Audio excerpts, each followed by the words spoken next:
जी का खालसा वाहिगुरू जी की फतेह। गुरु ग्रंथ साहब जी की चल रही लड़ीवार विचारां विच अज अंक नंबर 1066 तो अगे पाठ करना।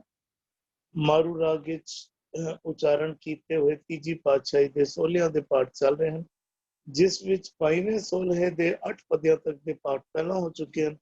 अज अगों पाठ करना। मन मुख बहुत करे अभिमान, डर गए कभी कब ही न पावे मान। दूजे लागे जन्म गवाया, बिन बूझे दुख पाएंदा। मन मुख बहुत करे अभिमान, डर गए कभी न पावे मान। दूजे लागे जन्म गवाया, बिन बूझे दुख पाएंदा। मन मुख बहुत करे अभिमान। अखर मनमुख आया। ਅਸੀਂ ਮਨਮੁਖ ਹਮੇਸ਼ਾ ਡਿਫਾਈਨ ਕਰਦੇ ਹਾਂ ਕਿ ਜੋ ਆਪਣੇ ਮਨ ਮੁਤਾਬਿਕ ਕਾਰ ਕਰਦਾ ਹੈ। ਜੇ ਮਨਮੁਖ ਨੂੰ ਸੌਖੇ ਅੱਖਰ ਹੀ ਸਮਝਣਾ ਹੋਏ ਨਾ, ਜੋ ਗੁਰੂ ਦੀ ਗੱਲ ਨਹੀਂ ਸੁਣ ਕੇ ਕਾਰ ਕਰਦਾ ਉਹ ਮਨਮੁਖ ਹੈ। ਜੇ ਇਹਨੂੰ ਇਸ ਮੁਤਾਬਿਕ ਅਸੀਂ ਸਮਝਣਾ ਕਰੀਏ, ਜੋ ਗੁਰੂ ਦੀ ਗੱਲ ਨਹੀਂ ਮੰਨ ਰਿਹਾ ਉਹ ਮਨਮੁਖ ਹੈ। ਭਾਵੇਂ ਉਹ ਸੰਸਾਰੀ ਕਾਰ ਵਿਹਾਰ ਹੋਣ, ਭਾਵੇਂ ਧਰਮ ਦੇ ਖੇਤਰ ਵਿੱਚ ਕਾਰ ਵਿਹਾਰ ਹੋਣ, ਜੋ ਗੁਰੂ ਦੀ ਗੱਲ ਸਮਝ ਬੁੱਝ ਕੇ ਨਹੀਂ ਕਰ ਰਿਹਾ ਉਹ ਆਪਣੇ ਮਨ ਦੀ ਕਰ ਰਿਹਾ। ਤੇ ਨਤੀਜਾ ਕੀ ਹੈ? ਬਹੁਤ ਕਰੇ ਅਭਿਮਾਨ। ਕਹਿੰਦੇ ਨੇ ਫਿਰ ਉਹ ਅਹੰਕਾਰ ਬਹੁਤ ਕਰਦਾ ਹੈ, ਈਗੋ ਦੇ ਅੰਦਰ ਬਹੁਤ ਪ੍ਰਬਲ ਹੋ ਜਾਂਦੀ ਹੈ। ਅਭਿਮਾਨ ਹਰ ਖੇਤਰ ਵਿੱਚ, ਭਾਵੇਂ ਸੰਸਾਰੀ ਕਾਰ ਵਿਹਾਰ, ਧਨ ਦੌਲਤ ਇਕੱਠੇ ਕੀਤਿਆਂ, ਤਾਕਤ ਇਕੱਠੇ ਕੀਤਿਆਂ, ਵੱਡੇ ਅਹੁਦੇ ਤੇ ਪਹੁੰਚਿਆ ਤੇ ਅਭਿਮਾਨ ਆ ਹੀ ਜਾਂਦਾ ਹੈ। ਪਰ ਧਰਮ ਦੇ ਖੇਤਰ ਵਿੱਚ ਵੀ ਕੋਈ ਅਹੁਦਾ ਮਿਲ ਜਾਏ, ਪ੍ਰਧਾਨਗੀਆਂ ਮਿਲ ਜਾਣ, ਉੱਥੇ ਵੀ ਅਭਿਮਾਨ ਆ ਜਾਂਦਾ ਹੈ। ਅਹੁਦਿਆਂ ਤੋਂ ਤੇ ਅਭਿਮਾਨ ਆਣਾ ਹੀ ਆਣਾ ਹੈ, ਕਿਧਰੇ ਨਾ ਕਿਧਰੇ ਸੂਖਸ਼ਮ ਰੂਪ ਵਿੱਚ ਮਨ ਵਿੱਚ ਪ੍ਰਵੇਸ਼ ਕਰ ਹੀ ਜਾਂਦਾ ਹੈ। ਇੱਥੇ ਤੱਕ ਕਿ ਪਾਠ ਕਰਦਿਆਂ, ਗੁਰਬਾਣੀ ਰਟਨ ਕਰਦਿਆਂ ਵੀ ਅਭਿਮਾਨ ਆ ਜਾਂਦਾ ਹੈ। ਜਦੋਂ ਤੱਕ ਗੁਰੂ ਦੀ ਮੱਤ ਅੰਦਰ ਵਸ ਨਾ ਜਾਏ, ਮੈਂ ਤੇ ਤੁਹਾਡੇ ਤੋਂ ਜ਼ਿਆਦਾ ਜਾਣਦਾ, ਮੈਨੂੰ ਤੁਹਾਡੇ ਤੋਂ ਜ਼ਿਆਦਾ ਸਮਝ ਹੈ, ਮੇਰੇ ਅੰਦਰ ਤੇ ਬਹੁਤ ਗਿਆਨ ਹੈ, ਮੈਨੂੰ ਤੇ ਬੜੀ ਨੌਲੇਜ ਹੈ, ਆਪਣੇ ਅੰਦਰ ਕਿਧਰੇ ਨਾ ਕਿਧਰੇ ਸੂਖਸ਼ਮ ਰੂਪ ਵਿੱਚ ਕਿਧਰੇ ਨਾ ਕਿਧਰੇ ਅਭਿਮਾਨ ਅੰਦਰ ਪ੍ਰਵੇਸ਼ ਕਰ ਜਾਂਦਾ ਹੈ। ਮਨਮੁਖ ਬਹੁਤ ਕਰੇ ਅਭਿਮਾਨ, ਦਰਗਾਹ ਕਭੀ ਨਾ ਪਾਵੇ ਮਾਨ। ਦਰਗਾਹ, ਹੁਣ ਦਰਗਾਹ ਅਸੀਂ ਕੋਈ ਸਥਾਨ, ਕੋਈ ਟਿਕਾਣਾ ਲੱਭਣ ਜਾਈਏ ਤੇ ਦਰਗਾਹ ਕੋਈ ਟਿਕਾਣਾ ਲੱਭਣਾ ਨਹੀਂ ਸਾਨੂੰ। ਪਰ ਦਰਗਾਹ ਕੀ ਹੈ? परमात्मा ਦੇ ਬਣਾਏ ਹੁਕਮ ਸਮਝ ਲਈਏ। परमात्मा ਦੇ ਬਣਾਏ ਹੁਕਮ ਮੁਤਾਬਿਕ ਹੀ, ਕਿਉਂਕਿ ਅਭਿਮਾਨ ਵਿੱਚ ਆਪਣੇ ਮਨ ਮੁਤਾਬਿਕ ਕਾਰ ਵਿਹਾਰ ਕਰ ਰਹੇ ਹਾਂ, ਗੁਰੂ ਦੇ ਮੁਤਾਬਿਕ ਕਾਰ ਵਿਹਾਰ ਨਹੀਂ ਕਰ ਰਹੇ। ਤੇ ਦਰਗਾਹ परमात्मा ਦੇ ਬਣਾਏ ਹੁਕਮ ਦੇ ਵਿੱਚ ਹੀ ਕੀ ਨਤੀਜਾ ਨਿਕਲਦਾ ਹੈ? ਦਰਗਾਹ ਕਭੀ ਨਾ ਪਾਵੇ ਮਾਨ। ਉਹਨੂੰ ਸੱਚ ਦਾ ਮਾਨ ਪ੍ਰਾਪਤ ਨਹੀਂ ਹੁੰਦਾ। ਸੰਸਾਰ ਦੀ ਝੂਠੀ ਇੱਜ਼ਤ ਤੇ ਪ੍ਰਾਪਤ ਕਰ ਲੇਗਾ। ਉਹ ਇੱਜ਼ਤ ਅਸੀਂ ਸੋਚਦੇ ਹਾਂ ਸਾਨੂੰ ਪ੍ਰਾਪਤ ਹੋ ਰਹੀ ਹੈ, ਉਹ ਇੱਜ਼ਤ ਵੀ ਮਨੁੱਖ ਨੂੰ ਨਹੀਂ ਮਿਲ ਰਹੀ, ਉਹਦੇ ਅਹੁਦਿਆਂ ਨੂੰ ਮਿਲ ਰਹੀ ਹੈ, ਉਹਦੀ ਧਨ ਦੌਲਤ ਨੂੰ ਮਿਲ ਰਹੀ ਹੈ, ਉਹਦੀ ਤਾਕਤ ਨੂੰ ਮਿਲ ਰਹੀ ਹੈ। ਜਿਹੜੀ ਸੱਚ ਦਾ ਮਾਨ ਹੈ ਉਹ ਪ੍ਰਾਪਤ ਨਹੀਂ ਹੋਏਗਾ। ਦਰਗਾਹ ਕਭੀ ਨਾ ਪਾਵੇ ਮਾਨ। ਦੂਜੇ ਲਾਗੇ ਜਨਮ ਗਵਾਇਆ, ਦੂਜੇ ਲਾਗੇ, ਦੂਜੇ ਇੱਕ ਪਰਮਾਤਮਾ ਨੂੰ ਸੱਚ ਛੱਡ ਕੇ, ਸੱਚ ਨੂੰ ਛੱਡ ਕੇ ਦੂਜੇ ਪਾਸੇ ਲੱਗਾ, ਦੂਜੇ ਲਾਗੇ ਕੀ ਕੀਤਾ? ਜਨਮ ਗਵਾਇਆ, ਵਿਅਰਥ ਸਵਾਸ ਗਵਾ ਲਏ। ਜਨਮ ਗਵਾਇਆ ਤਾਂ ਕੀ ਪਾਵੇ? ਉਹ ਸਮਾਂ ਜਿਹੜਾ ਅਸੀਂ ਗੁਰੂ ਦੇ ਮੁਤਾਬਿਕ ਨਹੀਂ ਬਤੀਤ ਕਰਦੇ, ਉਹ ਦੁੱਖਾਂ ਦਾ ਕਾਰਨ ਬਣਦਾ ਹੈ, ਰੋਗਾਂ ਦਾ ਕਾਰਨ ਬਣਦਾ ਹੈ, ਤਕਲੀਫਾਂ ਦਾ ਕਾਰਨ ਬਣਦਾ ਹੈ। ਤੇ ਦੂਜੇ ਲਾਗੇ ਜਨਮ ਗਵਾਇਆ, ਬਿਨ ਬੂਝੇ ਦੁੱਖ ਪਾਇੰਦਾ। ਇਸ ਭੇਦ ਨੂੰ ਬੁੱਝ ਨਹੀਂ ਪਾਉਂਦਾ। ਬੁੱਝਣਾ, ਸਮਝ ਲੈਣਾ, ਸੱਚ ਨੂੰ ਨਾ ਬੁੱਝਣ ਦੀ ਵਜ੍ਹਾ ਕਰਕੇ ਦੁੱਖ ਪਾਇੰਦਾ, ਤਕਲੀਫ ਪਾਇੰਦਾ। ਅਸੀਂ ਧਿਆਨ ਦਈਏ ਨਾ, ਅਸੀਂ ਜੋ ਵੀ ਕਾਰ, ਜਿਸ ਮੁਤਾਬਿਕ ਵੀ ਅਸੀਂ, ਜਿਸ ਤਰੀਕੇ ਨਾਲ ਵੀ ਅਸੀਂ ਕਰ ਰਹੇ ਹੁੰਦੇ ਆ, ਅਸੀਂ ਸਾਡੇ ਮਨ ਵਿੱਚ ਕਿਧਰੇ ਨਾ ਕਿਧਰੇ ਧਾਰਨਾ ਇਹ ਬਣੀ ਹੁੰਦੀ ਹੈ ਕਿ ਜੋ ਵੀ ਮੈਂ ਕਰ ਰਿਹਾ, ਜਿਸ ਤਰੀਕੇ ਨਾਲ ਵੀ ਮੈਂ ਸੋਚ ਰਿਹਾ, जिस तरीके दे नाल भी मेरा तरीका जिहड़ा है मैनू हुण पूरी समझ आ गई है, मेरा ही तरीका ठीक है। गुरु साहब समझा रहे हैं, बिन बूझे दुख पाइंदा, दुख पांदा है, तकलीफ पांदा है, जदों तक गुरु दी मुताबिक गुरु दी गल नूं नहीं बुझ लैंदा तद तक तकलीफ ही पाउंदा रहिंदा है, दुख ही पाउंदा रहिंदा है। और वो नतीजा जिहड़ा हैगा, क्योंकि रस्ता जिहड़ा है वो मन वाला रस्ता पकड़िया है, ते मंजिल केड़ी प्राप्त हुई, मंजिल रोग प्राप्त हुई, मंजिल में दुख प्राप्त हुए। जी हरविंदर जी। इस तो ਜਿਹੜਾ ਪਹਿਲਾ ਵਾਲਾ ਬੰਦ ਅਸੀਂ ਜਿਹੜਾ ਵਿਚਾਰ ਕੇ ਆਏ ਸੀ ਨਾ, ਕਹਿੰਦੇ ਨੇ ਇਹ ਮਨ ਭੈ ਪਾਏ ਰੰਗਾਏ। ਇੱਕ ਤੇ ਉਹ ਨੇ ਜੋ ਕਹਿ ਲੋ ਆਪਣੇ ਜਿਨ੍ਹਾਂ ਨੇ ਰੰਗ ਕਿਹੜਾ ਚੜਾਇਆ ਹੋਇਆ ਹੈ ਵੀ ਇਹ ਮਨ ਭੈ ਪਾਏ, ਪਰਮਾਤਮਾ ਦਾ ਡਰ ਅਦਬ ਸਤਕਾਰ ਕਹਿ ਲੋ, ਜਿਕਨ ਕਹਿ ਲੋ ਅੱਜ ਟੀਚਰ ਦਾ ਕਹਿ ਲੋ, ਪ੍ਰਿੰਸੀਪਲ ਦਾ ਕਹਿ ਲੋ, ਪੁਲਿਸ ਦਾ ਕਹਿ ਲੋ, ਉਹਨਾਂ ਦਾ ਦੋਨੋਂ ਪੱਖ ਨੇ। ਵੀ ਪੁਲਿਸ ਨੂੰ ਬੰਦਾ ਪਿਆਰ ਵੀ ਕਰਦਾ ਲੇਕਿਨ ਉਹਦਾ ਡਰ ਵੀ ਹੈ, ਸਕੂਲ ਦੀ ਟੀਚਰ ਹੈ, ਸਕੂਲ ਦਾ ਪ੍ਰਿੰਸੀਪਲ ਹੈ, ਅਸੀਂ ਪਿਆਰ ਵੀ ਕਰਨੇ ਆ ਲੇਕਿਨ ਡਰ ਵੀ ਨਾਲ ਨਾਲ। ਇੱਕ ਉਹ ਨੇ ਇਹ ਮਨ ਭੈ ਪਾਏ ਰੰਗਾਏ, ਇਤ ਰੰਗ ਸਾਚੇ ਮਾਏ ਸਮਾਏ। ਇਸ ਭੈ ਪਾਏ ਦੇ ਰੰਗ ਵਿੱਚ ਅਸੀਂ ਪਰਮਾਤਮਾ ਵਿੱਚ ਸਮਾਏ ਰਹਿੰਦੇ ਹਾਂ। ਉਸ ਤੋਂ ਉਲਟ ਜਿਹੜੇ ਹੁਣ ਕੁਝ ਬੰਦੇ ਨੇ ਉਸ ਵਿਚਾਰਧਾਰਾ ਜਿਹੜੀ ਜਿਹਨਾਂ ਤੇ ਲਾਗੂ ਨਹੀਂ ਹੁੰਦੀ, ਕਹਿੰਦੇ ਨੇ ਮਨਮੁਖ ਬਹੁਤ ਕਰੇ ਅਭਿਮਾਨ। ਮਨਮੁਖ ਕੌਣ ਨੇ? ਵੀ ਜਿਹਨਾਂ ਨੇ ਇਹ ਰੰਗ ਨਹੀਂ ਚੜਾਇਆ ਹੋਇਆ, ਜਿਨ੍ਹਾਂ ਨੇ ਭੈ ਪਾਏ ਦਾ, ਉਹ ਆਪਣੇ ਮਨ ਦੀ ਅਗਵਾਈ ਸੀ। ਕਹਿੰਦੇ ਮਨਮੁਖਾਂ ਦੇ ਪ੍ਰਥਾਈ ਗੁਰੂ ਸਾਹਿਬ ਕਹਿੰਦੇ ਨੇ ਮਨਮੁਖ ਕਰਮ ਕਰੇ ਅਜਾਈ। ਮਨਮੁਖ ਕੈਸੇ ਕੰਮ ਕਰਦਾ ਰਹਿੰਦਾ ਜਿਹਦਾ ਕੋਈ ਉਹ ਲਾਭ ਨਾ ਹੋਵੇ, ਉਹਨੂੰ ਆਰਥ ਪਰਮਾਰਥ ਦੇ ਤੌਰ ਦੇ ਉੱਤੇ ਉਹਨੂੰ ਕੋਈ ਲਾਭ ਨਾ ਹੁੰਦਾ ਹੋਵੇ। ਕਿਉਂਕਿ ਹੋਰ ਪੰਕਤੀ ਕਹਿੰਦੇ ਨੇ ਮਨਮੁਖ ਭਗਤ ਕਰੇ ਬਿਨ ਸਤਗੁਰ, ਬਿਨ ਸਤਗੁਰ ਭਗਤ ਨਾ ਹੋਈ ਰਾਮ। ਮਨਮੁਖ ਵੀ ਆਪਣੇ ਵੱਲੋਂ ਮਨ ਜਿਹੜਾ ਹੈ ਨਾ, ਉਹ ਜਿਹੜਾ ਮਨਮੁਖ ਕਹਿ ਲੋ ਜਿਹੜੀ ਬਿਰਤੀ ਹੈ ਉਹਦੇ ਅੰਦਰ ਉਹ ਬੰਦਾ ਗੁਰੂ ਦੇ ਭੈ ਪਾਏ ਵਿੱਚ ਨਹੀਂ ਚੱਲਦਾ ਪਿਆ। ਗੁਰੂ ਕਿਸੇ ਗੱਲ ਨੂੰ ਕਹਿੰਦਾ ਪਿਆ ਲੇਕਿਨ ਉਹਨੇ ਆਪਣੀ ਠਾਣ ਕੇ ਰੱਖੀ, ਨਹੀਂ ਮੈਨੂੰ ਇਹ ਠੀਕ ਲੱਗਦਾ। ਇਹ ਕਹਿੰਦੇ ਕਹੇ ਪ੍ਰਭ ਅਵਰ ਕਿਛ ਕੀਜੈ। ਸਾਨੂੰ ਦੇਖਣ ਅਸੀਂ ਅੱਜ ਆਪਣੀ ਹਾਲਤ ਦੇਖੀਏ, ਸਾਨੂੰ ਤੀਰਥਾਂ ਤੇ ਜਾਣ ਬਾਰੇ ਕਿਤੇ ਸਪਸ਼ਟ ਪ੍ਰਮਾਣ ਮਿਲ ਜਾਣਗੇ, ਲੇਕਿਨ ਅਸੀਂ ਫਿਰ ਵੀ ਲਾਈਨਾਂ ਲਗਾ ਕੇ ਤੀਰਥਾਂ ਤੇ ਜਾਂਦੇ ਪਏ ਹਾਂ। ਔਰ ਫਿਰ ਅਸੀਂ ਉੱਥੇ ਉਹਦੇ ਨਾ ਉਹਦੇ ਦਾਅਵੇ ਬਣਾਂਗੇ, ਅਸੀਂ ਉਹ ਕਹਾਂਗੇ ਕਿ ਨਹੀਂ ਇਹ ਗਿਆ ਸੀ, ਇਹਦਾ ਇਹ ਹੋ ਗਿਆ, ਫਲਾਣਾ ਦੇਖੋ ਇਹ ਚਮਤਕਾਰ ਵਰਤ ਗਿਆ, ਉੱਥੇ ਇਹ ਗੱਲ ਹੋ ਗਈ। ਇਹਨੇ ਸਤਿਗੁਰ ਸੇਤੀ ਗਣਤ ਜੇ ਰੱਖੇ। ਗੁਰੂ ਦਾ ਸਿਧਾਂਤ ਕੁਝ ਹੋਰ ਕਹਿੰਦਾ ਹੋਵੇ, ਕਹੇ ਪ੍ਰਭ ਅਵਰ ਕਿਛ ਕੀਜੈ ਸਭ ਬਾਦ ਸ਼ਿੰਗਾਰ ਫੋਕਟ ਫੋਕਟਈਆ। ਕੀਏ ਸ਼ਿੰਗਾਰ ਮਿਲਣਗੇ ਤਾਈ ਪ੍ਰਭ ਲਿਓ ਸੁਹਾਗਨ ਥੂਕ ਮੁਖ ਪਈਆ। ਮਨਮੁਖ ਅਸੀਂ ਕਿਸੇ ਚੋਰ ਡਾਕੂ ਗੁੰਡੇ ਨੂੰ ਨਹੀਂ ਕਹਿ ਰਿਹਾ ਸੀ। ਉਹ ਮਨ ਦੀ ਅਗਵਾਈ ਵਿੱਚ ਕਰਮ ਕਰਨ ਵਾਲਾ ਜਿਹੜਾ ਬੰਦਾ ਹੈ ਨਾ, ਉਹਨੂੰ ਉਹ ਕਹਿੰਦੇ ਨੇ ਉਹ ਸ਼ਬਦ ਦੀ ਵਿਚਾਰ ਨਹੀਂ ਕਰਦਾ, ਉਹ ਆਪਣੇ ਅਭਿਮਾਨ ਤੇ ਟਿਕਿਆ ਹੋਇਆ। ਕੁਛ ਦੂਜਾ ਸ਼ਬਦਾਂ ਕਹਿੰਦੇ ਝਗੜਾ ਕਰਦੇ ਆ ਅੰਦਰ ਕੁਦਰੇ ਸ਼ਬਦ ਨਾ ਕਰੇ ਵਿਚਾਰ। ਜਿਹੜਾ ਜੇ ਸਾਡੇ ਕੋਲ ਸ਼ਬਦ ਸਾਡੇ ਕੋਲ ਸਾਹਮਣੇ ਹੈ, ਜੇ ਕਿਸੇ ਗੱਲ ਦੇ ਉੱਤੇ ਸਾਡਾ ਕੋਈ ਡਿਫਰੈਂਸ ਆਫ ਓਪੀਨੀਅਨ ਹੈ, ਬੰਦਾ ਚਲੋ ਸ਼ਬਦ ਐਟਲੀਸਟ ਸ਼ਬਦ ਨੂੰ ਜੋ ਸਮਝ ਆ ਜਾਵੇ ਬੰਦਾ ਉਤਨਾ ਤੇ ਚੱਲ ਹੀ ਸਕਦਾ ਨਾ ਉਹਦੇ ਉੱਤੇ। ਲੇਕਿਨ ਨਹੀਂ, ਉਹ ਆਪਣੇ ਅਭਿਮਾਨ ਦੇ ਉੱਤੇ ਟਿਕਿਆ ਹੋਇਆ। ਮੈਨੂੰ ਸਹੀ ਲੱਗਦਾ, ਮੈਂ ਉੱਥੇ ਜਾਣਾ ਨਾ ਮੈਨੂੰ ਬੜਾ ਚੰਗਾ ਲੱਗਦਾ, ਜਾਂ ਫਲਾਣਾ। ਗੁਰਮਤਿ ਦੇ ਸਿਧਾਂਤ ਸਪਸ਼ਟ ਤੌਰ ਤੇ ਹੋਣ ਦੇ ਬਾਵਜੂਦ ਬੰਦਾ ਜਿਹੜਾ ਹੈ ਨਾ, ਕਹਿੰਦਾ ਮਨਮੁਖ ਬਹੁਤ ਕਰੇ ਅਭਿਮਾਨ, ਕਹਿੰਦੇ ਦਰਗਾਹ ਕਭੀ ਨਾ ਪਾਵੇ ਮਾਨ। ਰੱਬ ਦੀ ਹਜ਼ੂਰੀ ਵਿੱਚ, ਰੱਬ ਦੀਆਂ ਨਜ਼ਰਾਂ ਵਿੱਚ ਅੱਛਾ ਗੁਰਮਤਿ ਦਾ ਬੜਾ ਬਹੁਤ ਜਿਹੜਾ ਕਹਿੰਦੇ ਉਹ ਕਹਿੰਦੇ ਨੇ ਕਹੋ ਕਬੀਰ ਪਤ ਹਰ ਪ੍ਰਵਾਨ। ਦੁਨਿਆਵੀ ਤੌਰ ਦੇ ਤੈਨੂੰ ਕਿਤਨੀ ਮਾਨ ਇੱਜ਼ਤ ਸਤਕਾਰ ਮਿਲੀ ਹੈ ਨਾ, ਉਹਦਾ ਕੋਈ ਇਹਦੇ ਬਹੁਤ ਗੁਰੂ ਕੋ ਬਹੁਤ ਵੈਲਿਊ ਨਹੀਂ ਕਰਦਾ। ਬਿਲਕੁਲ ਜਿਹੜਾ ਤੁਸੀਂ ਜਪਜੀ ਸਾਹਿਬ ਵਿੱਚ ਪੜ੍ਹਨੇ ਵੀ ਜੇ ਯੁਗ ਚਾਰੇ ਆਰ ਜਾਂ ਹੋਰ ਦਸੂ ਨਹੀਂ ਹੋਏ, ਨਵਾਂ ਖੰਡਾ ਵਿੱਚ ਜਾਣੀ ਹੈ ਚੱਲ ਚਾਰ ਯੁਗ ਜਿਤਨੀ ਉਮਰ 4 ਯੁਗਾਂ ਜਿਤਨੀ ਹੋ ਜਾਏ, ਜਾਂ 4 into 10 ਟਾਈਮਸ ਕਰ ਲਓ, 40 ਯੁਗਾਂ ਹੋਰ ਦਸੂ ਨਹੀਂ ਹੋਏ, ਨਵਾਂ ਖੰਡਾ ਵਿੱਚ ਜਾਣੀ ਹੈ ਨਾਲ ਚਲੇ ਸਭ ਕੋਏ। ਬੋਲੋ ਸਭ ਤੈਨੂੰ ਜਾਣਦੇ ਵੀ ਹੋਣ, ਚੰਗਾ ਨਾਮ, ਐਸਾ ਵੀ ਨਹੀਂ ਕਿ ਤੂੰ ਬਦਨਾਮ ਹੈ, ਤੇਰਾ ਨਾਮ ਵੀ ਅੱਛਾ, ਬੰਦੇ ਇੱਜ਼ਤ ਨਾਲ ਤੇਰਾ ਨਾਮ ਲੈਂਦੇ ਨੇ। ਚੰਗਾ ਨਾਮ ਰਖਾਏ ਕੇ ਜਸ ਕੀਰਤ ਜਗ ਲੈ। ਗੁਰੂ ਕਹਿੰਦੇ ਜੇ ਤਿਸ ਨਦਰ ਨਾ ਆਵੇ ਤਾਂ ਬਾਤ ਨਾ ਪੁੱਛੇ ਕੇ ਕੀਟਾਂ ਅੰਦਰ ਕੀਟ ਕਰ ਦੋਸ਼ੀ ਦੋਸ਼ ਕਰੇ। ਨੇ ਪਤ ਪਰਵਾਨਾ ਪਿੱਛੇ ਪਾਈਏ ਤਾਂ ਨਾਨਕ ਤੋਲਿਆ ਜਾਪੇ। ਪਰਵਾਨਾ ਕਹਿੰਦੇ ਨੇ ਜਿਹੜਾ ਹੁਣ ਅੱਜ ਜਿਹੜਾ ਉਹ ਕਹਿੰਦੇ ਨਾ ਵੀ ਸਰਕਾਰੀ ਸਟੈਂਪ ਜਿਹੜੇ ਹੁੰਦੇ ਨਾ ਵਜਨ ਦੇ, ਉਹ ਜਿਤਨੇ ਅਸੀਂ ਦੁਕਾਨਾਂ ਤੇ ਰੱਖਣੇ ਆ, ਜੇ ਭਾਵੇਂ ਮੀਟਰ ਦਾ ਮਾਪ ਹੈ, ਭਾਵੇਂ 1 ਕਿਲੋ ਦਾ ਜਿਹੜਾ ਉਹ ਵੱਟਾ ਹੈ, ਜੋ ਵੀ ਕਹਿ ਲਈਏ ਉਹਨੂੰ, ਪਰਵਾਨਾ ਇਜ਼ ਦੈਟ ਉਸ ਟਾਈਮ ਤੇ ਜੋ ਵੀ ਸਟੈਂਪ ਰਹੇਗਾ ਨਾ, ਉਹ ਕਹਿੰਦੇ ਤੇਰੀ ਪਤ ਮਿਲੀ ਰੱਬ ਦੀ ਦਰਗਾਹ ਵਿੱਚ, ਕਹਿੰਦੇ ਜਾਂ ਪਤ ਲੇਖੇ ਨਾ ਪਵੈ ਤਾਂ ਸਭ ਨਿਰਾਫਲ ਕਾਮ।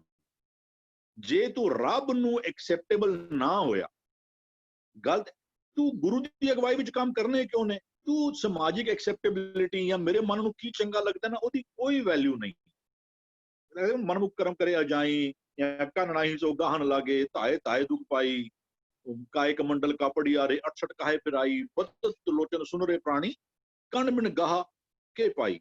ਜਦ ਰੱਬ ਤੁਹਾਡੇ ਕੀਤੇ ਹੋਏ ਨੂੰ ਕਬੂਲ ਕਰਦਾ ਹੈ ਜਾਂ ਨਹੀਂ ਕਰਦਾ।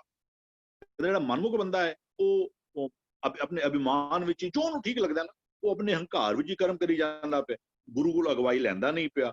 ਇਹਦੇ ਕਾਰਨ ਇਹਦੇ ਬਿਨ ਸਤਿਗੁਰੂ ਭਗਤ ਨਾ ਹੋਈ ਰਾਮ। ਸਤਿਗੁਰੂ ਨੂੰ ਪੁੱਛਣ ਤੋਂ ਬਿਨਾਂ ਤੇ ਭਗਤੀ ਹੋ ਹੀ ਨਹੀਂ ਸਕਦੀ।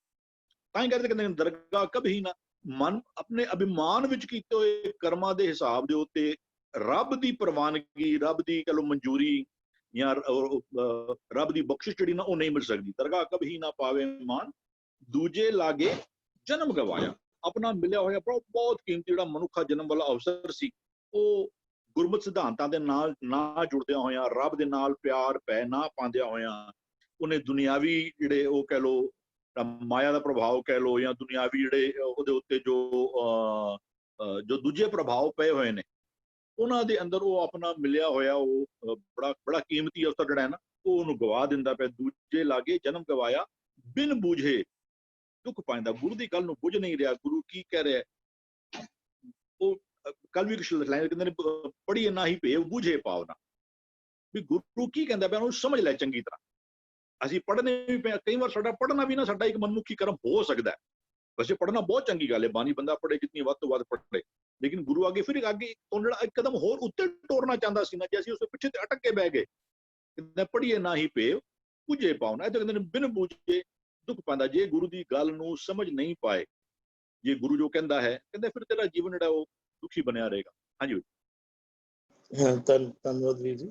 ਹਾਂ, ਬੜੇ ਸੋਹਣੇ ਤਰੀਕੇ ਨਾਲ ਸਮਝਾਣਾ ਕੀਤਾ ਆਪ ਜੀ ਨੇ। ਜੀ ਇਕਬਾਲ ਵੀਰ ਜੀ। ਵਾਹਿਗੁਰੂ ਜੀ ਕਾ ਖਾਲਸਾ, ਵਾਹਿਗੁਰੂ ਜੀ ਕੀ ਫਤਿਹ ਜੀ। ਮਨਮੁਖ ਬਹੁਤ ਕਰੇ ਅਭਿਮਾਨ। ਆਪਣੀ ਮਨ ਦੀ ਮੱਤ ਦੇ ਮਗਰ ਚੱਲਣ ਵਾਲਾ ਜਿਹੜਾ ਮਨੁੱਖ ਹੈ, ਜੀਵ ਹੈ, ਉਹ ਬਹੁਤ ਜ਼ਿਆਦਾ ਹੰਕਾਰੀ ਹੁੰਦਾ ਹੈ। ਭਾਵ ਮੈਂ ਮੇਰੀ 'ਚ ਹੀ ਫਸਿਆ ਹੁੰਦਾ ਹੈ। ਮੈਂ ਕੀਤਾ ਹੈ, ਮੇਰੇ ਦੁਆਰਾ ਹੋਇਆ ਹੈ, ਇਹ ਜਿਹੜੀ ਉਹਦੀ ਬਿਰਤੀ ਸੋਚਣੀ ਹਮੇਸ਼ਾ ਬਣੀ ਰਹਿੰਦੀ ਹੈ। ਉਹੀ ਮਨਮੁਖ ਹੈ ਜਿਹੜਾ ਹੰਕਾਰ ਦੇ ਗਰਭ ਵਿੱਚ ਸਦਾ ਪਲਦਾ ਹੈ। ਦਰਗਾਹ ਕਭੀ ਨਾ ਪਾਵੇ ਮਨ, ਜਿਹੜਾ ਫਿਰ ਹੰਕਾਰੀ ਹੁੰਦਾ, ਵਿਕਾਰਾਂ 'ਚ ਫਸਿਆ ਹੁੰਦਾ ਮਨੁੱਖ ਹੈ। ਇੱਕ ਵਚਨ ਹੈ, ਅਭਿਮਾਨ ਕਰਨ ਵਾਲਾ, ਹੰਕਾਰ ਕਰਨ ਵਾਲਾ। ਦਰਗਾਹ ਕਭੀ ਨਾ ਪਾਵੇ, ਨਹੀਂ ਪਾਉਂਦਾ ਮਾਨ, ਇੱਜ਼ਤ, ਵਡਿਆਈ, ਧਨਤਾ, ਸੋਭਾ। ਦਰਗਾਹ ਪਰਮਾਤਮਾ ਦੀ ਹਜ਼ੂਰੀ ਵਿੱਚ, ਪਰਮਾਤਮਾ ਦੇ ਸਿਧਾਂਤ ਵਿੱਚ ਪ੍ਰਵਾਨਗੀ ਨਹੀਂ ਮਿਲਦੀ ਉਹਨੂੰ। ਪਰਮਾਤਮਾ ਦੇ ਦਰ ਦੇ ਉੱਤੇ, ਪਰਮਾਤਮਾ ਦੀ ਹਜ਼ੂਰੀ ਵਿੱਚ, ਪਰਮਾਤਮਾ ਦੀ ਕਚਹਿਰੀ ਵਿੱਚ, ਭਾਵ ਕਿ ਉਹਨੂੰ ਕਿਤੇ ਵੀ ਮਾਣ ਨਹੀਂ ਮਿਲਦਾ। ਕਿਉਂ? ਕਿਉਂਕਿ ਉਹ ਆਪਣੀ ਮਨ ਦੀ ਜਿਹੜੀ ਮੱਤ ਹੈ ਕਦੀ ਛੱਡਦਾ ਹੀ ਨਹੀਂ ਹੈ। ਜਿਸ ਦਿਨ ਮਨ ਦੀ ਮੱਤ ਮਗਰ ਲੱਗਣ ਵਾਲਾ ਮਨੁੱਖ ਗੁਰੂ ਦੀ ਸ਼ਰਨ ਪੈ ਜਾਵੇਗਾ ਤੇ ਇਹਨੂੰ ਵਡਿਆਈ, ਧਨਤਾ, ਮਾਨ ਪਰਮਾਤਮਾ ਦੇ ਦਰ ਤੇ ਵੀ ਮਿਲ ਜਾਵੇ। ਸੋ ਜਿਹੜਾ ਮਨਮੁਖ ਹੈ ਉਹ ਵਿਕਾਰਾਂ ਵਿੱਚ ਗਰਸਿਆ ਹੋਇਆ ਹੁੰਦਾ, ਜਿਹੜੀ ਪਰਮਾਤਮਾ ਦੇ ਦਰ ਦੀ, ਪ੍ਰਭੂ ਦੀ ਹਜ਼ੂਰੀ ਦੇ ਵਿੱਚ ਮਾਨ ਪ੍ਰਾਪਤ ਨਹੀਂ ਕਰਦਾ। ਦੂਜੇ ਲਾਗੇ ਜਨਮ ਗਵਾਇਆ, ਕਿਉਂਕਿ ਉਹ ਦੂਜੇ 'ਚ ਲੱਗਾ ਹੋਇਆ, ਦੂਜੇ ਪ੍ਰੇਮ ਦੇ ਵਿੱਚ, ਪਰਮਾਤਮਾ ਨੂੰ ਛੱਡ ਕੇ, ਗੁਰੂ ਨੂੰ ਛੱਡ ਕੇ, ਮਾਇਆ ਦੇ ਵਿੱਚ ਗਲਤਾਨ ਹੋਇਆ ਕਰਕੇ ਆਪਣਾ ਜਿਹੜਾ ਹੈ ਉਹ ਜਨਮ ਜਿਹੜਾ ਉਹ ਗਵਾ ਲੈਂਦਾ।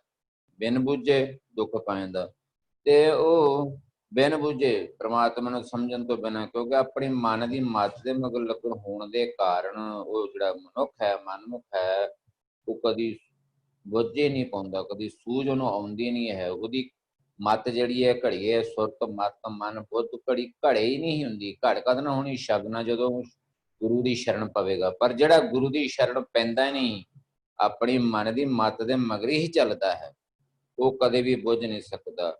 ਫਿਰ ਜਦੋਂ ਨਹੀਂ ਬੁੱਝਦਾ ਤਾਂ ਕੀ ਪਾਉਂਦਾ ਹੈ? ਦੁੱਖ ਪਾਉਂਦਾ, ਤੇ ਹਮੇਸ਼ਾ ਵਿਕਾਰਾਂ ਵਿੱਚ ਗਰਸਿਆਂ ਹੋਣ ਕਰਕੇ ਉਹ ਜਿਹੜਾ ਹਮੇਸ਼ਾ ਆਪਣੇ ਮਨ ਦੇ ਔਰ ਤਨ ਦੇ ਤਲ ਤੇ ਹਮੇਸ਼ਾ ਦੁੱਖ ਪਾਉਂਦਾ ਹੈ, ਭਾਵ ਕਿ ਹਮੇਸ਼ਾ ਹੀ ਕੁਰਲਾਉਂਦਾ ਰੋਂਦਾ ਰਹਿੰਦਾ ਹੈ। ਹਾਂਜੀ, ਧੰਨਵਾਦ ਵੀਰ ਜੀ। ਆਪ ਜੀ ਨੇ ਵਿਚਕਾਰ ਇੱਕ ਗੱਲ ਕੀਤੀ ਕਿ ਪਰਮਾਤਮਾ ਦੀ ਕਚਹਿਰੀ ਵਿੱਚ ਜਿਹੜਾ ਹੈ ਉਹਨੂੰ ਦੁੱਖ ਪ੍ਰਾਪਤ ਹੁੰਦਾ, ਕਿ ਉਧਰੋਂ ਮਾਨ ਪ੍ਰਾਪਤ ਨਹੀਂ ਹੁੰਦਾ। ਬਹੁਤ ਸੋਹਣਾ ਅੱਖਰ ਆਪ ਜੀ ਨੇ ਇਸਤੇਮਾਲ ਕੀਤਾ। ਅਸੀਂ ਧਿਆਨ ਦਈਏ ਨਾ, ਅਸੀਂ ਸਿੱਧਾ ਅਖੀਰ ਵਿੱਚ ਪਹੁੰਚ ਜਾਂਦੇ ਹਾਂ। ਮਰਨ ਉਪਰੰਤ ਅਸੀਂ ਕਿਧਰੇ ਕਚਹਿਰੀ ਲੱਗੇਗੀ, ਅਸੀਂ ਉੱਥੇ ਜਾਵਾਂਗੇ, ਉੱਥੇ ਫਿਰ ਨਿਰਣਾ ਹੋਏਗਾ ਤੇ ਫਿਰ ਸਾਨੂੰ ਉੱਤੇ ਮਾਣ ਮਿਲੇਗਾ ਜਾਂ ਸਾਡਾ ਅਪਮਾਨ ਹੋਏਗਾ। ਅਸੀਂ ਧਿਆਨ ਦਈਏ, ਅਸੀਂ ਹਰ ਵਕਤ ਹੀ ਪ੍ਰਮਾਤਮਾ ਦੀ ਕਚਹਿਰੀ ਹਰ ਵਕਤ ਲੱਗੀ ਹੈ। ਅਸੀਂ ਜੋ ਹੈ ਪਲ ਇੱਕ ਸੈਕਿੰਡ ਵਿੱਚ ਜੋ ਕਾਰ ਕਰਦੇ ਹਾਂ, ਪਰਮਾਤਮਾ ਨਾਲ ਦੇ ਨਾਲ ਸਾਡੀ ਕਚਹਿਰੀ, ਆਪਣੀ ਕਚਹਿਰੀ ਵਿੱਚ ਨਾਲ ਦੇ ਨਾਲ ਸਾਡੇ ਫੈਸਲੇ ਕਰੀ ਜਾਂਦਾ। ਅਸੀਂ ਜੋ ਸੋਚਦੇ ਹਾਂ, ਜੋ ਕਰਦੇ ਹਾਂ, ਪਰਮਾਤਮਾ ਦੇ ਨਿਰਣੇ ਹਰ ਵਕਤ ਹੋ ਰਹੇ ਹਨ। ਤੇ ਅਸੀਂ ਇਸ ਗੱਲੋਂ ਗੁਰੂ ਸਾਹਿਬ ਬਾਰ-ਬਾਰ ਸੁਚੇਤ ਕਰਦੇ ਹਨ, ਕਹਿੰਦੇ ਨੇ ਕਿ ਬਾਰ-ਬਾਰ ਧਿਆਨ ਦਿਵਾਉਂਦੇ, ਨਾਮੋ ਭੁੱਲੇ ਮਰੇ ਬਿਕ ਖਾਏ, ਨਾਮ ਤੋਂ ਭੁੱਲੇ ਜ਼ਹਿਰ ਖਾਂਦੇ ਹਨ, ਤੇ ਉਸੇ ਸਮੇਂ ਉਸੇ ਪਲ ਆਤਮਕ ਮੌਤ ਹੋ ਜਾਂਦੀ ਹੈ। ਤੇ ਸਾਨੂੰ ਧਿਆਨ ਦੇਣ ਦੀ ਲੋੜ ਹੈ, ਸਾਨੂੰ ਸੁਚੇਤ ਰਹਿਣ ਦੀ ਲੋੜ ਹੈ ਕਿ ਅਸੀਂ ਧਿਆਨ ਦੇ ਕੇ ਜੀਵਨਾ ਕਰੀਏ ਕਿ ਆਤਮਕ ਮੌਤ ਸਾਡੀ ਮੌਤ ਨਾ ਹੋਵੇ। ਧੰਨਵਾਦ ਵੀਰ ਜੀ। ਜੀ ਭੂਆ ਜੀ। ਹਾਂਜੀ, ਮਨਮੁਖ ਬਹੁਤ ਕਰੇ ਅਭਿਮਾਨ, ਦਰਗੇ ਕਭੀ ਨਾ ਪਾਵੇ ਮਾਨ। ਮੇਰਾ ਮਨ ਜਿਹੜਾ ਇੱਕ ਤੋਂ ਟੁੱਟਿਆ ਹੋਇਆ, ਜਿਹੜੇ ਆਪਣੇ ਮਨ ਦੇ ਆਖੇ ਲੱਗ ਕੇ ਉਸਨੇ ਕੀ ਪ੍ਰਾਪਤ ਕੀਤਾ? ਹੰਕਾਰ। ਹੁਣ ਹੰਕਾਰ ਵਿੱਚ ਜਦ ਉਹ ਜੀਦਾ ਹੈ ਤੇ ਫਿਰ ਅਸੀਂ ਕਹਿੰਦੇ ਹਾਂ ਕਿ ਦਰਗਾਹ ਕਭੀ ਨਾ ਪਾਵੇ ਮਾਨ। ਇਹ ਦਰਗਾਹ ਕੀ ਹੈ? ਮਾਨ ਕੀ ਹੈ? ਜਦੋਂ ਉਹ ਹੰਕਾਰ ਵਿੱਚ ਰਹਿੰਦਾ ਹੈ ਤਾਂ ਉਹ ਉਸ ਇੱਕ ਨਾਲ ਟਿਊਨਡ ਨਹੀਂ ਹੈ। ਜਦੋਂ ਉਹ ਟਿਊਨਡ ਨਹੀਂ ਹੈ, ਸਮਝੋ ਕਿ ਉਸਨੇ ਨਾ ਦਰਗਾਹ ਪ੍ਰਾਪਤ ਕੀਤਾ ਤੇ ਨਾ ਮਾਨ ਪ੍ਰਾਪਤ ਕੀਤਾ, ਕਿਉਂਕਿ ਉਸ ਮਨ ਨੇ ਦੂਜੇ ਲਾਗੇ ਜਨਮ ਗਵਾਇਆ। ਉਹ ਆਪਣੇ ਸੋਲ ਕੌਨਸ਼ੀਅਸ ਤੋਂ ਬੋਡੀ ਕੌਨਸ਼ੀਅਸ ਵਿੱਚ ਪਹੁੰਚ ਕੇ, ਜਿਸਨੂੰ ਅਸੀਂ ਹਉਮੈ ਕਹਿੰਦੇ ਹਾਂ, ਜਿਸਨੂੰ ਮਾਇਆ ਕਹਿੰਦੇ ਹਾਂ, ਪੂਰਾ ਜਨਮ ਉਹ ਆਪਣਾ ਇਸੀ ਹਉਮੈ, ਉਸ ਬੋਡੀ ਕੌਨਸ਼ੀਅਸ ਤੋਂ ਨਾਲ ਜੁੜ ਕੇ, ਕਿਉਂਕਿ ਉਹ ਕਹਿੰਦੇ ਕਿ ਮਨ ਹੈ, ਮਨ ਤੋਂ ਜੋਤ ਸਰੂਪ ਹੈ, ਇੱਕ ਤੋਂ ਟੁੱਟਿਆ ਹੋਇਆ ਹੈ। ਔਰ ਜਦੋਂ ਇਹੀ ਅਗਿਆਨਤਾ ਹੈ, ਇਸ ਮਨ ਦੀ ਇਹੀ ਅਗਿਆਨ, ਬਿਨ ਬੂਝੇ ਦੁੱਖ ਪਾਇਦਾ, ਇਹੀ ਅਗਿਆਨਤਾ ਕਰਕੇ ਉਸਨੇ ਕੀ ਇਕੱਠਾ ਕੀਤਾ? ਸਾਰੇ ਵਿਕਾਰਾਂ ਨੂੰ। ਔਰ ਇਹੀ ਵਿਕਾਰ ਦੁੱਖ ਹਨ ਜੋ ਜ਼ਿੰਦਗੀ ਪਰ ਇਹ ਦੁੱਖ ਪਾਉਂਦਾ ਹੈ। ਹਾਂਜੀ, ਥੈਂਕ ਯੂ ਭੂਆ ਜੀ। ਆਪ ਬਹੁਤ ਛੋਟੇ ਵਿੱਚ ਬਹੁਤ ਡੂੰਘੀਆਂ ਗੱਲਾਂ ਕਰ ਜਾਂਦੇ ਹੋ। ਸੋਲ ਕੌਨਸ਼ੀਅਸ ਦੀ ਜਗ੍ਹਾ ਬੋਡੀ ਕੌਨਸ਼ੀਅਸ ਹੋ ਕੇ ਜੀਉਂਦੇ ਹਨ, ਉਸੇ ਨੂੰ ਹਉਮੈ ਕਹਿੰਦੇ ਨੇ। ਧੰਨਵਾਦ ਆਪ ਜੀ ਦਾ। ਜੀ ਸੁਖਵਿੰਦਰ ਵੀਰ ਜੀ। हाँ वीर जी, गुरदीप वीर जी नो दे दो टाइम पहले। हाँ नहीं, आप कर लो वीर जी, गुरदीप वीर जी फिर विचार दे देंगे। दे दो वीर जी, मैं बाद दे विच कर दो कोई। जी जी गुरदीप वीर जी।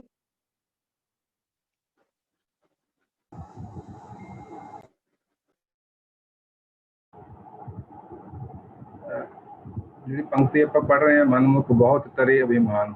ਇੱਕ ਗੱਲ, ਇੱਕ ਤਾਂ ਜਿਹੜਾ ਉਹ ਇਨਸਾਨ ਜਿਹੜਾ ਆਪਣੇ ਮਨਮੁਖੀ ਬਿਰਤੀ ਵਾਲਾ ਹੈ, ਮਨ ਦੇ ਪਿੱਛੇ ਤੁਰਨ ਵਾਲਾ ਹੈ, ਗੁਰੂ ਦੇ ਸਨਮੁਖ ਨਹੀਂ ਹੈ, ਗੁਰੂ ਦੇ ਬਚਨਾਂ ਨੂੰ ਉਹ ਪ੍ਰਾਇਰਟੀ ਨਹੀਂ ਦਿੰਦਾ, ਬਹੁਤ ਤਰ੍ਹਾਂ ਦੇ ਅਭਿਮਾਨ ਵਿੱਚ ਗਰਸਿਆ ਹੁੰਦਾ ਹੈ। ਅਭਿਮਾਨ ਹਮੇਸ਼ਾ ਜੋ ਸਾਡੇ ਕੋਲ ਕੋਈ ਗੁਣ ਹੁੰਦਾ ਹੈ, ਕੋਈ ਅਸੈਟ ਹੁੰਦਾ, ਉਹਦਾ ਹੁੰਦਾ ਹੈ। ਤਾਂ ਗੁਰੂ ਸਾਹਿਬ ਨੇ ਕਿਸੇ ਤਰ੍ਹਾਂ ਦਾ ਵੀ ਅਭਿਮਾਨ ਕਰਨ ਤੋਂ ਮਨਾ ਕੀਤਾ। ਔਰ ਜੇ ਆਪਾਂ ਗੁਰੂ ਦੇ ਹੁਕਮ ਨੂੰ ਬੁੱਝ ਲਈਏ ਤਾਂ ਆਪਾਂ ਪੰਚਮ ਪਾਤਸ਼ਾਹ ਦਾ ਇੱਕ ਬਹੁਤ ਪਿਆਰਾ ਬਚਨ ਹੈ, ਪਹਿਲਾਂ ਮਰਨ ਕਬੂਲ ਜੀਵਨ ਕੀ ਛੱਡ ਆਸ, ਹੋ ਸਭਨਾ ਕੀ ਰੇਣਕਾ ਤੋਂ ਆਓ ਹਮਾਰੇ ਪਾਸ। ਆਪ ਪੜ੍ਹ ਲੈਣਾ, ਸੁਣ ਲੈਣਾ ਬੜਾ ਸੌਖਾ ਹੈ ਕਿ ਸਾਰਿਆਂ ਦੇ ਚਰਨਾਂ ਦੀ ਧੂੜ ਹੋ ਜਾਣਾ, ਆਪ ਇੰਨਾ ਹੰਬਲ ਹੋ ਜਾਣਾ ਕਿ ਮੈਂ ਹੈ ਹੀ ਨਹੀਂ ਕੁਛ ਵੀ। ਇੱਕ ਬਾਬਾ ਫਰੀਦ ਜੀ ਦਾ ਵੀ ਬਚਨ ਆਉਂਦਾ ਹੈ, ਫਰੀਦਾ ਥਿਓ ਪਵਾਈ ਦਬ ਜੇ ਸਾਈਂ ਲੋੜੇ ਸਭ, ਇੱਕ ਛਿੱਜੇ ਬੀਆ ਲਤਾੜੀਏ ਤਾਂ ਸਾਈਂ ਦੇ ਦਰਬਾਰੀਏ।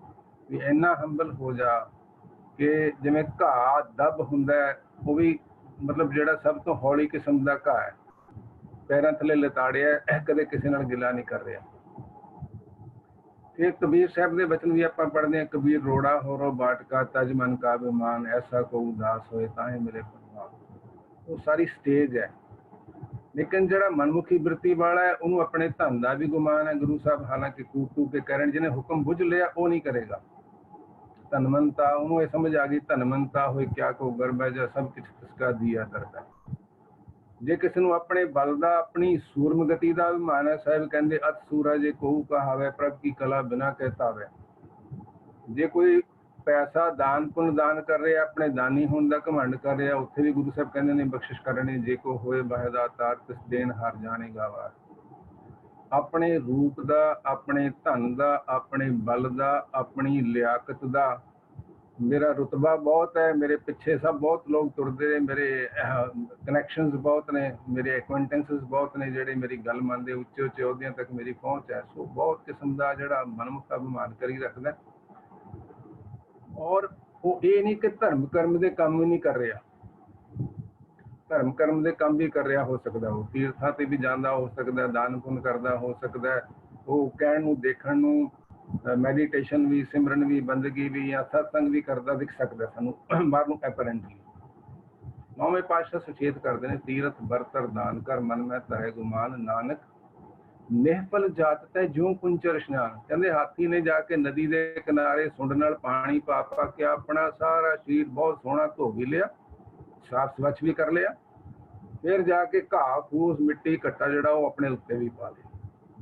ਸੋ ਮੇਰੇ ਵਰਗਿਆਂ ਦੀ, ਬਹੁਤਿਆਂ ਦੀ, ਦੁਨੀਆਦਾਰਾਂ ਦੀ ਹਾਲਤ ਇਹ ਹੁੰਦੀ ਹੈ ਕਿ ਅਸੀਂ ਧਾਰਮਿਕ ਅਸਥਾਨਾਂ ਤੇ ਵੀ ਜਾਣੇ, ਚਾਹੇ ਗੁਰਦੁਆਰਾ, ਚਾਹੇ ਮੰਦਿਰ ਹੈ, ਚਰਚ ਹੈ, ਮਸਜਿਦ ਹੈ, ਉੱਥੇ ਜਾ ਕੇ ਜੋ ਧਾਰਮਿਕ ਰੋਹ ਰੀਤਾਂ ਹੈ ਉਹਦੇ ਅਨੁਸਾਰ ਆਪਣੇ ਵੱਲੋਂ ਆਪਣੇ ਮਨ ਨੂੰ ਤਸੱਲੀ ਦੇਣ ਲਈ ਵੀ ਅਸੀਂ ਰੱਬ ਦੀ ਬੰਦਗੀ ਕਰ ਰਹੇ ਹਾਂ, ਸਿਮਰਨ ਕਰ ਰਹੇ ਹਾਂ, ਪੂਜਾ ਪਾਠ ਕਰ ਰਹੇ ਹਾਂ, ਧਰਮ ਕਰਮ ਕਰ ਰਹੇ ਹਾਂ, ਉਹ ਵੀ ਕਰਦੇ ਹਾਂ, ਲੇਕਿਨ ਉਹਦਾ ਮਾਣ ਵੀ ਪਾਲੀ ਰੱਖਦੇ ਹਾਂ। ਗੁਰੂ ਸਾਹਿਬ ਨੇ ਤਾਂ ਸਪਸ਼ਟ ਹੀ ਕਿਹਾ ਵੀ ਹਉਮੈ ਨਾਮੇ ਨਾਲ ਵਿਰੋਧ ਹੈ, ਦੋਏ ਨਾ ਵਸੈ ਇੱਕ ਥਾਂ। ਜੇ ਅੰਦਰ ਹਉਮੈ ਮੈਂ ਕਿਸੇ ਚੀਜ਼ ਦੀ ਵੀ ਹੈਗੀ ਹੈ ਤਾਂ ਉੱਥੇ ਪਰਮਾਤਮਾ ਦੇ ਨਾਮ ਦਾ ਵਾਸਾ ਹੋ ਨਹੀਂ ਸਕਦਾ। ਗੁਰੂ ਸਾਹਿਬ ਨੇ ਆਪ ਬਾਣੀ ਵਿੱਚ ਹੀ ਬਚਨ ਬਖਸ਼ਿਸ਼ ਕਰਕੇ ਸਮਝਾਇਆ, ਜੋ ਆਪਾਂ ਅਗਲੀ ਪੰਕਤੀ 'ਚ ਪੜ੍ਹਦੇ, ਦਰਗਹਿ ਕਦ ਹੀ ਨਾ ਪਾਵੇ ਮਾਨ। ਤਾਂ ਉੱਥੇ ਤਾਂ ਆਪ ਗਵਾਏ ਸੇਵਾ ਕਰੇ ਤਾਂ ਕਿਛ ਪਾਏ ਮਾਨ। ਜਿਹਨੇ ਗੁਰੂ ਦੇ ਬਚਨਾਂ ਨੂੰ ਕਮਾਉਂਦਿਆਂ ਆਪਣਾ ਆਪ ਮਿਟਾ ਲਿਆ, ਜਿਹੜਾ ਉਸ ਅਵਸਥਾ ਤੇ ਪਹੁੰਚ ਗਿਆ, ਮੈਂ ਨਾਹੀ ਕਛ ਹਉ ਨਹੀਂ, ਕਛ ਆਹੇ ਨਾ ਮੋਰਾ, ਅਵਸਰ ਲੱਜਾ ਰੱਖ ਲਿਓ ਸਦਨਾ ਜਨ ਕੋਰਾ। ਜਿਹੜਾ ਉਸ ਅਵਸਥਾ ਤੇ ਕਿ ਮੈਂ ਕੁਛ ਵੀ ਨਹੀਂ ਹੈ।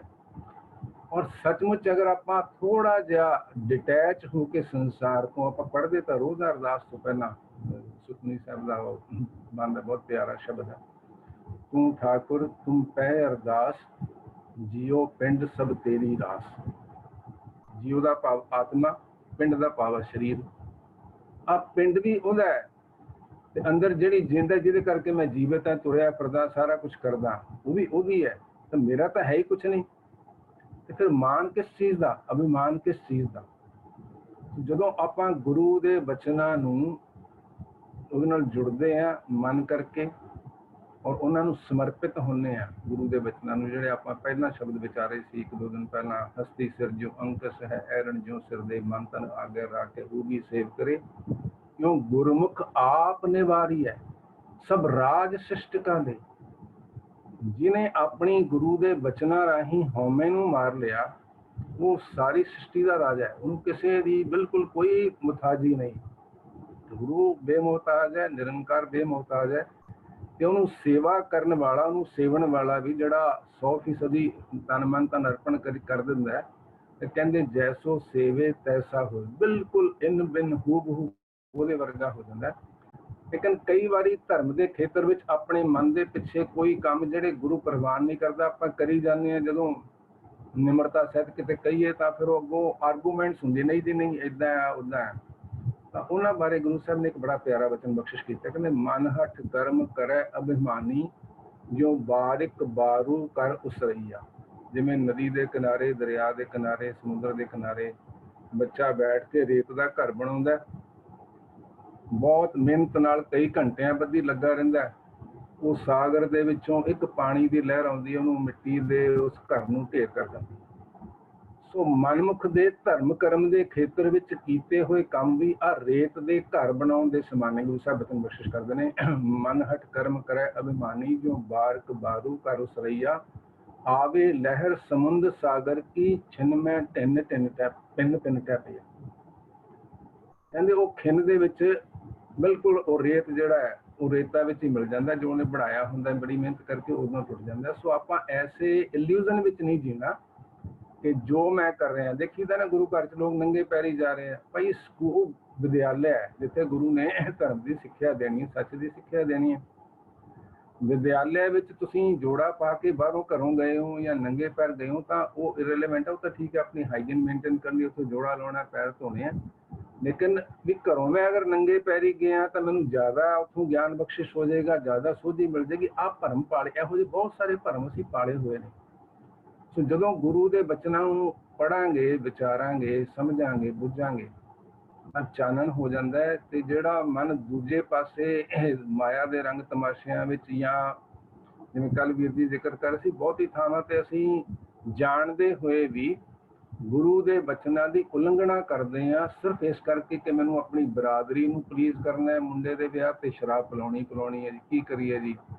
ਨਹੀਂ ਜੀ, ਕੀ ਕਰੀਏ, ਬਿਜ਼ਨਸ ਵਿੱਚ ਕਰਨਾ ਹੀ ਪੈਂਦਾ ਹੈ। ਸੋ ਬੜੀਆਂ ਫੇਕ ਦੀਆਂ ਐਬਜ਼ਰਡ ਆਰਗੂਮੈਂਟਸ ਦੇ ਕੇ ਗੁਰੂ ਦੇ ਬਚਨਾਂ ਦੀ ਉਲੰਘਣਾ ਨੂੰ ਵੀ ਅਸੀਂ ਕਈ ਵਾਰੀ ਜਾਇਜ਼ ਵੈਲਿਡ ਠਹਿਰਾਉਣ ਦੀ ਕੋਸ਼ਿਸ਼ ਕਰਦੇ, ਗੁਸਤਾਖੀ ਕਰਦੇ। ਮੇਰੇ ਵਰਗੇ ਬਥੇਰੇ ਕਰਦੇ ਐਸੇ। ਸੋ ਉਹ ਦੂਜੇ ਪਾਸੇ ਮਨ ਟਿਕਿਆ ਹਾਲੇ ਵੀ ਉਹ ਲੋਕਾਂ ਨੂੰ ਵੀ ਪਲੀਜ਼ ਕਰਨਾ ਹੈ।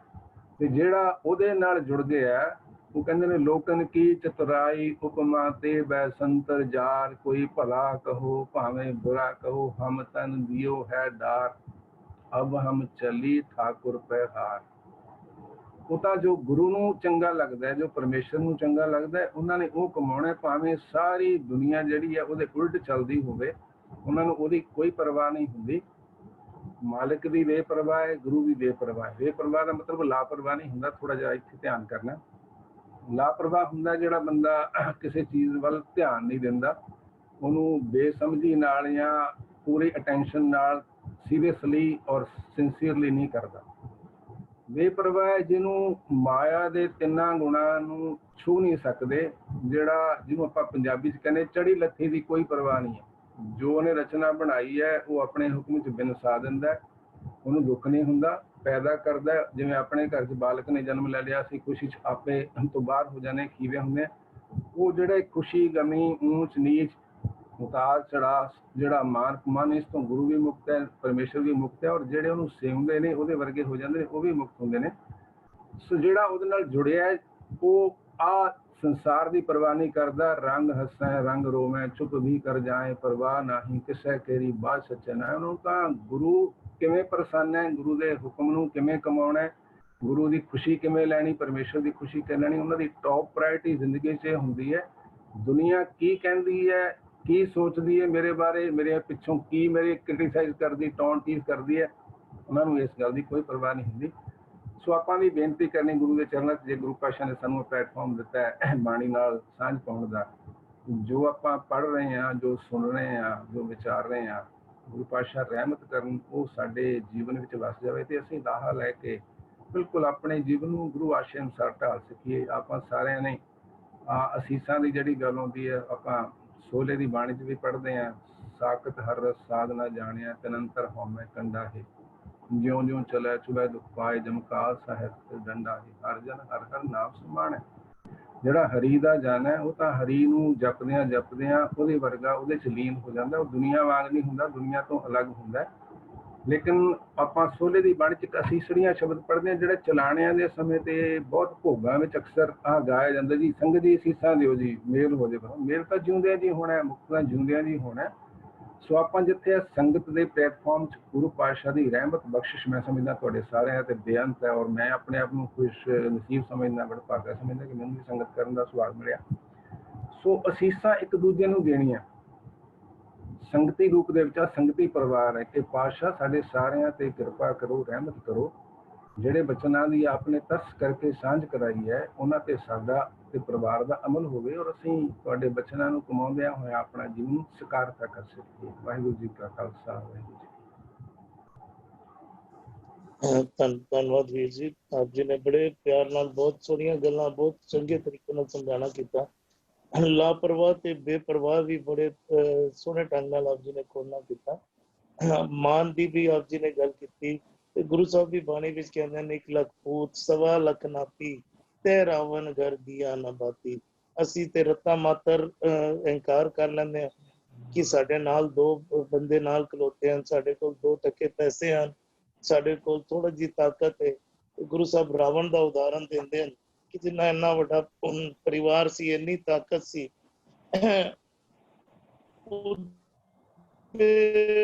ਉਹਦੇ ਘਰ ਵੀ ਦੀਆ ਬਾਤੀ ਜਲਾਉਣ ਵਾਲਾ ਕੋਈ ਨਾ। ਆਪ ਜੀ ਨੇ ਬੜੇ ਪਿਆਰ ਨਾਲ ਇੱਕ ਮੈਂ ਤੇ ਕਹਾਂਗਾ ਕਿ ਵੱਡੇ ਬਣ ਕੇ ਆਪ ਜੀ ਨੇ ਆਸ਼ੀਰਵਾਦ ਵੀ ਦਿੱਤਾ, ਅਸੀਸਾਂ ਵੀ ਦਿੱਤੀਆਂ। ਧੰਨਵਾਦ ਆਪ ਜੀ ਦਾ। ਜੀ ਸੁਖਿੰਦਰ ਵੀਰ ਜੀ। ਹਾਂਜੀ ਵੀਰ ਜੀ। ਵੀਰ ਜੀ ਇੱਥੇ ਸਤਿਗੁਰੂ ਜੀ ਨਾ ਸਾਨੂੰ ਮਨਮੁਖ ਅਵਸਥਾ ਦੀ ਡੈਫੀਨੇਸ਼ਨ ਦੱਸ ਰਹੇ ਨੇ, ਕਿਉਂਕਿ ਮਨ ਦੇ ਮੁਖ ਦੇ ਖੱਖੇ ਨੂੰ ਔਂਕੜ ਹੈ। ਇੱਥੇ ਅਸੀਂ ਆਮ ਤੌਰ ਤੇ ਅਰਥ ਇਸ ਤਰ੍ਹਾਂ ਕਰਦੇ ਕਿ ਮਨਮੁਖ ਬੰਦੇ ਬਹੁਤ ਅਭਿਮਾਨ ਕਰਦੇ ਹਨ। ਵੀ ਪਹਿਲਾਂ ਹੀ ਕਿਸੇ ਨੂੰ ਅਸੀਂ ਮਨਮੁਖ ਦਾ ਲੇਬਲ ਲਗਾਤਾ, ਫਿਰ ਕਹਿੰਦੇ ਆ ਵੀ ਉਹ ਮਨਮੁਖ ਨੇ ਤੇ ਉਹ ਅਭਿਮਾਨ ਕਰਦੇ ਨੇ। ਨਹੀਂ, ਪਹਿਲਾ ਬੰਦਾ ਮਨਮੁਖ ਨਹੀਂ ਬਣਦਾ ਤੇ ਫਿਰ ਹੰਕਾਰ ਨਹੀਂ ਕਰਦਾ। ਜਿਹੜਾ ਹੰਕਾਰ ਕਰਦਾ ਹੈ ਉਹ ਮਨਮੁਖ ਹੁੰਦਾ ਹੈ। ਕਿਉਂਕਿ ਅਸੀਂ ਅਗਰ ਪਹਿਲਾਂ ਹੀ ਕਿਸੇ ਨੂੰ ਪੁੰਨੀ ਪਾਪੀ, ਗੁਰਬਾਣੀ ਕਹਿੰਦੀ ਹੈ ਨਾ ਕਿਸੇ ਨੂੰ ਲੇਬਲ ਨਾ ਲਾਇਆ ਕਰੀਏ। ਗੁਰਬਾਣੀ ਇੱਥੇ ਦੱਸ ਰਹੀ ਹੈ ਕਿ ਮਨਮੁਖ ਆਖਦੇ ਕਿਹਨੂੰ ਕਹਿੰਦੇ ਨੇ, ਜਿਹੜਾ ਅਭਿਮਾਨ ਕਰਦਾ ਹੈ ਉਹ ਮਨਮੁਖ ਹੈ। ਇਹ ਨਹੀਂ ਕਿ ਮਨਮੁਖ ਅਭਿਮਾਨ ਕਰਦਾ, ਇਟ ਮੀਨਸ ਕਿ ਪਹਿਲਾਂ ਕੋਈ ਮਨਮੁਖ ਹੋਇਆ ਤੇ ਫਿਰ ਉਹ ਅਭਿਮਾਨ ਕਰੇਗਾ। ਨਹੀਂ, ਅਭਿਮਾਨ ਕਰਨ ਦੇ ਨਾਲ ਮਨਮੁਖ ਦੀ ਅਵਸਥਾ ਵਾਪਰ ਜਾਂਦੀ ਹੈ। ਜਦੋਂ ਅਸੀਂ ਅਹੰਕਾਰ ਕਰਦੇ ਹਾਂ ਉਹ ਅਵਸਥਾ ਨੂੰ ਕਹਿੰਦੇ ਨੇ ਮਨਮੁਖ ਅਵਸਥਾ। ਵੀ ਆਪਣੇ ਮਨ ਦੇ ਮੁਖ ਤੇ ਚੱਲ ਰਹੇ, ਆਪਣੀ ਮਨ ਦੇ ਮੁਖ ਤੇ ਆਪਣੀ ਮਤ ਦੇ ਮੁਤਾਬਕ ਆਪਣੀ ਮਤ ਨੂੰ ਹੀ ਠੀਕ ਮੰਨ ਕੇ ਵਿਵਹਾਰ ਕਰ ਰਿਹਾ। ਕਿਉਂਕਿ ਇਸ ਵਿੱਚ ਦੇਖੋ ਇੱਕ ਪਹਿਲਾਂ ਨੇ ਲਿਖਿਆ ਅਭਿਮਾਨ ਕਰਦਾ ਹੈ, ਫਿਰ ਉਹਦੇ ਅੱਗੇ ਨਾ ਕਹਿੰਦੇ ਨੇ ਫਿਰ ਉਹਦਾ ਰਿਜ਼ਲਟ ਕੀ ਹੁੰਦਾ, ਨੁਕਸਾਨ ਕੀ ਹੁੰਦੇ ਨੇ ਇਹਨੂੰ ਅਭਿਮਾਨ ਕਰਨ। ਕਹਿੰਦੇ ਨੇ ਇੱਕ ਤਾਂ ਦਰਗਾਹ 'ਚ ਮਾਣ ਨਹੀਂ ਮਿਲਦਾ, ਫਿਰ ਕਹਿੰਦੇ ਨੇ ਜਨਮ ਗਵਾਇਆ ਹੁੰਦਾ, ਫਿਰ ਕਹਿੰਦੇ ਨੇ ਦੁੱਖ ਪਾਇਦਾ ਹੁੰਦਾ। ਅਸੀਂ ਇਹ ਗੁਰਬਾਣੀ ਦੇ ਵਿੱਚ ਜਿਹੜੀ ਇਹ ਹੈ ਨਾ, ਇਹ ਫਿਰ ਸਾਨੂੰ ਦੱਸਿਆ ਕਿ ਨੁਕਸਾਨ ਕੀ ਹੁੰਦੇ। ਹੁਣ ਇੱਥੇ ਕਹਿੰਦੇ ਨੇ ਬਿਨ ਬੁੱਝੇ ਦੁੱਖ ਪਾਇਦਾ। ਜਪਜੀ ਸਾਹਿਬ ਵਿੱਚ ਆਖਦੇ ਆ ਸਤਿਗੁਰੂ ਕਹਿੰਦੇ ਨੇ ਨਾਨਕ ਹੁਕਮ ਹੈ ਜੇ ਬੁਝੈ ਤਾਂ ਹਉਮੈ ਕਹੈ ਨਾ ਕੋਈ। ਹਉਮੈ ਹੀ ਅਭਿਮਾਨ ਹੈ। ਇਟ ਮੀਨਸ ਉਹ ਅਵਸਥਾ ਬਿਆਨ ਕਰ ਰਹੇ ਨੇ ਸਾਡੀ, ਜਿਸ ਅਵਸਥਾ ਵਿੱਚ ਅਸੀਂ ਹੁਕਮ ਨੂੰ ਨਹੀਂ ਬੁੱਝ ਰਹੇ।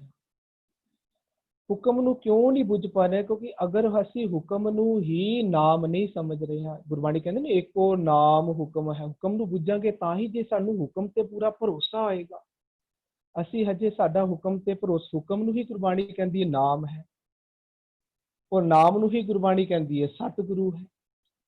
ਸਤਿਗੁਰੂ ਤੇ ਪਰਮੇਸ਼ਰ, ਗੁਰੂ ਪਰਮੇਸ਼ਰ ਨਾਮ ਹੁਕਮਾ, ਇਹ ਇੱਕੋ ਹੀ ਭਾਵ ਵਿੱਚ ਸਤਿਗੁਰੂ ਜੀ ਆ। ਜਦੋਂ ਸਾਨੂੰ ਹੁਕਮ ਤੇ ਭਰੋਸਾ ਹੋਏਗਾ ਤਾਂ ਹੀ ਅਸੀਂ ਹੁਕਮ ਨੂੰ ਸਮਝਣ, ਹੁਕਮ ਨੂੰ ਬੁੱਝਣ ਦੇ ਵਾਲੇ ਕਾਰ ਕਰਾਂਗੇ। ਹੁਕਮ ਨੂੰ ਬੁੱਝ ਤੇ ਕਿਉਂ ਨਹੀਂ ਪਾ ਰਿਹਾ? ਕਿਉਂਕਿ ਸਾਨੂੰ ਹੁਕਮ ਤੇ ਭਰੋਸਾ, ਨਾਮ ਤੇ ਭਰੋਸਾ, ਸਤਿਗੁਰੂ ਤੇ ਭਰੋਸਾ ਨਹੀਂ ਹੈ। ਕਿਉਂਕਿ ਗੁਰਬਾਣੀ ਵਿੱਚ ਆ ਰਿਹਾ ਨਾ ਦਰਗਾਹ। ਦਰਗਾਹ ਅਸੀਂ ਸਮਝੀਏ, ਦਰਗਾਹ ਗੁਰਬਾਣੀ ਆਖਦੀ ਕਿਵੇਂ ਹੈ? ਜਿਸ ਨੂੰ ਦਰਗਾਹ ਆਖਦੇ ਨੇ ਉਸੇ ਨੂੰ ਦੂਜੇ ਲਫ਼ਜ਼ਾਂ ਦੀ ਕਦੀ ਗੁਰਬਾਣੀ ਵਿੱਚ ਕਚਹਿਰੀ ਵੀ ਆਖਿਆ ਜਾਂਦਾ ਹੈ, ਉਸ ਨੂੰ ਦੀਵਾਨ ਵੀ ਆਖਿਆ ਜਾਂਦਾ ਹੈ। ਕਹਿੰਦੇ ਨੇ ਗੁਰਬਾਣੀ ਕਹਿੰਦੀ ਆਖਦੇ ਕਿਸ ਨੂੰ ਹੈ? ਇਹ ਦਰਗਾਹ ਕਿੱਥੇ ਮਾਣ ਪਾਣਾ? ਸਾਨੂੰ ਪਹਿਲਾਂ ਹਰ ਟਰਮਸ ਕਲੀਅਰ ਹੋਣੀ ਚਾਹੀਦੀ ਹੈ ਵੀ ਦਰਗਾਹ ਹੈ ਕੀ ਹੈ ਔਰ ਉਹ ਕਿੱਥੇ ਹੈ, ਇਹ ਵੀ ਕਲੀਅਰ ਹੋਣਾ ਚਾਹੀਦਾ ਹੈ। ਗੁਰਬਾਣੀ ਕਹਿੰਦੀ ਹੈ ਜਨ ਨਾਨਕ ਨਾਮ ਦੀਵਾਨ ਹੈ, ਹਰ ਤਾਨ ਸਤਾਣੇ। ਨਾਮ ਨੂੰ ਦੀਵਾਨ ਆਖਦੀ ਹੈ। ਜਨ ਨਾਨਕ ਨਾਮ ਦੀਵਾਨ ਹੈ। ਫਿਰ ਇੱਕ ਜਗ੍ਹਾ ਹੋਰ ਦੇਖੀ, ਜਿਹੜਾ ਸ਼ਬਦ ਹੈ ਗੁਰ ਜੈਸਾ ਨਾਹੀ ਕੋ ਦੇ, ਉਹਦੇ ਵਿੱਚ ਕਹਿੰਦੇ ਨੇ ਸਤਿਗੁਰ ਮੇਰਾ, ਸਤਿਗੁਰ ਮੇਰਾ ਨਹੀਂ, ਉਹਦੇ ਨਾਲ ਉੱਥੇ ਸਤਿਗੁਰ ਦੇ ਰ ਨੂੰ ਔਂਕੜ ਹੈ, ਉੱਥੇ ਵਿਸ਼ਰਾਮ। ਸਤਿਗੁਰ ਮੇਰਾ ਘਰ ਦੀਵਾਨ, ਘਰ ਦੇ ਰਾਰੇ ਨੂੰ ਸਿਆਰੀ ਹੈ। ਘਰ ਦੇ ਵਿੱਚ, ਨਿਜ ਘਰ ਵਿੱਚ ਜਿਹੜਾ ਮੇਰਾ ਸਤਿਗੁਰ ਬੈਠਾ ਹੈ ਨਾ, ਸਤਿਗੁਰ ਮੇਰਾ ਘਰ ਦੇ ਵਿੱਚ ਜਿਹੜਾ ਮੇਰਾ ਸਤਿਗੁਰ ਬੈਠਾ ਉਹ ਮੇਰਾ ਦੀਵਾਨ ਹੈ, ਉਹ ਸਾਡਾ ਦੀਵਾਨ ਹੈ। ਦੀਵਾਨ ਕਿੱਥੇ ਹੈ? ਸਾਡੇ ਨਿਜ ਘਰ ਮਹਿਲ ਵਿੱਚ ਜਿਹੜਾ ਸਤਿਗੁਰ ਬੈਠਾ ਉਸ ਨੂੰ ਦੀਵਾਨ ਆਖਦੇ ਨੇ। ਸਤਿਗੁਰ ਮੇਰਾ ਘਰ ਦੀਵਾਨ, ਘਰ ਦੇ ਵਿੱਚ ਜਿਹੜਾ ਦੀਵਾਨ ਲਾ ਕੇ ਬੈਠਾ ਹੈ ਉਹ ਹੈ ਦੀਵਾਨ, ਉਹ ਹੈ ਦਰਗਾਹ ਸਾਡੇ ਅੰਦਰ। ਇਹ ਨਹੀਂ ਕਿ ਅਸੀਂ ਅੱਜ ਅਭਿਮਾਨ ਕਰਾਂਗੇ ਤੇ ਜਿਹੜਾ ਪਰਮਾਤਮਾ ਹੈ, ਸਤਿਗੁਰੂ ਹੈ, ਉਹ ਸਾਡੇ ਮਰਨ ਤੱਕ ਉਡੀਕ ਕਰੇਗਾ ਵੀ ਇਸਨੇ 20ਵੇਂ ਸੰਨ ਦੇ ਵਿੱਚ ਇਸ ਨੇ ਅਭਿਮਾਨ ਕੀਤਾ ਸੀ, ਇਸ ਨੂੰ ਮੈਂ ਜਦੋਂ ਇਹ ਮਰੇਗਾ 2040 50 55 ਜਦੋਂ ਉਦੋਂ ਜਾ ਕੇ ਇਸ ਨੂੰ ਮੈਂ ਸਜ਼ਾ ਦੇਵਾਂਗਾ, ਇਹਨੂੰ ਦਰਗਾਹ 'ਚ ਮਾਨ ਨਹੀਂ ਦੇਣਾ। ਇਸ ਤਰ੍ਹਾਂ ਨਹੀਂ ਹੈ।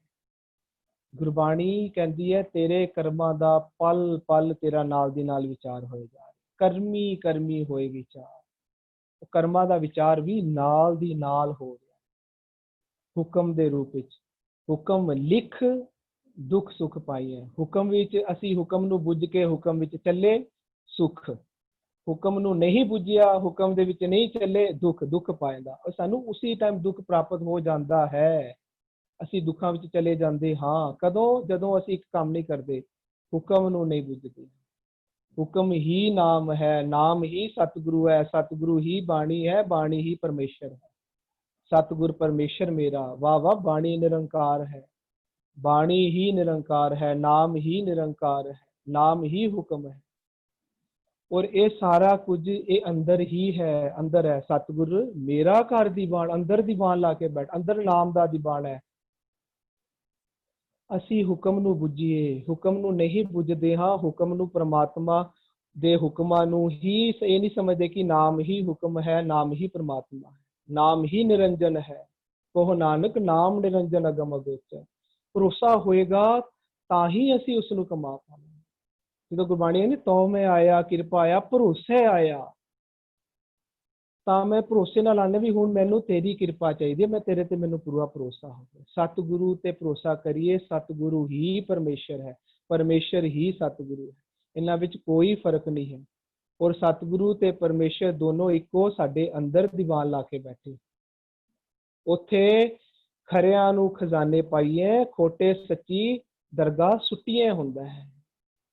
ਅੱਛਾ, ਅੰਦਰ ਦਰਗਾਹ 'ਚ ਮਾਣ ਕਿਵੇਂ ਪ੍ਰਾਪਤ ਹੁੰਦਾ? ਸਤਿਗੁਰੂ ਕਹਿੰਦੇ ਨੇ ਪੰਜ ਪਰਵਾਨ, ਪੰਜ ਪ੍ਰਧਾਨ, ਪੰਚੇ ਪਾਵੇਂ ਦਰਗਾਹ ਮਾਨ, ਪੰਚੇ ਸੋਹ ਹੈ, ਉੱਥੇ ਸ਼ੋਭਾ ਪਾਉਂਦੇ ਨੇ ਦਰ ਰਾਜਾ। ਪਰ ਇਹ ਕਦੋਂ ਹੁੰਦਾ? ਕਹਿੰਦੇ ਨੇ ਪੰਚਾਂ ਕਾ ਗੁਰ ਏਕ, ਜਦੋਂ ਇੱਕ ਗੁਰੂ ਦੇ ਸਿੱਖਿਆਵਾਂ ਤੇ ਧਿਆਨ ਰਹੇ, ਇੱਕ ਗੁਰ ਤੇ ਕੇਵਲ ਬਾਣੀ ਗੁਰੂ ਦੀ ਸਿੱਖਿਆਵਾਂ ਤੇ ਜਦੋਂ ਅਸੀਂ ਪੂਰਨ ਤੌਰ ਤੇ ਸਾਡਾ ਭਰੋਸਾ ਬਣ ਜਾਏਗਾ, ਉਸ ਨੂੰ ਕਹਿੰਦੇ ਨੇ ਦਰਗਾਹ ਵਿੱਚ ਮਾਨ, ਪੰਚੇ ਪਾਵੇਂ ਦਰਗਾਹ ਮਾਨ, ਤਾਂ ਅਸੀਂ ਪ੍ਰਵਾਨ ਹੋਵਾਂਗੇ। ਇਸ ਨੂੰ ਕਹਿੰਦੇ ਨੇ ਹੁਕਮ ਮੰਨਿਆ ਹੋਵੇ ਪ੍ਰਵਾਨ, ਜਿਸ ਨੂੰ ਇੱਥੇ ਕਹਿੰਦੇ ਨੇ ਨਾ ਪੰਚਾਂ ਕਾ ਗੁਰ ਏਕ ਧਿਆਨ। ਜਦੋਂ ਸਾਡਾ ਧਿਆਨ ਇੱਕ ਗੁਰੂ ਦੀ ਸਿੱਖਿਆ ਵਿੱਚ ਟਿਕ ਜਾਏਗਾ, ਬਾਕੀ ਪਾਸੋਂ ਅਸੀਂ ਬਾਕੀ ਧਿਆਨ ਵੱਲ, ਅਸੀਂ ਗਿਆਨ ਵੱਲ ਧਿਆਨ ਨਹੀਂ ਹਟਾ ਲਵਾਂਗੇ ਆਪਣਾ ਧਿਆਨ। ਉਸ ਨੂੰ ਕਹਿੰਦੇ ਨੇ ਹੁਕਮ ਮੰਨਿਆ ਹੋਵੇ ਪ੍ਰਵਾਨ। ਇੱਥੇ ਕਹਿੰਦੇ ਨੇ ਪੰਚਾਂ ਕਾ ਗੁਰ ਏਕ ਧਿਆਨ, ਹੁਕਮ ਮੰਨਾਂਗੇ ਜਦੋਂ ਪ੍ਰਵਾਨ ਹੋ ਜਾਗੇ। ਉਹੀ ਹੈ ਪੰਚ ਵਾਲੀ ਅਵਸਥਾ, ਉਹੀ ਹੈ ਦਰਗਾਹ ਮਾਣ ਪ੍ਰਾਪਤ ਕਰਨ ਵਾਲੀ ਅਵਸਥਾ। ਅਸੀਂ ਆਪਣਾ ਧਿਆਨ ਇੱਕੋ ਗੁਰੂ ਦੀ ਬਾਣੀ ਤੇ ਲਗਾਈਏ। ਗੁਰੂ ਸਾਹਿਬ ਕੀ ਕਹਿੰਦੇ ਨੇ?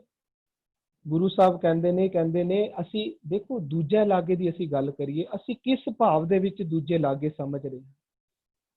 ਗੁਰਬਾਣੀ ਸਾਡੀ ਜੋ ਵਿਚਾਰਧਾਰਾ ਦੇ ਰਹੀ ਹੈ ਨਾ, ਉਹ ਵਿਚਾਰਧਾਰਾ ਹੈ ਸਤਿਗੁਰੂ ਦਾ ਇੱਕੋ, ਜਿਸ ਨੂੰ ਆਪਾਂ ਕਹਿੰਦੇ ਇੱਕਾ ਬਾਣੀ, ਇੱਕ ਗੁਰ, ਇੱਕੋ ਸ਼ਬਦ ਵਿਚਾਰ। ਜੋ ਸ਼ਬਦ ਵਿਚਾਰ ਸਤਿਗੁਰੂ ਦਿੰਦੇ ਆ ਨਾ, ਉਹਨੂੰ ਇੱਕ ਕਹਿੰਦੇ ਨੇ। ਬਾਕੀ ਵਿਚਾਰ ਨੂੰ ਦੂਜੀ ਵਿਚਾਰਧਾਰਾ ਕਹਿੰਦੇ ਨੇ, ਦੂਜੇ ਲਾਗੇ ਕਹਿੰਦੇ ਨੇ। ਕਹਿੰਦੇ ਨੇ ਖਸਮ ਛੋੜ ਦੂਜਾ ਲਾਗੇ, ਡੁੱਬੇ ਸੇ ਵਣਜਾਰਾ। ਖਸਮ ਕੌਣ ਹੈ ਸਾਡਾ?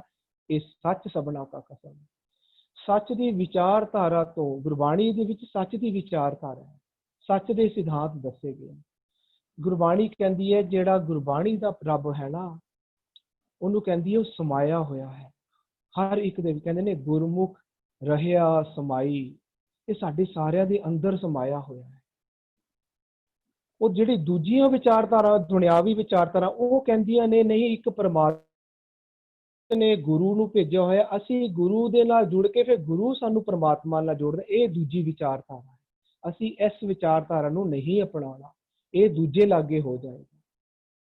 ਗੁਰਬਾਣੀ ਆਖਦੀ ਹੈ ਨਾ, ਕਹਿੰਦੇ ਨੇ ਜੋਗੀ ਗੋਰਖ ਗੋਰਖ ਕਰੈ, ਹਿੰਦੂ ਰਾਮ ਨਾਮ ਉਚਰੈ। ਹਿੰਦੂ ਨੇ ਇੱਕ ਨਾਮ ਪਕੜ ਲਿਆ, ਰਾਮ ਰਾਮ ਰਾਮ ਰਾਮ ਰਾਮ ਨਾਮ ਕਰਦਾ, ਉਹ ਕਿਸੇ ਇੱਕ ਲਫ਼ਜ਼ ਦਾ ਰਟਨ ਕਰਦਾ, ਇਹ ਹਿੰਦੂ ਦੀ ਵਿਚਾਰਧਾਰਾ ਹੈ। ਅਗਰ ਅਸੀਂ ਕੋਈ ਇੱਕ ਲਫ਼ਜ਼ ਦਾ ਰਟਨ ਕਰਾਂਗੇ, ਉਹ ਇਸ ਦਾ ਮਤਲਬ ਅਸੀਂ ਹਿੰਦੂਆਂ ਵਾਲੀ ਵਿਚਾਰਧਾਰਾ ਵਿੱਚ, ਦੂਜੀ ਵਿਚਾਰਧਾਰਾ ਵਿੱਚ ਲੱਗ ਗਏ। ਮੁਸਲਮਾਨ ਕਹਿੰਦਾ ਸਾਡਾ ਇੱਕ ਅੱਲਾ ਹੈ, ਉਹ ਪਰ ਉਸੇ ਨੇ ਸ੍ਰਿਸ਼ਟੀ ਬਣਾਈ ਹੈ, ਪਰ ਉਹ ਅੱਲਾ ਇਸ ਸ੍ਰਿਸ਼ਟੀ ਤੋਂ ਬਾਹਰ ਬੈਠਾ ਹੈ। ਉਸਨੇ ਅੰਦਰ ਇਸ ਸ੍ਰਿਸ਼ਟੀ ਦੇ ਵਿੱਚ ਆਪਣਾ ਗੁਰੂ ਭੇਜਿਆ, ਜਿਸ ਨੂੰ ਉਹ ਮੁਰਸ਼ਦ ਆਖਦੇ ਨੇ।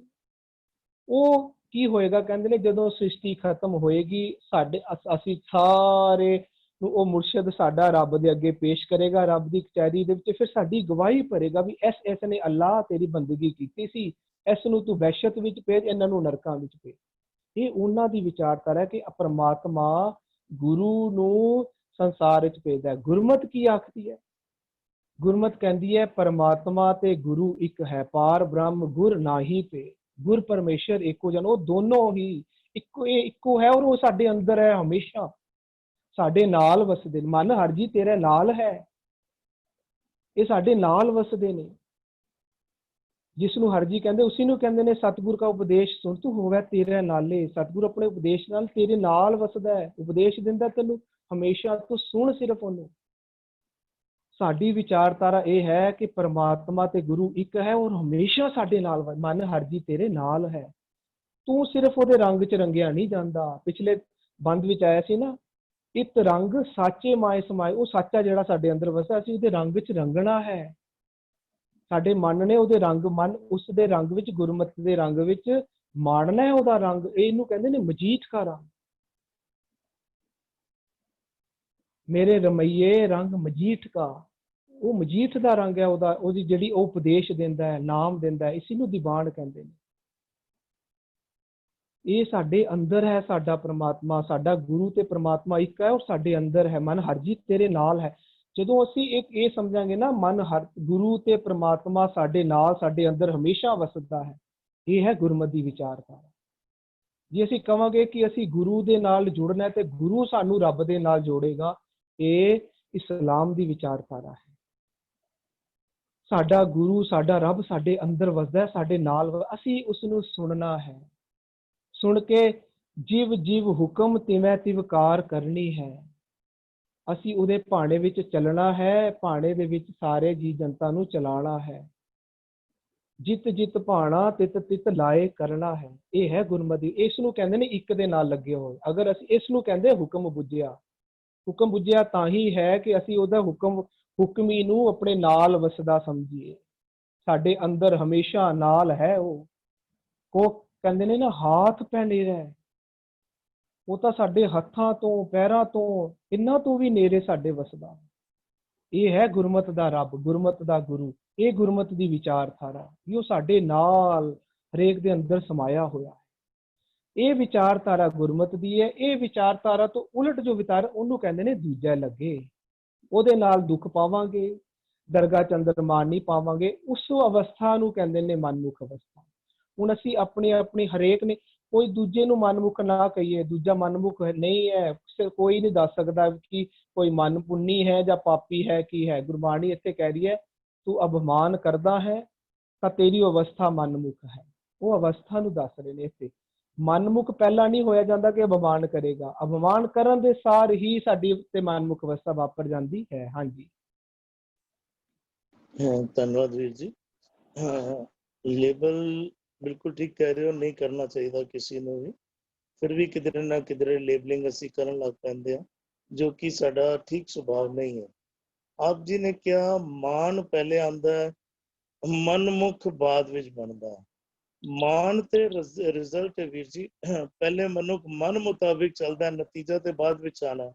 ਪਹਿਲੇ ਰੋਗ ਆਏਗਾ ਤਾਂ ਹੀ ਉਹ ਸਿੰਪਟਮ ਆਣਗੇ ਕਿ ਹੁਣ ਰੋਗ ਹੋ ਗਿਆ, ਰੋਗ ਲੱਗ ਗਿਆ ਤਾਂ ਬੁਖਾਰ ਆਉਣਾ।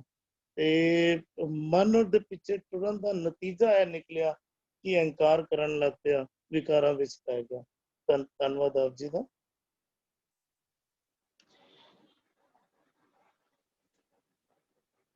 ਮੇਰੇ ਪ੍ਰਭ ਅੰਦਰ ਆਪ ਲੁਕਾਇਆ, ਗੁਰ ਪ੍ਰਸਾਦੀ ਹਰ ਮਿਲੈ ਮਿਲਾਇਆ। ਸੱਚਾ ਪ੍ਰਭ ਸੱਚਾ ਵਾਪਾਰਾ,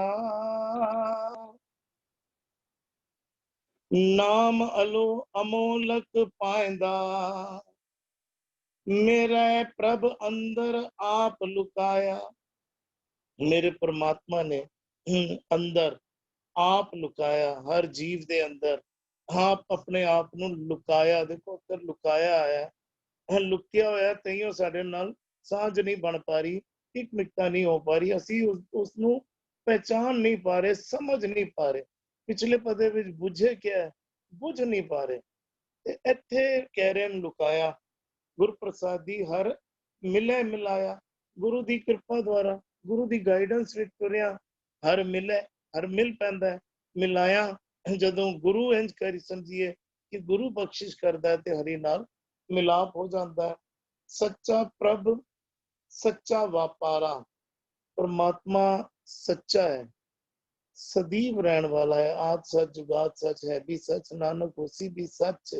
वो परमात्मा सच्चा है, सच्चा प्रभ सच्चा वापारा। ਵਪਾਰ ਉਹਦੀ ਅਸੀਂ ਪਰਮਾਤਮਾ ਤੇ ਟੁਕਾ ਕੇ ਸਮਝ ਲਈਏ ਕਿ ਉਸਦੇ ਕਰਨੀ ਸੱਚੀ ਹੈ, ਜਾਂ ਇੰਜ ਸਮਝ ਲਈਏ ਕਿ ਉਸਦੇ ਨਾਮ ਦਾ ਵਪਾਰ ਸੱਚਾ ਹੈ। ਉਸ ਪਰਮਾਤਮਾ ਦੇ ਨਾਮ ਨੂੰ ਸੁਣਨਾ, ਨਾਮ ਨੂੰ ਜਪਣਾ, ਨਾਮ ਨੂੰ ਸੁਣਾਉਣਾ, ਉਹ ਵਪਾਰ ਜਿਹੜਾ ਹੈ ਉਹ ਵੀ ਸੱਚਾ ਵਪਾਰਾ ਹੈ। ਸੱਚਾ ਪ੍ਰਭ ਸੱਚਾ ਵਪਾਰਾ, ਨਾਮ ਅਮੋਲਕ ਪਾਇੰਦਾ। ਜੋ ਨਾਮ ਦੇ ਨਾਲ ਜੁੜਦਾ ਹੈ, ਜੋ ਸੱਚ ਨਾਲ ਜੁੜਦਾ ਹੈ, ਉਹ ਅਮੋਲਕ ਬੇਸ਼ਕੀਮਤੀ ਨਾਮ ਨੂੰ ਪ੍ਰਾਪਤ ਕਰ ਲੈਂਦਾ ਹੈ। ਨਾਮ ਨੂੰ ਅਸੀਂ ਧਿਆਨ ਦਈਏ ਕਿ ਅਮੋਲਕ ਗੁਰੂ ਸਾਹਿਬ ਬਾਰ-ਬਾਰ ਸਮਝਾਉਂਦੇ ਹਨ, ਰਤਨ ਕਹਿੰਦੇ ਹਨ, ਅਮੋਲਕ ਕਹਿੰਦੇ ਹਨ। ਦੁਨੀਆ ਦੀ ਅਸੀਂ ਇੱਕ ਪਾਸੇ ਧਿਆਨ ਦਈਏ, ਅਸੀਂ ਦੁਨਿਆਵੀ ਧਨ ਦੌਲਤ ਦੀ ਕੀਮਤ ਨੂੰ ਜਾਣਦੇ ਹਾਂ ਕਿ ਕਿੰਨਾ ਕੀਮਤੀ ਹੈ, ਪਰ ਸਾਡੇ ਅੰਦਰ ਦੇ ਜਿੰਨੇ ਰੋਗ ਬੈਠੇ ਹਨ, ਉਹ ਰੋਗ ਸਾਰੀ ਧਨ ਦੌਲਤ ਦਿੱਤਿਆਂ ਵੀ ਠੀਕ ਨਹੀਂ ਹੋ ਸਕਦੇ। ਉਹਨੇ ਪਿੱਛੇ ਕੇਸ ਹੋਇਆ ਸੁਸ਼ਾਂਤ ਸਿੰਘ ਰਾਜਪੂਤ ਦਾ, ਉਹਦੇ ਕੋਲ ਕਿਸੇ ਚੀਜ਼ ਦੀ ਘਾਟ ਨਹੀਂ ਸੀ, ਤਾਂ ਵੀ ਉਸਨੂੰ ਉਹ ਸਟੈਪ ਲਿੱਤਾ ਜਿਹੜਾ ਉਹਨੂੰ ਨਹੀਂ ਲੈਣਾ ਚਾਹੀਦਾ ਸੀ। ਧਨ ਦੌਲਤ ਦੀ ਵੀ ਘਾਟ ਨਹੀਂ ਸੀ, ਨਾਮ ਦੀ ਵੀ ਘਾਟ ਨਹੀਂ ਸੀ, ਤੇ ਉਹਦੇ ਵੀ ਉਹਦਾ ਬਹੁਤ ਰੁਤਬਾ ਵੀ ਬਹੁਤ ਸੋਹਣਾ ਸੀ, ਲੇਕਿਨ ਫਿਰ ਵੀ ਉਹਨੇ ਬੜਾ ਗਲਤ ਸਟੈਪ ਲੈ ਲਿਆ। ਤੇ ਨਾਮ ਨੂੰ ਅਮੋਲਕ ਇਸ ਲਈ ਕਹਿ ਰਹੇ ਹਨ ਕਿ ਅੰਦਰ ਦੇ ਰੋਗ ਜਿਹੜੇ ਧਨ ਦੌਲਤ ਵੀ ਠੀਕ ਨਹੀਂ ਕਰ ਸਕਦੀ, ਨਾਮ ਉਹ ਰੋਗ ਸਾਡੇ ਅੰਦਰੋਂ ਠੀਕ ਕਰ ਦਿੰਦੇ ਹਨ, ਤੇ ਨਾਮ ਅਮੋਲਕ ਪਾਏਗਾ। ਜੀ ਅਰਵਿੰਦਰ ਵੀਰ ਜੀ। सॉरी सतबीर जी, जिस सुशांत सिंह बाबत आप जी कह रहे हो, आज तक वो क्लियर नहीं है, दैट वाज सुसाइड और अ मर्डर। सॉरी जी जी अरविंदर ਵੀਰ ਜੀ। ਜਿੱਥੋਂ 16 ਸ਼ੁਰੂ ਹੋਏ ਸੀ ਵੀ ਉਥੋਂ ਦੀ ਬਈ ਨਿਰੰਕਾਰ ਆਕਾਰ ਉਪਾਇਆ, ਮਾਇਆ ਮੋਹ ਹੁਕਮ ਬਣਾਇਆ। ਪਰਮਾਤਮਾ ਨੇ ਸਾਰਾ ਖੇਡ ਬਣਾਇਆ ਹੋਇਆ ਹੈ, ਉਹਦੇ ਅੰਦਰ ਜੋ ਜੀਵ ਅਸੀਂ ਸਾਰੇ ਆਏ ਹੋਏ ਆ, ਇਹ ਸਾਰਾ ਉਸ ਮਾਲਕ ਦਾ ਉਹ ਬੱਬੇਬਾਜੀ ਖੇਲਣ ਲੱਗਾ, ਚੌਪੜ ਕੀਤੇ ਚਾਰ ਜੁਗਾ ਜੀ ਜਿੰਦ ਸਭ ਕੀਤੀ ਸਾਰੀ। ਅਸੀਂ ਸਾਰੇ ਮਨ ਉਹਦੀਆਂ ਨਰਦਾਂ ਵਾਂ। ਗੁਰੂ ਸਾਨੂੰ ਨਾ ਹੋਰ ਇਸ ਖੇਡ ਦੇ ਬਾਰੇ ਕਹਿੰਦੇ ਵੀ ਜਨ ਨਾਨਕ ਗੁਰਮੁਖ ਜੋ ਨਰ ਖੇਲੇ ਸੋ ਜਿਨ ਬਾਜੀ ਘਰੇ ਆਇਆ। ਤੇ ਗੁਰੂ ਸਾਨੂੰ ਇਸ ਖੇਡ ਦੇ ਬਾਰੇ ਨਾ ਹੋਰ ਜਾਣਕਾਰੀ ਕਹਿ ਲਓ ਵੀ ਜੇ ਗੁਰਮੁਖ ਹੋ ਕੇ ਖੇਲਣਾ ਤੇ ਗੁਰੂ ਕੋਲੋਂ ਫਿਰ ਗੁਰੂ ਦੀ ਜਿਹੜੀ ਵਿਊ ਪੁਆਇੰਟ ਉਹ ਵੀ ਲੈਣੀ ਪਏਗੀ। ਇਹਦੇ ਮੇਰੇ ਪ੍ਰਭ ਅੰਦਰ ਆਪ ਲੁਕਾਇਆ। ਰੱਬ ਕਿਸ ਤਰ੍ਹਾਂ ਵਰਤਦਾ ਹੈ? ਰੱਬ ਕਿੱਥੇ ਆ ਕੇ ਪ੍ਰਤੱਖ ਤੌਰ ਤੇ ਆਪਣੇ ਆਪ ਨੂੰ ਹਾਜ਼ਰ ਕਰਕੇ ਨਹੀਂ ਕਹਿੰਦਾ ਕਿ ਮੈਂ ਰੱਬ ਹਾਂ। ਉਹ ਰੱਬ ਤੇਰੇ ਇਸ ਕਾਇਆ ਅੰਦਰ ਜਗ ਜੀਵਨ ਦਾਤਾ ਵਸੈ, ਸਭਨਾ ਕਰੇ ਪ੍ਰਤਪਾਲ। ਨਾਲ ਗੁਰੂ ਇਹ ਵੀ ਕਹਿੰਦੇ ਨੇ ਇਸ ਦੇਹੀ ਅੰਦਰ 5 ਚੋਰ ਵਸੈ, ਕਾਮ ਕ੍ਰੋਧ ਲੋਭ ਮੋਹ ਹੰਕਾਰਾ ਅੰਮ੍ਰਿਤ ਲੂਟੈ। ਉਹ ਕਹਿੰਦੇ ਇੱਕ ਨਾਮ ਹੈ, ਉਹ ਕਹਿੰਦੇ ਹਉਮੈ ਨਾਵੇ ਨਾਲ ਵਿਰੋਧ ਹੈ।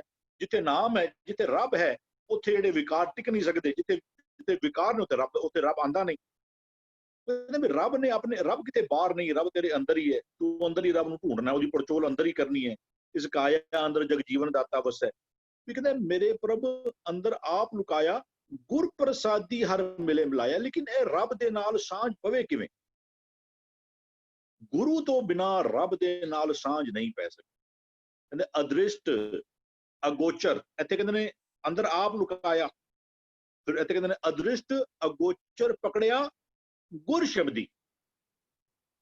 ਜੋ ਹੈ ਤੇ ਰੱਬ ਸਾਡੇ ਅੰਦਰ ਹੀ ਹੈ, ਸਭ ਗੋਬਿੰਦ ਹੈ, ਸਭ ਗੋਬਿੰਦ। ਐਸੀ ਕੋਈ ਥਾਂ ਹੀ ਨਹੀਂ, ਅਸੀਂ ਕहीं ਅੰਦਰ ਵੀ ਤੇ ਬਾਹਰ ਵੀ ਤੇ ਰੱਬ ਹੀ ਰੱਬ ਹੈ।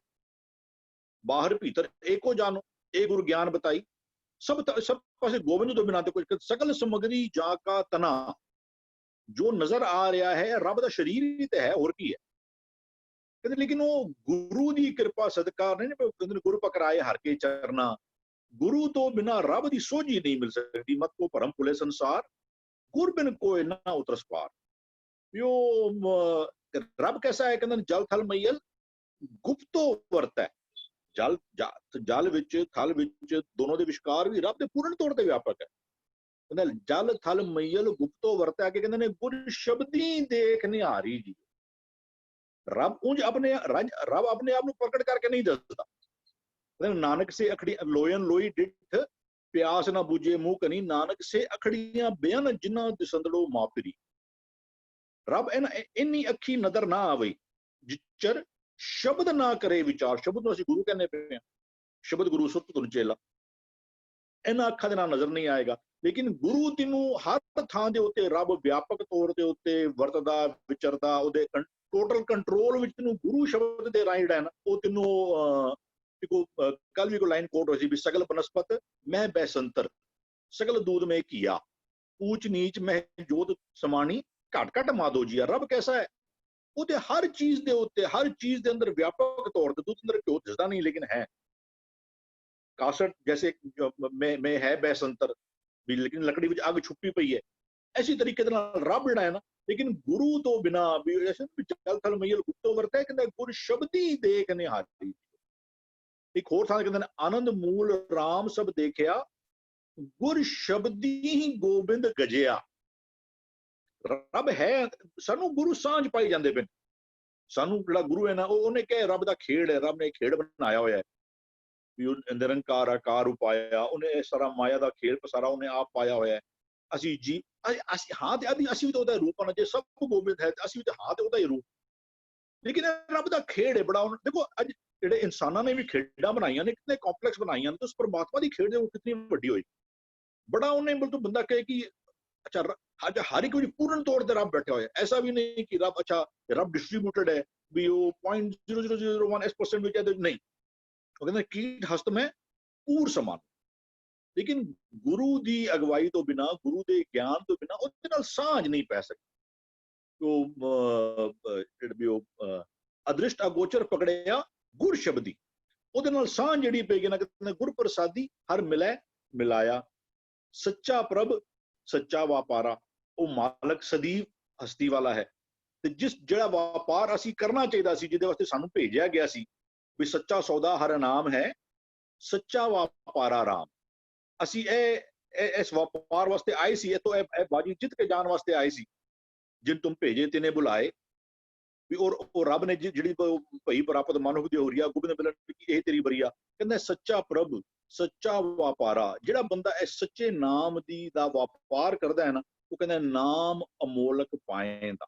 ਉਹਨੇ ਨਾਮ ਜਿਹੜਾ ਬੜਾ ਕੀਮਤੀ ਜਿਹੜੀ ਵਸਤ ਹੈ ਉਹਨੂੰ ਜਿਹੜੀ ਹਾਸਲ ਹੋ ਜਾ। ਹਾਂਜੀ ਧੰਨਵਾਦ ਵੀਰ ਜੀ, ਬੜੇ ਸੋਹਣੇ ਤਰੀਕੇ ਨਾਲ ਐਕਸਪਲੇਨ ਕਰਦੇ ਹੋ ਆਪ ਜੀ। ਜੀ ਇਕਬਾਲ ਵੀਰ ਜੀ। ਜੀ ਮੇਰੇ ਪ੍ਰਭ ਅੰਦਰ ਆਪ ਲੁਕਾਇਆ। ਮੇਰੇ ਪ੍ਰਭ ਮੇਰਾ ਪ੍ਰਭ ਪ੍ਰਭੂ ਨੇ ਅੰਦਰ, ਜੀਵ ਦੇ ਅੰਦਰ, ਸੰਸਾਰ ਦੇ ਅੰਦਰ, ਕੁਦਰਤ ਦੇ ਅੰਦਰ, ਸਾਰੀ ਸ੍ਰਿਸ਼ਟੀ ਦੇ ਅੰਦਰ ਆਪ ਲੁਕਾਇਆ, ਆਪਣਾ ਆਪ ਲੁਕਾਇਆ ਹੋਇਆ ਹੈ, ਅਦ੍ਰਿਸ਼ਟ ਹੈ। ਗੁਰ ਪ੍ਰਸਾਦੀ ਹਰ ਮਿਲੇ ਮਿਲਾਇਆ। ਤੇ ਜਿਹੜਾ ਆਪਣਾ ਆਪ ਲੁਕਾਇਆ ਹੋਇਆ ਪ੍ਰਮਾਤਮਾ ਨੇ, ਪ੍ਰਭੂ ਨੇ, ਗੁਰ ਪ੍ਰਸਾਦੀ ਗੁਰੂ ਦੀ ਕਿਰਪਾ ਦੇ ਦੁਆਰਾ ਹਰ ਮਿਲੇ ਹਰੀ ਮਿਲਦਾ ਹੈ। ਮਿਲਾਇਆ ਜਦੋਂ ਗੁਰੂ ਮਿਲਾਉਂਦਾ ਹੈ। ਜਿਹੜਾ ਜੀਵ ਗੁਰੂ ਦੀ ਸ਼ਰਨ ਪੈ ਕੇ ਗੁਰੂ ਦੇ ਗੁਣਾਂ ਨੂੰ ਆਪਣੇ ਅੰਦਰ ਧਾਰਨ ਕਰ ਲੈਂਦਾ ਹੈ, ਉਹ ਗੁਰੂ ਦੇ ਦਰ ਦਾ ਪਾਂਧੀ ਬਣ ਜਾਂਦਾ ਹੈ। ਪਾਂਧੀ ਗੁਰ ਸ਼ਬਦੀ, ਗੁਰ ਪ੍ਰਸਾਦੀ ਗੁਰੂ ਦੀ ਕਿਰਪਾ ਦੇ ਨਾਲ। ਗੁਰੂ ਦੀ ਕਿਰਪਾ ਜਦੋਂ ਗੁਰੂ ਸ਼ਬਦ ਨਾਲ ਜੀਵ ਇਕਮਿਕ ਹੋ ਜਾਂਦਾ, ਲੀਨ ਹੋ ਜਾਂਦਾ, ਹਰ ਮਿਲੇ ਹਰੀ ਪ੍ਰਮਾਤਮਾ ਮਿਲਦਾ ਹੈ। ਮਿਲਾਇਆ ਗੁਰੂ ਦੇ ਦੁਆਰਾ ਮਿਲਾਇਆ, ਦੱਸਿਆ ਹੋਇਆ ਜੁਗਤ ਦੇ ਨਾਲ, ਜੁਗਤ ਦੇ ਰਾਹੀਂ, ਤਾਂ ਉਹ ਜਿਹੜਾ ਹੈਗਾ ਪ੍ਰਮਾਤਮਾ ਮਿਲਦਾ ਹੈ। ਮਿਲਦਾ ਗੁਰੂ ਦੇ ਦੁਆਰਾ ਹੀ ਹੈ। ਸੱਚਾ ਪ੍ਰਭ ਉਹ ਪ੍ਰਮਾਤਮਾ ਸਦੀਵ ਹੈ। ਸੱਚਾ ਵਪਾਰਾ, ਉਹਦਾ ਜਿਹੜਾ ਵਪਾਰ ਹੈ, ਭਾਵ ਕਿ ਉਹਦੇ ਸ੍ਰਿਸ਼ਟੀ ਨੂੰ ਸਾਜਣ ਦਾ, ਸ੍ਰਿਸ਼ਟੀ ਨੂੰ ਚਲਾਉਣ ਦਾ ਜਿਹੜੀ ਉਹਦੀ ਕਾਰ ਹੈ, ਉਹ ਸਾਰੀ ਜਿਹੜੀ ਇਹ ਸੱਚੀ ਹੀ ਹੈ। ਸੱਚੀ ਕਾਰੇ ਲਾਇਆ ਤੇ ਸੱਚਾ ਹੀ ਆਪ ਹੈ, ਤਾਂ ਸੱਚਾ ਹੀ ਉਹਦਾ ਵਪਾਰਾ ਹੈ। ਨਾਮ ਅਮੋਲਕ ਪਾਏਂਦਾ। ਤੇ ਜੀਵ ਜਿਹੜਾ ਹੈਗਾ ਗੁਰੂ ਦੀ ਸ਼ਰਨ ਪੈ ਕੇ ਅਮੋਲਕ ਜਿਹੜਾ ਨਾਮ ਹੈ, ਜਿਸ ਦਾ ਕੋਈ ਵੀ ਮੁੱਲ ਨਹੀਂ ਪਾਇਆ ਜਾ ਸਕਦਾ, ਜਿਸ ਦੀ ਕੋਈ ਵੀ ਭੇਟਾ ਜਿਸ ਦੀ ਕੋਈ ਵੀ ਕੀਮਤ ਨਹੀਂ ਹੋ ਸਕਦੀ, ਉਹ ਜਿਹੜਾ ਨਾਮ ਹੈ ਗੁਰੂ ਦੀ ਸ਼ਰਨ ਪੈ ਕੇ ਉਹ ਪ੍ਰਾਪਤ ਕਰ ਲਈਦਾ ਜੀ। ਬਹੁਤ ਬਹੁਤ ਵਧੀਆ ਵੀਰ ਜੀ, ਧੰਨਵਾਦ ਆਪ ਜੀ ਦਾ। ਜੀ ਭੂਆ ਜੀ। ਹਾਂਜੀ, ਮੇਰੇ ਪ੍ਰਭ ਅੰਦਰ ਆਪ ਲੁਕਾਇਆ, ਗੁਰ ਪ੍ਰਸਾਦੀ ਹਰ ਮਿਲੇ ਮਿਲਾਇਆ। ਜਦੋਂ ਮਨ ਨੂੰ ਗਿਆਨ ਹੋਇਆ ਕਿ ਉਹ ਆਪਣੇ ਅੰਦਰ, ਸਾਡੇ ਅੰਦਰ ਹੀ ਹੈ, ਔਰ ਉਸ ਦੀ ਸਿੱਖਿਆ, ਉਸ ਦਾ ਗੁਰ, ਉਸ ਦਾ ਕਨਸੈਪਟ, ਉਸ ਦਾ ਹੁਕਮ, ਉਹਦੇ ਗੁਣਾਂ ਨੂੰ ਪ੍ਰਾਪਤ ਕਰਕੇ ਸਾਂਝ ਪਾ ਲੈਂਦਾ, ਮਿਲ ਜਾਂਦਾ, ਇਹੀ ਉਸ ਦੀ ਕਿਰਪਾ, ਇਹੀ ਉਸ ਦਾ ਪ੍ਰਸਾਦ ਹੈ। ਔਰ ਜਦੋਂ ਇਹ ਮਿਲ ਜਾਂਦਾ ਤੇ ਫਿਰ ਉਹ ਸੱਚਾ ਪ੍ਰਭ, ਸੱਚਾ ਵਪਾਰ। ਹੁਣ ਮਨ ਦੇ ਅੰਦਰ ਜਦੋਂ ਉਹ ਸੱਚ ਹੈ ਗਿਆ ਤੇ ਇਹ ਵਪਾਰ ਕਰਦਾ, ਕਿਸ ਚੀਜ਼ ਦਾ? ਉਹਨਾਂ ਗੁਣਾਂ ਦਾ ਵਪਾਰ ਕਰਦਾ ਹੈ।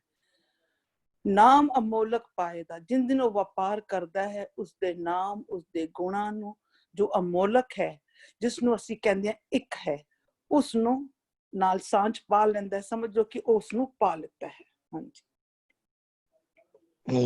ਧੰਨਵਾਦ ਭੂਆ ਜੀ। ਜੀ ਗੁਰਦੀਪ ਜੀ।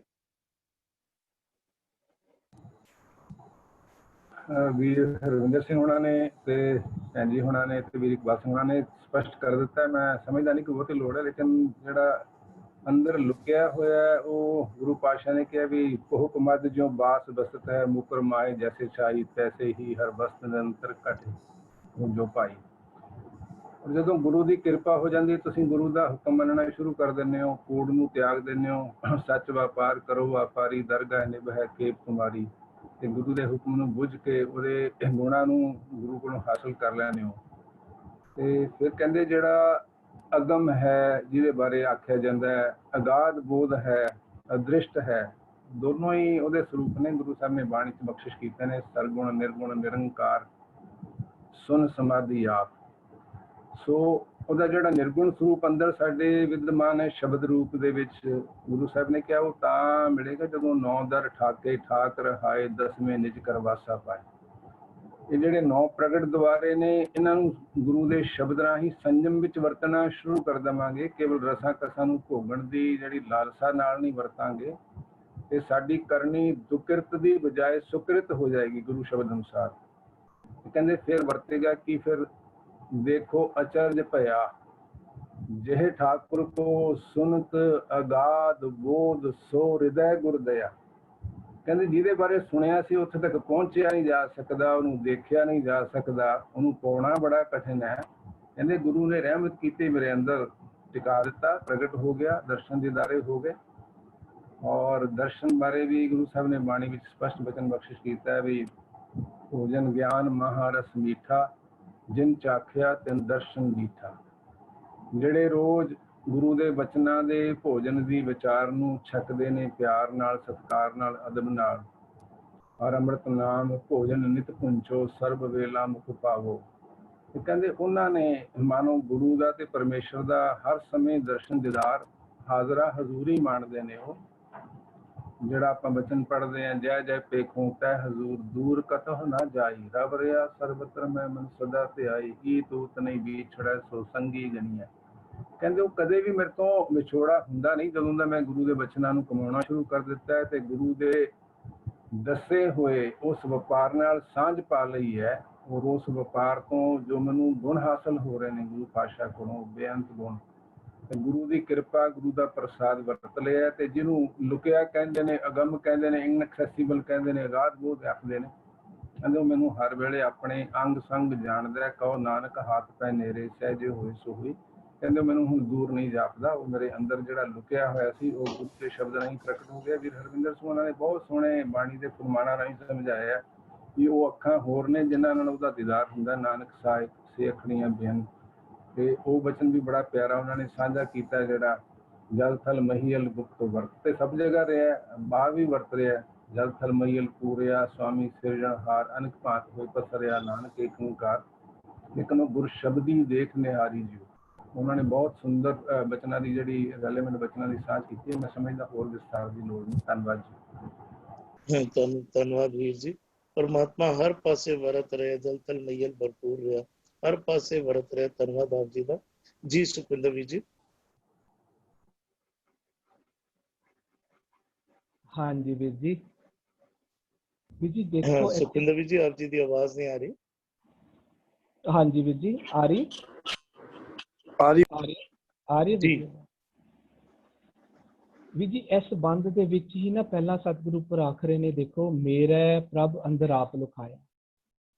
ਥੱਲੇ ਫਿਰ ਉਸ ਨੂੰ ਦੱਸ ਰਹੇ ਨੇ ਪ੍ਰਭ ਕੌਣ ਹੈ, ਉਹਨਾਂ ਨੂੰ ਐਕਸਪਲੇਨ ਕਰ ਕਿ ਇੱਕ ਥੱਲੇ ਦੇਖੋ ਪ੍ਰਭ ਵਾਸਤੇ ਲਫ਼ਜ਼ ਇੱਕ ਵਰਤਿਆ ਸੱਚਾ, ਤੇ ਅੱਗੇ ਜਾ ਕੇ ਵਰਤਿਆ ਉਹਦੇ ਵਾਸਤੇ ਲਫ਼ਜ਼ ਨਾਮ।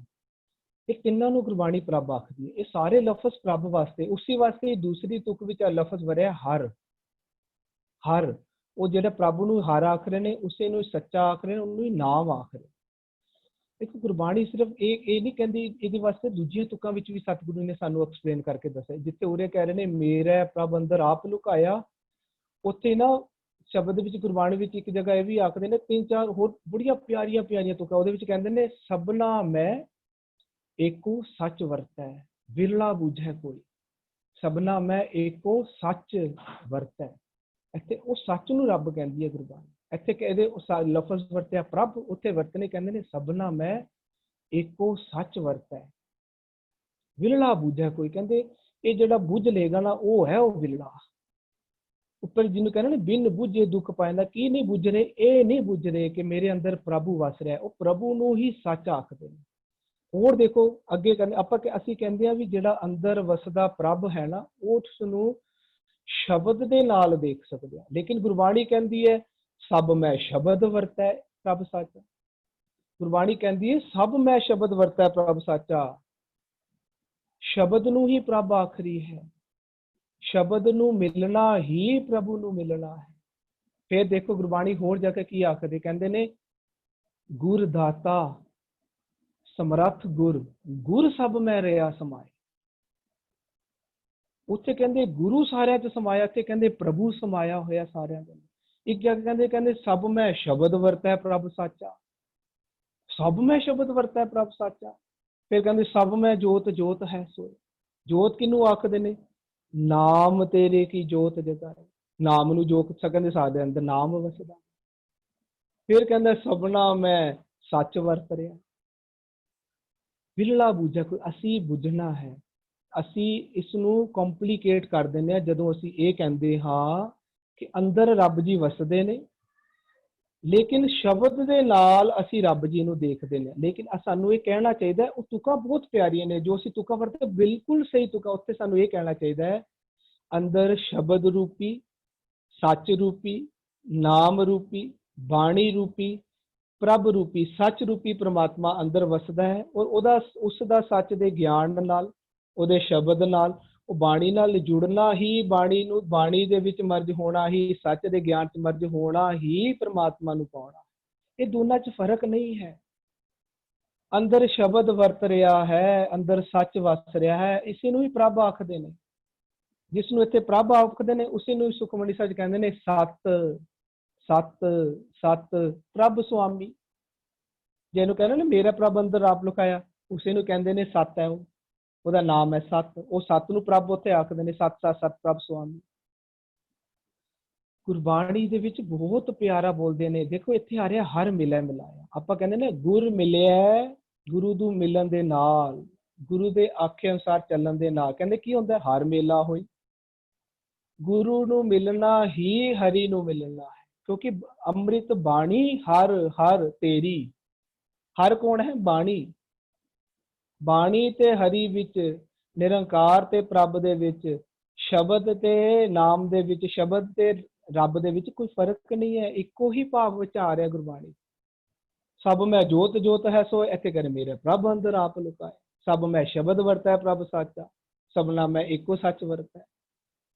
ਇਹ ਅਸੀਂ ਵਿਸ਼ਵਾਸ ਕਰਨਾ ਹੈ, ਦ੍ਰਿੜ ਕਰਨਾ ਹੈ ਕਿ ਸਾਡੇ ਵਾਸਤੇ ਇਹ ਗੁਰਬਾਣੀ ਆਖਦੇ ਨਾ ਹਰ ਨਾਮ ਹਮਾਰਾ ਪ੍ਰਭ।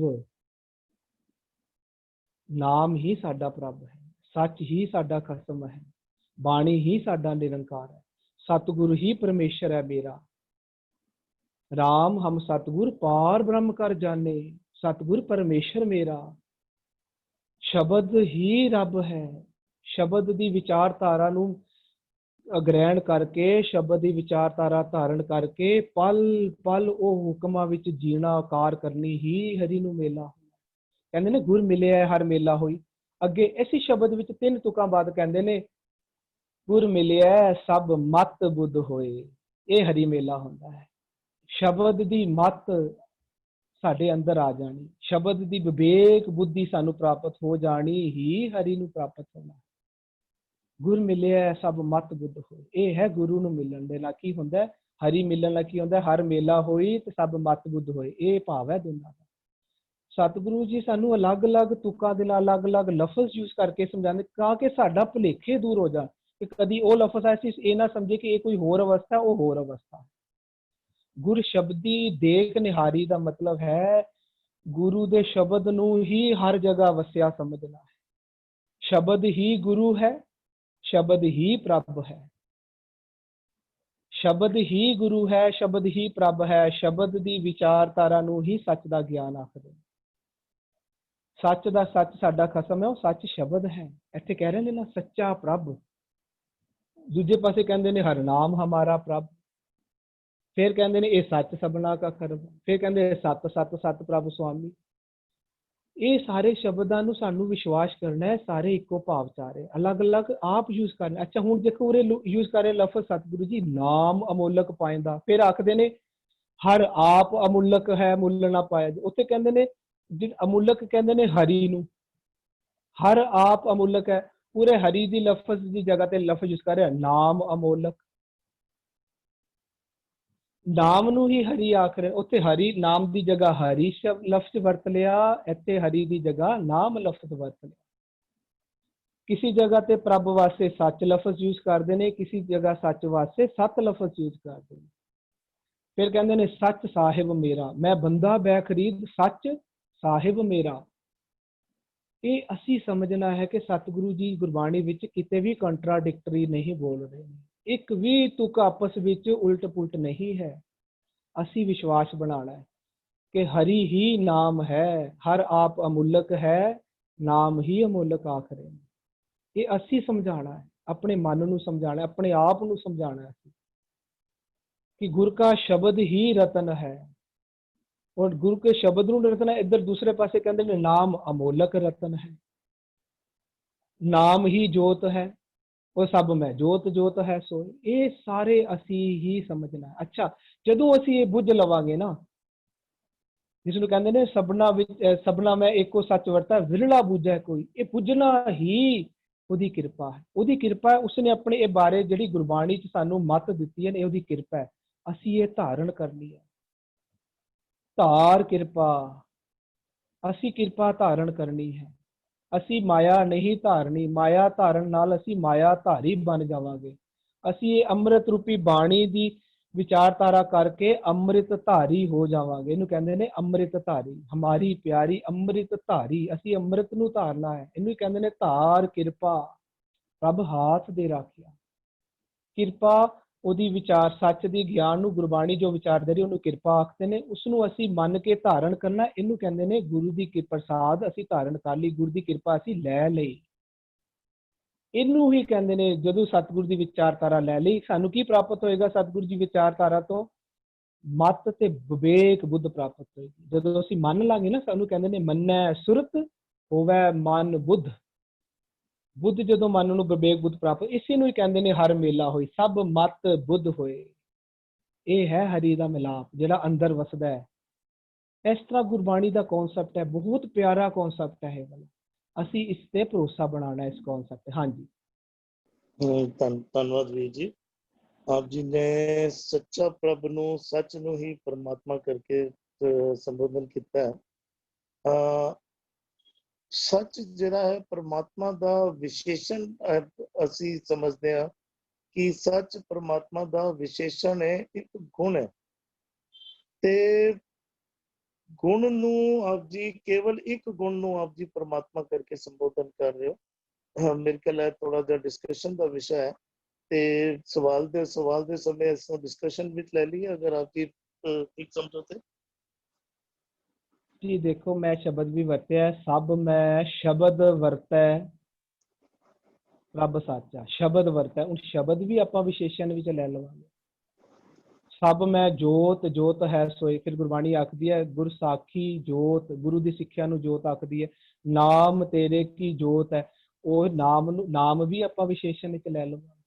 अच्छा फिर देखो, गुर दाता समरथ गुर, गुर सब में रहा समाए, वो गुरु भी, गुरु जेड़ा लफज है वो भी कोई विशेषण है भी। अच्छा फिर देखो जपजी साहब, गुरमुख नादं गुरमुख वेदं, गुरमुख रहा समाई, वो भी जेड़ा कहते ने गुर दे मुख तो निकला जो शब्द है, बाणी है, नाम है, बचन है, वो ਉਹਦੇ ਵਿੱਚ समाया होया है, उस रूप ਚ समाया, वो भी कोई विशेषण है ਵੀ ਜੀ। ਅਸੀਂ ਆਪਣੇ ਮਨ ਨੂੰ ਥੋੜਾ ਜਿਹਾ ਭਰੋਸੇ ਚ ਲਿਆਣਾ, ਦ੍ਰਿੜ ਕਰਨਾ, ਗੱਲ ਕੋਈ ਕਿ ਨਹੀਂ ਹੈ। ਇਤਨਾ ਅਸੀਂ ਸਮਝਾਂਗੇ ਨਾ, ਉਹਦਾ ਸਾਡਾ ਫਾਇਦਾ ਹੋਇਆ। ਗੁਰਬਾਣੀ ਦੇਖੋ ਇੱਥੇ ਲਿਖ ਰਹੀ ਹੈ ਨਾਮ, ਉਹ ਵੀ ਮੰਮੇ ਨੂੰ ਔਂਕੜ ਹੈ, ਇਹ ਅਲੱਗ ਹੈ, ਨਾਉਨ ਹੈ। ਅਮੋਲਕ ਕੱਕੇ ਨੂੰ ਔਂਕੜ ਹੈ, ਇਹ ਵੀ ਇੱਕ ਲਫ਼ਜ਼ ਵਿੱਚ ਆ ਰਿਹਾ। ਇਹ ਦੋਨੋਂ ਨੂੰ ਇੱਕੋ, ਇਹਨਾਂ ਨੂੰ ਜਿਸ ਨੂੰ ਨਾਮ ਆਖਦੀ ਹੈ, ਜਿਹਨੂੰ ਅਮੋਲਕ ਆਖਦੇ ਹੈ, ਉਸੇ ਨੂੰ ਹੀ ਰਤਨ ਆਖਦੇ। ਨਾਮ ਅਮੋਲਕ ਰਤਨ ਹੈ। ਫਿਰ ਆਖਦੇ ਨੇ, ਕਹਿੰਦੇ ਨੇ ਹਰ ਆਪ ਅਮੁੱਲਕ ਹੈ।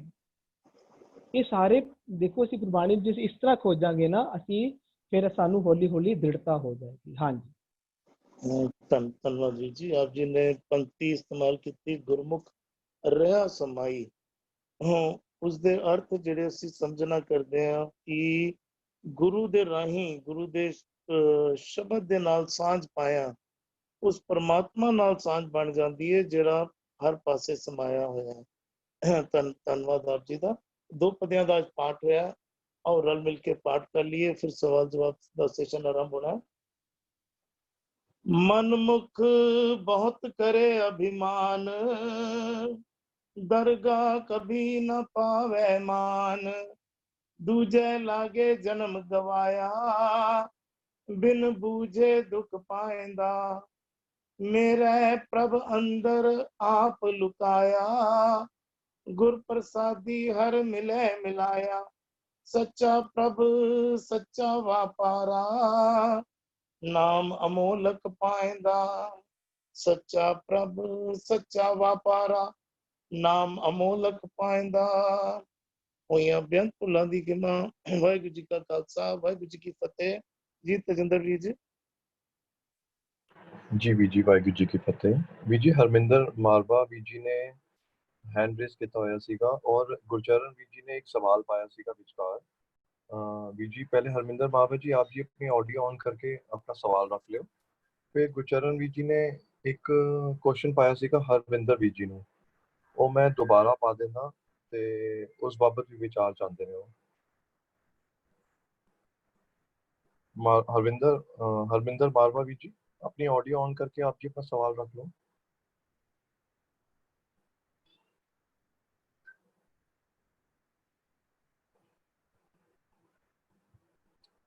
ਵੀਰ ਜੀ ਉਹ ਸ਼ਾਇਦ ਸਵਾਲ ਨਹੀਂ ਲੈ ਰਹੇ, ਕੋਈ ਗੱਲ ਨਹੀਂ। ਮੈਂ ਚੈਟ ਬਾਕਸ ਵਿੱਚ ਦੁਬਾਰਾ ਤੋਂ ਇੱਕ ਕੁਐਸਚਨ ਪਾਇਆ ਹੈ, ਗੁਰਚਰਨ ਵੀਰ ਜੀ ਨੇ ਪਾਇਆ ਸੀਗਾ।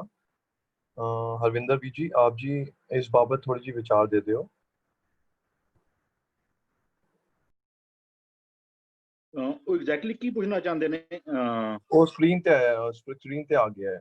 ਸਕਰੀਨ ਤੇ ਮੈਂ ਪੜਿਆ ਉਹਨੂੰ, ਪਰ I am not really getting.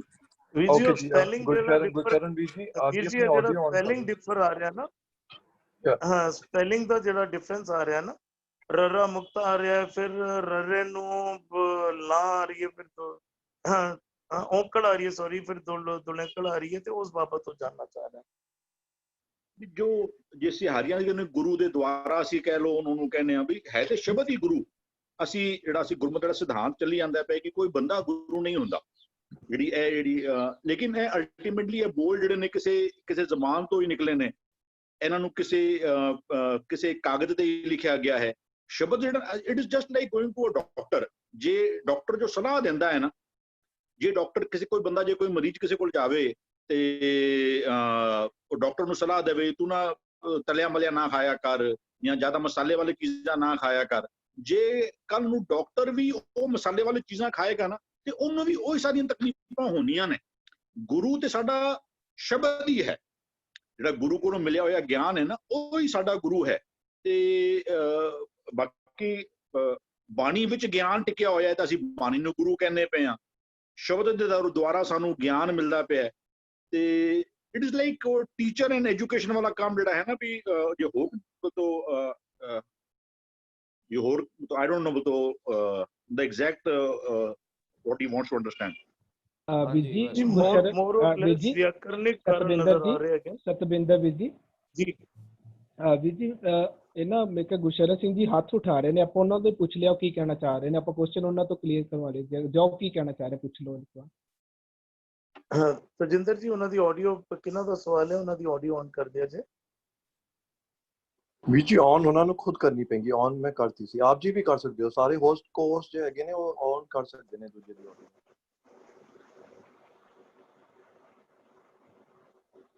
Gursharan Singh ji ਆਪ ਜੀ ਨੂੰ ਆਪਣੀ ਆਡੀਓ ਆਪ ਔਨ ਕਰਨੀ ਪਏਗੀ।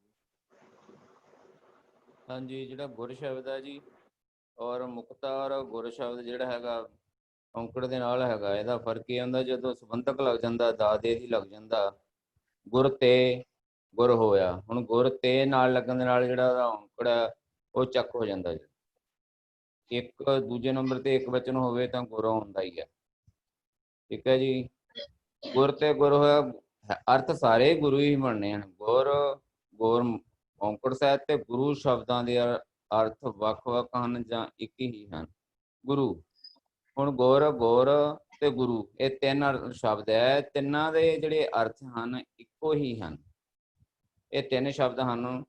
ਇਹ ਵਿਆਕਰਨ ਨਿਯਮ ਦੇ ਮੁਤਾਬਕ ਜਦੋਂ ਸੰਬੰਧਕ ਲੱਗ ਜਾਂਦਾ, ਅਸਲ ਵਿੱਚ ਸ਼ਬਦ ਗੁਰ ਹੈ ਔਂਕੜ ਵਾਲਾ ਇੱਕ ਵਚਨ, ਤੇ ਜਦੋਂ ਉਹਦਾ ਔਂਕੜ ਹਟ ਜਾਂਦਾ ਹੈ ਸੰਬੰਧਕ ਲੱਗਣ ਦੇ ਨਾਲ, ਤੇ ਜਿਹੜਾ ਗੁਰੂ ਸ਼ਬਦ ਆ ਉਹਦਾ ਤਾਂ ਸਿੱਧਾ ਅਰਥ ਵੀ ਸ਼ਬਦ ਦਾ ਗੁਰੂ ਹੀ ਬਣਦਾ। ਇਸ ਕਰਕੇ ਤਿੰਨਾਂ ਦਾ ਜਿਹੜਾ ਸ਼ਬਦਾਂ ਦਾ ਅਰਥ ਹੈ ਇਹ ਗੁਰੂ ਹੀ ਰਹਿਣਾ ਹੈ। ਸਿਰਫ ਸੰਬੰਧਕ ਲੱਗਣ ਦੇ ਨਾਲ ਇਹ ਜਿਹੜਾ ਹੈਗਾ ਔਂਕੜ ਜਿਹੜਾ ਹੈਗਾ ਉਹ ਹਟ ਜਾਂਦਾ ਹੈ। ਹਾਂਜੀ, ਇੱਕ ਭਾਈ ਗੁਰਦਾਸ ਜੀ ਦੇ ਅੰਦਰ ਨਾ ਸ਼ਾਇਦ ਅੰਦਰ ਕਹਿੰਦੇ ਵਿਣ ਗੁਰ ਗੁਰੂ ਸਦਾਏ ਦੇ ਗੁਰ ਜਿਹੜਾ ਨਾ ਜਿਹੜੀ ਜੁਗਤ ਨੂੰ ਵੀ ਕਈ ਵਾਰ ਅਸੀਂ ਕਹਿੰਦੇ ਨਾ, ਜੇ ਬੱਚਾ ਕਿਸੇ ਕੋਲ ਅਸੀਂ ਬੱਚੇ ਨੂੰ ਭੇਜਣਾ, ਜਾਂ ਬੱਚਾ ਜਵਾਨ ਹੋ ਗਿਆ ਜਾਂ ਕਹਿੰਦਾ ਜੋ ਕੋਈ ਕੋਲ ਗੁਰ ਹਾਸਲ ਕਰਕੇ ਆ ਜਾ, ਟੈਕਨੀਕ ਜਿਹਨੂੰ ਕਹਿੰਦੇ ਆ ਨਾ, ਜੁਗਤੀ ਕਹਿ ਲਓ, ਗੁਰ ਜਿਹੜਾ ਹੈ ਵੀ ਕੋਈ ਟੈਕਨੀਕ ਕਹਿ ਲਓ ਵੀ ਗੁਰੂ ਕੋਲੋਂ ਬਾਣੀ ਕੋਲੋਂ ਜਿਹੜਾ ਹੈ ਨਾ ਉਹ ਸ਼ਾਇਦ ਮੇਰੇ ਖਿਆਲ ਨਾਲ ਭਾਈ ਗੁਰਦਾਸ ਜੀ ਦਾ ਕਹਿੰਦਾ ਉਹਦਾ ਸ਼ਾਇਦ ਕਹਿੰਦੇ ਨੇ ਵਿਣ ਗੁਰ ਗੁਰੂ ਸਦਾਏ ਦੇ ਕੌਣ ਕਰੇ ਆਦੇਸ਼, ਜਿਨ੍ਹਾਂ ਕੋਲ ਜੁਗਤੀ ਨਾ ਹੋਵੇ। My words may be slightly here and there, but ਐਸੀ ਕੋਈ ਉਹਦੇ ਆਸ-ਪਾਸ ਦੀ ਕੋਈ ਪੰਕਤੀ ਹੈ ਤੇ ਉਹ ਕਹਿੰਦੇ ਨੇ ਵੀ ਜੇ ਜਿਹਦੇ ਕੋਲ ਟੈਕਨੀਕ ਹੀ ਨਾ ਹੋਵੇ ਉਹਨਾਂ ਨੂੰ ਗੁਰੂ ਕੌਣ ਕਹੇਗਾ। ਵਿਣ ਗੁਰੂ ਗੁਰੂ ਕਹਾਂਦੇ ਕੌਣ ਕਰੇ ਆਦੇਸ਼, ਉਹਨਾਂ ਨੂੰ ਕੌਣ ਨਮਸਕਾਰ ਕਰੇ। ਗੁਰ ਜਿਹੜਾ ਹੈ ਨਾ ਉਹ ਸ਼ਾਇਦ ਜੁਗਤੀ ਦੇ ਪ੍ਰਥਾਈ ਜਿਹੜਾ ਹੈ ਨਾ ਉਹ ਆਂਦਾ ਪਿਆ, ਗੁਰੂ ਕੋਲੋਂ ਗੁਰ ਮਿਲਦਾ ਹੈ ਸਾਨੂੰ, ਗੁਰੂ ਕੋਲੋਂ ਜੀਵਨ ਦੀ ਜੁਗਤੀ ਜਿਹੜੀ ਹੈ ਨਾ। ਅਸੀਂ ਵੀ ਆਮ ਤੌਰ ਤੇ ਜਦੋਂ ਕਹਿੰਦੇ ਨੇ ਵੀ ਕਿਸੇ ਕੋਲ ਜਾ ਕੇ ਸਿੱਖ ਲਓ, ਕੋਈ ਟੈਕਨੀਕ ਲੈ ਲਓ, ਜੀਵਨ ਜੁਗਤ ਲੈ ਲਓ, ਜਾਂ ਕੋਈ ਅੱਛਾ ਕਿਸੇ ਨੇ ਮਕੈਨਿਕ ਬਣਨਾ ਹੈ, ਅਸੀਂ ਕਿਸੇ ਟ੍ਰੇਨਡ ਮਕੈਨਿਕ ਦੇ ਕੋਲ ਉਹਨੂੰ ਭੇਜਣਾ, ਕਹਿੰਦਾ ਇਹਦੇ ਕੋਲ ਗੁਰ ਸਿੱਖ ਲੈ, ਉਹਦੇ ਕੋਲੋਂ ਜੁਗਤੀ ਸਿੱਖ ਲੈ। I don't know if it is making it more clear. ਬਿਲਕੁਲ ਜੀ, ਇਹ ਵੀ ਅਰਥ ਬਣਦਾ ਹੈ, ਜੁਗਤ ਵੀ ਬਣਦਾ। ਬਿਲਕੁਲ ਬਹੁਤ ਵਧੀਆ ਆਪ ਜੀ ਨੇ ਸਮਝਾਉਣਾ ਕੀਤਾ। ਐਕਚੁਅਲੀ ਇਹ ਗੁਰ ਤੇ ਗੁਰੂ ਇਹ ਤਿੰਨੇ ਹੀ ਇੱਕੋ ਹੀ ਅਰਥ ਰੱਖਦੇ ਹਨ। ਹਾਂਜੀ गुरचरण वी जी आप जी अपनी हैंड रेस कर रहे हो, मैं आप जी ਨੂੰ परमिशन बार-बार दे रहे हैं, आप जी ਨੂੰ अपने आप ऑन करनी पड़ेगी अपनी ऑडियो। गुरचरण वी जी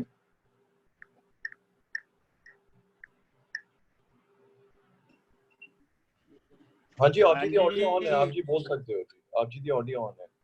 हाँ जी वीर जी, हाँ जी वीर जी, आ रही है आवाज? जी वीर जी आ रही है, आ रही है वीर जी। हाँ मैं वीर जी कर रही थी, वीर जी ने जेडे एग्जांपल दिते गुर वाले, गुर मेरे संग, गुर और गुरु लफ्ज विच जो मैनू लगता है, मैं अपने विचार दसना फर्क लग रहा है लफ्ज होने। वीर जी ने फिर बाद जो एक्सप्लेन किया भाई गुरदास जी की वार वाली गल, एक वक्त अखर नहीं है ने, इन्हां दोनों के मतलब अलग अलग है ने। मैं क्लीयर करना चाहता सी कि दोनों के अखर ही किने के वख वख ने, क्योंकि गुरु अगर शरीर नहीं हैगा ते फिर जब असी हुण जो कॉन्सैप्ट सिक्खी का चल रहा है वो 10 गुरुओं का फिर कॉन्सैप्ट कित्थों आ गया, जबकि बाणी विच असीं पढ़ने मानुक की टेक बिरथी सब जान देवन को एके भगवान, फिर यह कॉन्सैप्ट चेंज किवें हो गया? इहदे बाबत थोड़ा जिहा अगर कोई क्लीयर कर सके ते। हाँ जी, ਜਿਹੜਾ ਅਲਟੀਮੇਟਲੀ ਹਾਂਜੀ ਵੀਰ ਜੀ, ਤੁਸੀਂ ਬੋਲੋ ਜੀ। ਹਾਂਜੀ, ਜਿਹੜਾ ਸ਼ਬਦ ਹੈ ਉਹ ਗੁਰੂ ਹੈ ਸਾਡਾ। ਜਦੋਂ ਅਸੀਂ ਗੁਰੂ ਕਨਸੈਪਟ ਨੂੰ ਨਾਨਕ ਦੇਹ ਨੂੰ ਗੁਰੂ ਮੰਨਦੇ ਹੈਗੇ ਆ, ਪਹਿਲੀ ਗੱਲ ਹੈ 10 ਗੁਰੂ ਤਾਂ ਹੈ ਕੋਈ ਕਨਸੈਪਟ ਨਹੀਂ ਕਾ ਬਾਣੀ ਇੱਕ ਗੁਰੂ ਇੱਕ ਸ਼ਬਦ ਚਾਰ, ਉਹਦੇ ਵਿੱਚ ਕਨਸੈਪਟ ਇੱਕੋ ਹੀ ਹੈ ਵੀ ਗੁਰੂ ਇੱਕ ਹੈ। ਇਹ ਤਾਂ ਕਲੀਅਰ ਹੋ ਗਿਆ। ਹਾਂ, ਹੁਣ 10 ਜਾਮਿਆਂ ਨੂੰ 10 ਪਾਤਸ਼ਾਹੀ ਨੂੰ ਜਿਹੜਾ 10 ਗੁਰੂ ਸਾਹਿਬਾਨ ਗਿਣਤੀ ਕੀਤੀ ਹੈ ਇਹ ਗਲਤ ਹੈ। ਪਰ ਗੁਰ ਨਾਨਕ ਨੂੰ ਗੁਰੂ ਕਹਿਣਾ ਜਾਂ ਅੰਗਦ ਦੇਵ ਨੂੰ ਪਾਤਸ਼ਾਹੀ ਨੂੰ ਗੁਰੂ ਕਿਉਂ ਕਿਹਾ? ਕਿਉਂਕਿ ਗੁਰੂ ਪਦਵੀ ਪ੍ਰਾਪਤ ਕੀਤੀ ਹੈ, ਗੁਰ ਤੇ ਗੁਰ ਹੋਇਆ। ਜਦੋਂ ਗੁਰੂ ਸ਼ਬਦ ਜਿਹੜਾ ਜੇ ਮਨੁੱਖ ਸ਼ਬਦ ਤੋਂ ਸ਼ਬਦ ਵਰਗਾ ਹੋ ਜਾਂਦਾ ਹੈ, ਉਹ ਗੁਰ ਬਣ ਜਾਂਦਾ ਹੈ।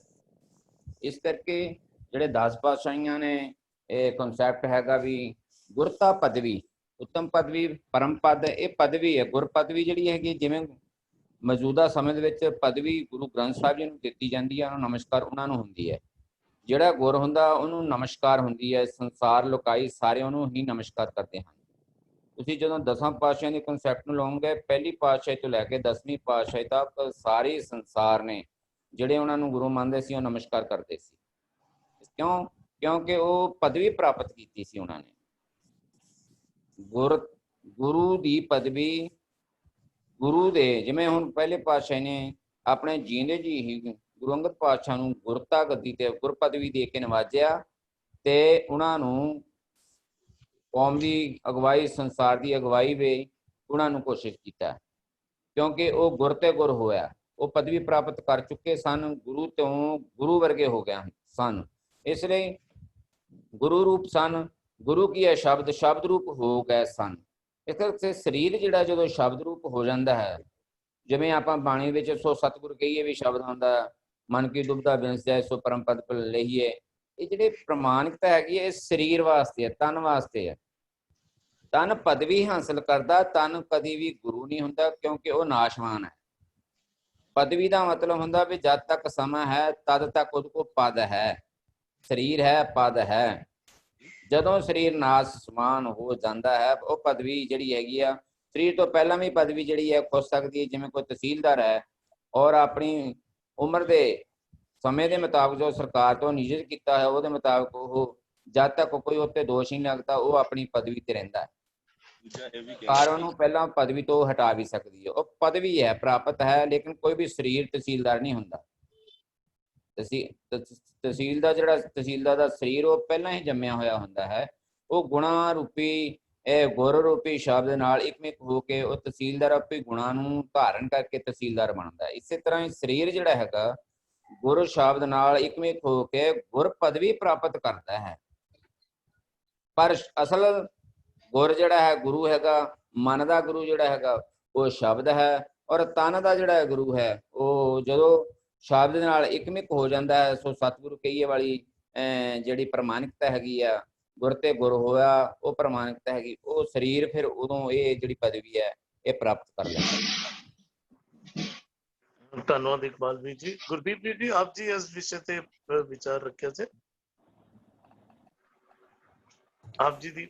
ਹਾਂਜੀ ਹਾਂਜੀ ਵੀਰ ਜੀ, ਜਿਹੜਾ ਵਿਸ਼ਾ ਹੈ ਬਹੁਤ ਇੰਟ੍ਰਿਕੇਟ ਹੈ, ਮੈਂ ਨਹੀਂ ਸਮਝਦਾ ਮੇਰੇ ਪੱਧਰ ਦੀ ਗੱਲ ਹੈ। ਮੈਂ ਫਿਰ ਵੀ ਇੱਕ ਗੱਲ ਆਪਾਂ ਸਮਝਦੇ ਵੀ ਜਿਹੜਾ ਗੁਰੂ ਦਾ ਸ਼ਬਦ, ਨਿਰੰਕਾਰ ਦਾ ਸ਼ਬਦ ਜਿਹਨੂੰ ਆਪਾਂ ਪੜ੍ਹਦੇ ਹਾਂ, ਵਾਹ ਵਾਹ ਬਾਣੀ ਨਿਰੰਕਾਰ ਹੈ ਤਿਸ ਜੇ ਵਡਵਰ ਨਾ ਕੋਈ, ਇਹ ਵਰਤਣੀ ਤਾਂ ਕਿਸੇ ਮਾਧਿਅਮ ਦੇ ਰਾਹੀਂ ਸੀ ਨਾ ਜੀ।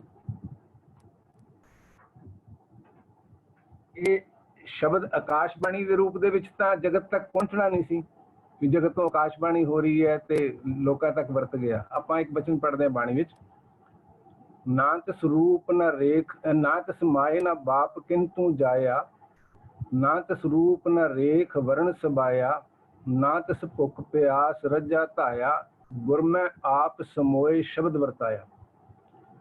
ਔਰ ਗੁਰੂ ਦੇ ਸਰੀਰ ਜਿਹੜੇ ਨੇ ਉਹ ਬੇਸ਼ੱਕ ਸਾਨੂੰ ਲੱਗਦੇ ਨੇ ਵੀ ਉਹ ਨਾਸ਼ਵਾਨ ਨੇ, ਆਣ ਜਾਣ ਵਿੱਚ ਨੇ, ਜਿਵੇਂ ਆਪਾਂ ਆਣ ਜਾਣ ਵਿੱਚ ਆ, ਆਪਣੇ ਐਕਸ਼ਨਸ ਕਰਕੇ, ਕਰਮਾਂ ਕਰਕੇ, ਬਰਥ ਜੋ ਵੀ ਆਪਾਂ ਕੋਈ ਮੰਨਦਾ, ਗੁਰਮਤਿ ਵਿੱਚ ਕੋਈ ਨਹੀਂ ਮੰਨਦਾ, ਲੇਕਿਨ ਆਣਾ ਜਾਣਾ, ਆਵਾਗਮਨ ਸ਼ਬਦ ਗੁਰੂ ਸਾਹਿਬ ਨੇ ਬਾਣੀ 'ਚ ਵਰਤੇ ਆ ਬਹੁਤ।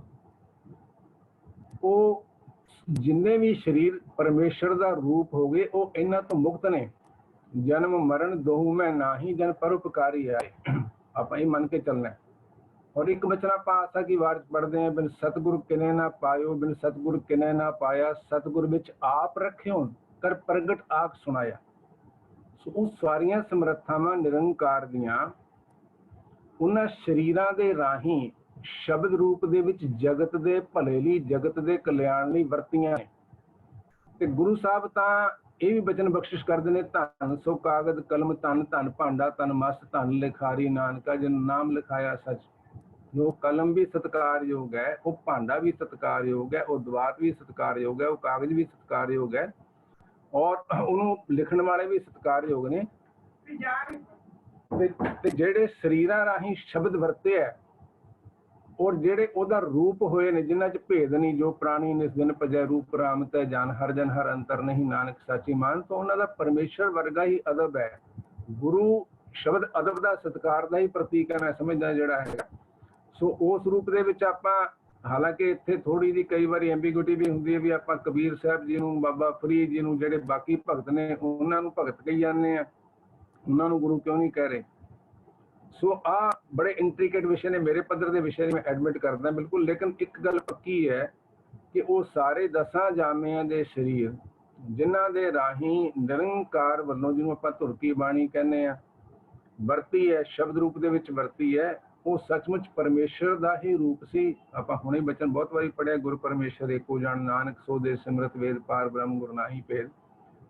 ਸੋ ਜਗਤ ਰੂਪ ਦੇ ਵਿੱਚ ਜਦੋਂ ਨਿਰੰਕਾਰ ਦੇ ਸ਼ਬਦ ਨੇ ਵਰਤਿਆ, ਉਹ ਸਰੀਰ ਦੇ ਰਾਹੀਂ ਵਰਤਿਆ, ਉਹਨਾਂ ਨੂੰ ਆਪਾਂ ਗੁਰੂ ਕਹੀ ਜਾਂਦੇ ਆ ਅਦਬ ਸਤਿਕਾਰ ਦੇ ਸਰੂਪ ਦੇ ਵਿੱਚ, ਕਿਉਂਕਿ ਉਹ ਬਾਣੀ ਦਾ ਰੂਪ ਹੋਏ ਸੀ। ਸਤਿਗੁਰ ਕੀ ਬਾਣੀ ਸਤ ਸਰੂਪ ਹੈ ਗੁਰਬਾਣੀ ਬਣੀ ਹੈ। ਉਹ ਸਰੀਰਾਂ ਦੇ ਨਾਲ ਜਿੰਨੀਆਂ ਜੁੜੀਆਂ ਹੋਈਆਂ ਊਚ ਨੀਚ ਮਾਨ ਅਪਮਾਨ ਘਾਟੇ ਵਾਧੇ ਸਾਰੇ ਨੇ ਇਹਨਾਂ ਤੋਂ ਮੁਕਤ ਸੀਗੇ, ਸ਼ਬਦ ਦਾ ਰੂਪ ਹੀ ਹੋਏ ਸੀ।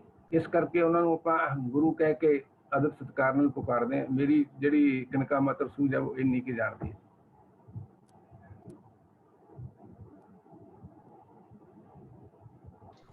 धन्यवाद वीर जी। सुखविंदर वीर जी, आप जी कुछ विचार रखना चाहोगे इस बाबत? ਵੀਰ ਜੀ ਜਸਪਾਲ ਜੀ ਨੇ ਬੜੇ ਚਿਰ ਤੋਂ ਹੱਥ ਕਰ ਰਹੇ ਸਨ, ਉਹ ਆਪਣੇ ਬਾਰ-ਬਾਰ ਬੋਲ ਰਹੇ, ਮੈਨੂੰ ਬੋਲਣ ਦਿਓ, ਆਪਾਂ 2 ਮਿੰਟ ਉਹਨਾਂ ਦੇ ਵਿਚਾਰ ਲੈ ਲਈਏ। ਹਾਂਜੀ, ਜਸਪਾਲ ਜੀ ਦਾ ਆਡੀਓ ਔਨ ਕਰਿਆ ਜੀ ਤਜਿੰਦਰ ਜੀ।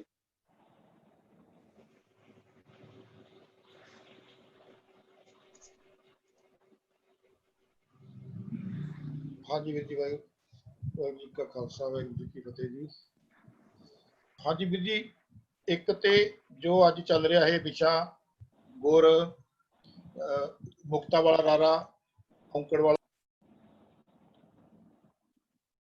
ਕਿਉਂਕਿ ਮੈਂ ਡਿਸਟਰਬ ਹੋ ਗਿਆ ਕਿ ਮੇਰੀ ਗੱਲ ਨਹੀਂ ਸੁਣੀ ਜਾ ਰਹੀ ਸੀ ਤੇ ਮੈਂ ਡਿਸਟਰਬ ਹੋ ਗਿਆ, ਮੈਨੂੰ ਸਮਝ ਨਹੀਂ ਆਈ ਕਿ ਕੀ ਵਿਸ਼ਾ ਚੱਲ ਰਿਹਾ ਹੈ।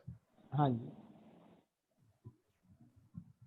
ਹੈਲੋ ਹਾਂਜੀ ਹਾਂਜੀ ਜੀ ਜਸਪਾਲ ਜੀ ਇਹੋ ਵਿਸ਼ਾ ਚੱਲ ਰਿਹਾ ਹੈ ਕਿ ਇਹੋ ਵਿਸ਼ਾ ਚੱਲ ਰਿਹਾ ਹਾਂ ਇਹੀ ਚੱਲ ਰਿਹਾ ਕੀ ਹਾਂਜੀ ਹਾਂਜੀ ਗੁਰ ਤੇ ਗੁਰੂ ਦੇ ਸ਼ਬਦਾਂ ਵਿੱਚ ਅਰਥ ਪੁੱਛੇ ਜਾ ਰਹੇ ਨੇ, ਫਰਕ ਉਹ 10 ਜਾਮਿਆਂ ਨਾਲ ਰਿਲੇਟ ਕਰਕੇ ਪੁੱਛੇ ਜਾ ਰਹੇ ਨੇ।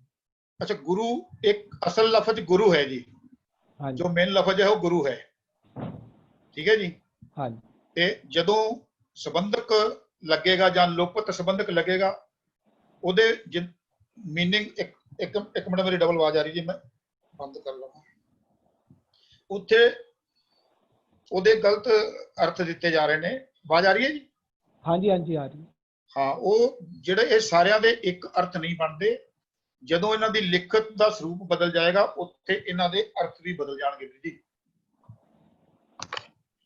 ਤੇ ਜਿੱਦਾਂ ਗੁਰੂ ਲਫ਼ਜ਼ ਹੈ, ਇਹ ਵੀ 2 ਸਰੂਪਾਂ ਚ ਆਉਂਦਾ। ਇੱਕ ਓਰੀਜਨਲ ਗੁਰੂ, ਜਦੋਂ ਗੁਰੂ ਗਿਆਨ ਜਿਹੜਾ ਬ੍ਰਹਿਮੰਡ ਵਿੱਚ ਪੂਰਨ ਤੌਰ ਤੇ ਜੋ ਗਿਆਨ ਹੈ ਉਹਦੇ ਪਰਤਾਏ ਇਹ ਲਫ਼ਜ਼ ਆਉਂਦਾ ਜੀ, ਸ਼ਬਦ ਗੁਰੂ ਸੁਰਤ ਧੁਨ ਚੇਲਾ। ਉੱਥੇ ਉਸ ਗੁਰੂ ਦੀ ਗੱਲ ਕੀਤੀ ਹੈ ਜਿਹੜਾ ਬ੍ਰਹਿਮੰਡ ਚ ਕਲੈਕਟਿਵ ਨਾਉਨ ਚ ਸਮੂਹਿਕ ਗਿਆਨ, ਉਹਦੇ ਵਾਸਤੇ ਆਉਂਦਾ ਜੀ ਇਹ ਲਫ਼ਜ਼। ਔਰ ਜਦੋਂ ਇਹ ਲਫ਼ਜ਼ ਇਹਨਾਂ ਦੇ ਨਾਲ ਮਾਤਰਾ ਜੇ ਸਿਹਾਰੀ ਲੱਗੇਗੀ ਤੇ ਉਹਦੇ ਕਈ ਅਰਥ ਹੋ ਜਾਣੇ ਆ ਜੀ, ਗੁਰ ਨੇ, ਗੁਰਦੁਆਰਾ, ਗੁਰ ਤੋਂ, ਇਸ ਤਰ੍ਹਾਂ ਕਰਕੇ। ਔਰ ਗੁਰ ਜਿਹੜਾ ਹੈ ਰਾਰੇ ਨੂੰ ਔਂਕੜ ਵਾਲਾ, ਉਹ ਇੱਕ ਵਚਨ ਦਾ ਪ੍ਰਤੀਕ ਹੈ। ਉਹ ਭਾਵੇਂ ਗਿਆਨ ਗੁਰੂ ਵਾਸਤੇ ਵੀ ਆ ਸਕਦਾ ਹੈ ਜੀ, ਔਰ ਗੁਰੂ ਨਾਨਕ ਦੇ ਨਾਲ ਵੀ ਆਇਆ, ਗੁਰੂ ਅੰਗਦ ਦੇ ਨਾਲ ਵੀ ਆਇਆ ਜੀ। ਇਹਦੇ ਮਾਇਨੇ ਅਲੱਗ ਹੋ ਜਾਣੇ ਜੀ, ਪਰ ਹੋਣਗੇ ਪ੍ਰਕਰਨ ਵਿੱਚ ਜਾ ਕੇ। ਜਦੋਂ ਵੀ ਕਿਸੇ ਪ੍ਰਕਰਨ ਵਿੱਚ ਆਪਾਂ ਜਾਵਾਂਗੇ ਤੇ ਉੱਥੇ ਜਾ ਕੇ ਆਪਾਂ ਉਹਦੇ ਮਾਇਨੇ ਸਮਝ ਸਕਦੇ ਹਾਂ। ਜਿਹੜਾ ਗੁਰ ਮੁਕਤਾ ਵਾਲਾ ਹੈ ਰਾਰਾ, ਉਹਦੇ ਕਈ ਕਾਰਨ ਹੁੰਦੇ ਆ ਜੀ, ਇਹ ਸੰਬੰਧਕ ਕਰਕੇ, ਲੁਪਤ ਸੰਬੰਧ ਕਰਕੇ, ਤੇ ਜਾਂ ਜਿੱਥੇ ਵੀ ਕਿਤੇ ਜੇ ਗੁਰ ਨੂੰ ਛੱਡ ਕੇ ਹੋਰ ਵੀ ਕੋਈ ਲਫ਼ਜ਼ ਲੈ ਲਈਏ, ਮੁਕਤਾ ਸੰਬੋਧਨ ਵਿੱਚ ਵੀ ਆਉਂਦਾ ਜੀ। ਤੋ ਇਹ ਹੈ ਜੀ ਜਿੰਨੀ ਕੁ ਮੈਨੂੰ ਸਮਝ ਪਈ ਹੈ, ਕਿਉਂਕਿ ਅਗਰ ਇਹਦੇ ਤੇ ਹੋਰ ਗੱਲ ਕਰਨੀ ਹੋਵੇ ਤੇ ਮੈਨੂੰ ਕੋਈ ਸਵਾਲ ਐਵੇਂ ਤੇ ਕਰ ਸਕਦੇ ਹੋ ਜੀ। ਇਹ ਸਾਰੇ ਥਾਵਾਂ ਤੇ ਜਿਹੜੀ ਆਪਾਂ ਇੱਕ ਪ੍ਰਸੈਪਸ਼ਨ ਦੇ ਰਹੇ ਹਾਂ ਨਾ ਕਿ ਅਰਥ ਇੱਕੋ ਹੀ ਨੇ, ਨਹੀਂ ਜੀ, ਅਰਥ ਹੀ ਬਦਲ ਜਾਂਦੇ ਆ ਜੀ। ਜਿੱਥੇ ਇਹ ਲਫ਼ਜ਼ ਅਲੱਗ ਸਰੂਪ ਵਿੱਚ ਆ ਜਾਣਗੇ, ਉੱਥੇ ਇਹਨਾਂ ਦੇ ਅਰਥ ਬਦਲ ਜਾਣਗੇ ਜੀ, ਮਾਇਨੇ ਬਦਲ ਜਾਣਗੇ। ਹਾਂਜੀ ਵੀਰ ਜੀ। ਧੰਨਵਾਦ ਜਸਪਾਲ ਜੀ। ਜੀ ਸੁਖਵਿੰਦਰ ਵੀਰ ਜੀ। ਵੀਰ ਜੀ ਦੇਖੋ, ਆਪਣੀ ਵਿਆਕਰਣ ਤੇ ਤਾਂ ਆਪਾਂ ਸਾਰਿਆਂ ਨੇ ਗੱਲ ਕਰ ਲਈ ਹੈ। ਮੈਂ ਸਿਰਫ ਜਿਹੜਾ ਉਹ 10 ਗੁਰੂਆਂ ਵਾਲੇ ਕਨਸੈਪਟ ਹੈ ਨਾ, ਥੋੜਾ ਜਿਹਾ 2 ਮਿੰਟ ਬਾਅਦ ਸ਼ੇਅਰ ਕਰਾਂਗੇ, ਆਪਾਂ ਜ਼ਿਆਦਾ ਟਾਈਮ ਨਹੀਂ ਲਵਾਂਗੇ ਸੰਗਤ ਦਾ। ਵੀਰ ਜੀ, ਗੁਰਮਤ ਦਾ ਜਿਹੜਾ ਕਨਸੈਪਟ ਹੈ 10 ਗੁਰੂਆਂ ਵਾਲਾ ਨਹੀਂ ਹੈ। ਗੁਰਬਾਣੀ ਦੇ ਵਿੱਚ ਮਹਿਲਿਆਂ ਦਾ ਕਨਸੈਪਟ ਹੈ, ਮਹਿਲਿਆਂ ਦਾ। ਔਰ ਸਾਨੂੰ ਮਹਿਲਿਆਂ ਦਾ ਕਨਸੈਪਟ ਸਮਝਣਾ ਦੀ ਬਹੁਤ ਜ਼ਿਆਦਾ ਜ਼ਰੂਰਤ ਹੈ। ਇਹ 10 ਗੁਰੂਆਂ ਦੇ ਨਹੀਂ ਹੈ, ਇਹ 10 ਮਹਿਲੇ। ਇਹਨਾਂ ਨੇ ਆਪਣੇ ਆਪ ਨੂੰ ਮਹਿਲੇ ਕਰਕੇ ਉਚਾਰਨ ਕੀਤਾ। ਅਸੀਂ ਇਹਨਾਂ ਦੇ ਜੋ ਉਚਾਰਨ ਕੀਤਾ, ਅਸੀਂ ਉਹਨਾਂ ਨੂੰ ਹੀ ਸਤ ਬਚਨ ਕਰਕੇ ਮੰਨਣਾ ਤੇ ਉਹਨੂੰ ਸਮਝਣ ਦੀ ਕੋਸ਼ਿਸ਼ ਕੀਤੀ ਕਿ ਇਹਨਾਂ ਨੇ ਆਪਣੇ ਆਪ ਨੂੰ ਮਹਿਲਾ ਪਹਿਲਾ, ਮਹਿਲਾ ਦੂਜਾ, ਤੀਜਾ, ਚੌਥਾ, ਪੰਜਵਾਂ ਤੇ ਨੌਵਾਂ ਕਿਉਂ ਆਖੇ। ਉਹ ਕਨਸੈਪਟ ਹੈ ਗੁਰਮਤਿ ਦਾ। ਮਹਿਲੇ ਬੇਅੰਤ ਹੋ ਸਕਦੇ ਹਨ, ਬੇਅੰਤ ਹੋ ਸਕਦੇ ਆ ਭਾਵ ਜਿਹੜੇ ਵੀ ਗੁਰੂ ਨਾਲ ਗੁਰੂ ਹੈ, ਬਾਣੀ ਸੱਚ ਦਾ ਗਿਆਨ, ਗੁਰੂ ਦਾ ਗਿਆਨ, ਸ਼ਬਦ, ਇਹ ਸਭ ਗੁਰੂ ਉਹ ਹੈ। ਪਰ ਜਿਹੜਾ ਇਹ ਗੁਰੂ ਦੇ ਹੁਕਮਾਂ ਨੂੰ ਮੰਨ ਲੈਂਦਾ, ਉਹਨੂੰ ਕਹਿੰਦੇ ਨੇ ਉਹ ਮਹਿਲ ਪ੍ਰਾਪਤ ਹੋ। ਨਿਜ ਕਰ ਮਹਿਲ ਪਾਵੋ, ਹੁਕਮ ਮੰਨਿਆ ਹੋਵੇ ਪ੍ਰਵਾਨ, ਤਾਂ ਖਸਮੈ ਕਾ ਮਹਿਲ ਪਾਏ ਸੀ, ਤੇਰਾ ਮਹਿਲ ਅਗੋਚਰ ਮੇਰੇ ਪਿਆਰੇ। ਉਹ ਨਾਮ ਪ੍ਰਾਪਤ ਹੁੰਦਾ ਹੈ। ਢਾਡੀ ਕੋ ਮਹਿਲ ਬੁਲਾਵੇ, ਇਹ ਸਾਰਿਆਂ ਨੂੰ ਮਹਿਲ ਵਿੱਚ ਬੁਲਾ ਕੇ ਇਹਨਾਂ ਨੂੰ ਉੱਥੇ ਸਤਿਕਾਰ ਦਿੱਤਾ ਗਿਆ, ਇਹਨਾਂ ਨੂੰ ਮਹਿਲ ਦੀ ਪ੍ਰਾਪਤੀ ਹੋਈ। ਹਾਂ, ਇਹ ਸਾਰਿਆਂ ਨੇ ਕਿਹਾ ਕਿਸ ਤਰ੍ਹਾਂ ਪ੍ਰਾਪਤੀ ਹੋਈ, ਕਿਸ ਤਰ੍ਹਾਂ ਅਸੀਂ ਇਹ ਰਸਤੇ ਤੇ ਚੱਲ ਕੇ ਆਪਣੀ ਪਹਿਲਾਂ ਹਉਮੈ ਛੱਡੀ, ਫਿਰ ਹੁਕਮ ਨੂੰ ਬੁੱਝਿਆ, ਫਿਰ ਹੁਕਮ ਨੂੰ ਬੁੱਝ ਕੇ ਹੁਕਮ ਨੂੰ ਮੰਨਿਆ। ਤਾਂ ਕਹਿੰਦੇ ਹੁਕਮ ਮੰਨਿਆ ਹੋਵੇ ਪ੍ਰਵਾਨ। ਤੇ ਕਹਿੰਦੇ ਨੇ ਉਹ ਸਾਡੀ ਅਸੀਂ ਪ੍ਰਵਾਨ ਹੋਏ। ਫਿਰ ਕਹਿੰਦੇ ਨੇ ਤਾਂ ਖਸਮੈ ਕਾ ਮਹਿਲ, ਸਾਨੂੰ ਉਹ ਜਿਹੜਾ ਸੱਚ ਰੂਪੀ ਖਸਮ ਸਾਡੇ ਅੰਦਰ, ਉਹਦਾ ਸਾਨੂੰ ਮਹਿਲ ਪ੍ਰਾਪਤ ਹੋਇਆ। ਇਹ ਸਾਰੇ ਆਪਣੇ ਆਪ ਨੂੰ ਮਹਿਲ ਬੁਲਾਉਂਦੇ ਨੇ, ਮਹਿਲੀ ਬੁਲਾਉਂਦੇ ਵੀ। ਹਾਂ, ਇਹ ਸਾਰੇ ਕਲੇਮ ਕਰ ਰਹੇ ਨੇ ਕਿ ਸਾਨੂੰ ਮਹਿਲ ਪ੍ਰਾਪਤ ਹੋ ਗਿਆ। ਸਾਡੇ ਵਾਸਤੇ ਕਿਉਂ ਲਿਖ ਕੇ ਗਏ ਨੇ? ਕਹਿੰਦੇ ਨੇ ਤੁਹਾਡੇ ਇਹ ਸਾਰੀ ਆਪਣੀ ਐਕਸਪੀਰੀਅੰਸ ਸ਼ੇਅਰ ਕਰ ਰਹੇ ਨੇ। ਇਹ ਚਾਹੁੰਦੇ ਨੇ ਕਿ ਅਸੀਂ ਵੀ ਸਾਰੇ ਮਹਿਲ ਪ੍ਰਾਪਤ ਕਰੀਏ। ਇਸੇ ਲਈ ਸਾਨੂੰ ਉਹ ਜਿਹੜੀਆਂ ਇਸ ਤਰ੍ਹਾਂ ਦੀਆਂ ਬਾਣੀਆਂ ਸਾਡੇ ਅੱਗੇ ਰੱਖਦੀਆਂ ਕਿ ਅਸੀਂ ਉਸਨੂੰ ਰੋਜ਼ ਪੜ੍ਹੀਏ। ਨਿਜ ਕਰ ਮਹਿਲ ਪਾਵੋ, ਨਿਜ ਕਰ ਮਹਿਲ ਪਾਵੋ। ਸਾਨੂੰ ਉਪਦੇਸ਼ ਸਯੋਧ ਇਹ ਰੋਜ਼ ਯਾਦ ਰਹੇ ਕਿ ਸਾਡਾ ਨਿਸ਼ਾਨਾ ਕੀ ਹੈ? ਨਿਜ ਕਰ ਦਾ ਮਹਿਲ ਪਾਉਣਾ ਹੈ। ਅਸੀਂ ਨਿਜ ਕਰ ਦਾ ਮਹਿਲ ਪਾਉਣਾ ਹੈ, ਸਾਨੂੰ ਯਾਦ ਰਵੇ। ਇਸ ਲਈ ਅਸੀਂ ਸੋਹਲਾ ਬਾਣੀ ਰੋਜ਼ ਰਾਤ ਨੂੰ ਰੋਜ਼ ਇਹਨੂੰ ਰਿਪੀਟ ਕਰਦੇ ਹਾਂ, ਨਿਜ ਕਰ ਮਹਿਲ ਪਾਵੋ, ਨਿਜ ਕਰ ਮਹਿਲ ਪਾਵੋ। ਇਹ ਸਾਰੇ ਮਹਿਲੇ ਨੇ, ਮਹਿਲ ਨੂੰ ਪ੍ਰਾਪਤ ਕਰਨ ਵਾਲੇ ਮਹਿਲੀ ਨੇ। ਇਹਨਾਂ ਨੇ ਮਹਿਲ ਪ੍ਰਾਪਤ ਕੀਤਾ ਕਿਸ ਦਾ ਮਹਿਲ? ਇੱਕ ਗੁਰੂ ਦਾ ਮਹਿਲ ਪ੍ਰਾਪਤ ਕੀਤਾ। ਔਰ ਸਾਡੇ ਨਾਲ ਐਕਸਪੀਰੀਅੰਸ ਸ਼ੇਅਰ। ਅੱਛਾ, ਕੀਤਾ ਵੀ ਮਹਿਲ ਕਿਸ ਨੇ ਪ੍ਰਾਪਤ ਕੀਤਾ? ਅਸੀਂ ਆਪਣੇ ਆਪ ਨੂੰ ਸਰੀਰ ਸਮਝਦੇ ਹਾਂ, ਅਸੀਂ ਸਰੀਰ ਨਹੀਂ ਹਾਂ। ਸਾਡੀ ਸੁਰਤ ਤੇ ਸਾਡਾ ਮਨ ਹੀ ਅਸੀਂ ਹਾਂ। ਜਿੱਥੇ ਅਸੀਂ ਧਿਆਨ, ਜਦੋਂ ਅਸੀਂ ਗੁਰਬਾਣੀ ਦੇ ਵਿੱਚ ਧਿਆਨ ਲਗਾਉਂਦੇ ਹਾਂ ਤਾਂ ਸਾਨੂੰ ਗੁਰਬਾਣੀ ਦੀ ਵਿਵੇਕ ਬੁੱਧ ਪ੍ਰਾਪਤ ਹੁੰਦੀ ਹੈ, ਗੁਰਬਾਣੀ ਦਾ ਗਿਆਨ ਪ੍ਰਾਪਤ ਹੁੰਦਾ ਹੈ। ਉਹ ਗਿਆਨ ਨੂੰ ਜਦੋਂ ਅਸੀਂ ਮੰਨ ਲੈਂਦੇ ਹਾਂ ਨਾ, ਇਸੇ ਨੂੰ ਹੀ ਇਹ ਸਾਰੇ ਕਨਸੈਪਟ ਨੂੰ ਕਹਿੰਦੇ ਨੇ ਮਹਿਲ ਪ੍ਰਾਪਤ ਹੋ। ਇਹ ਕੌਣ ਪ੍ਰਾਪਤ ਕਰ ਰਿਹਾ ਹੈ? ਮਹਿਲ ਪ੍ਰਾਪਤੀ, ਜਿਸ ਨੂੰ ਮਹਿਲ ਪ੍ਰਾਪਤ ਕਰਨਾ ਕਹਿੰਦੇ ਨੇ। ਦੂਜੇ ਪਾਸੇ ਉਸੇ ਨੂੰ ਹੀ ਕਹਿੰਦੇ ਨੇ ਸੱਚ ਸਤਿਗੁਰ ਕੀ ਜਿਸ ਨੂੰ ਮਤ ਆਵੈ ਸੋ ਸਤਿਗੁਰ ਮਾਹੇ ਸਮਾਣਾ।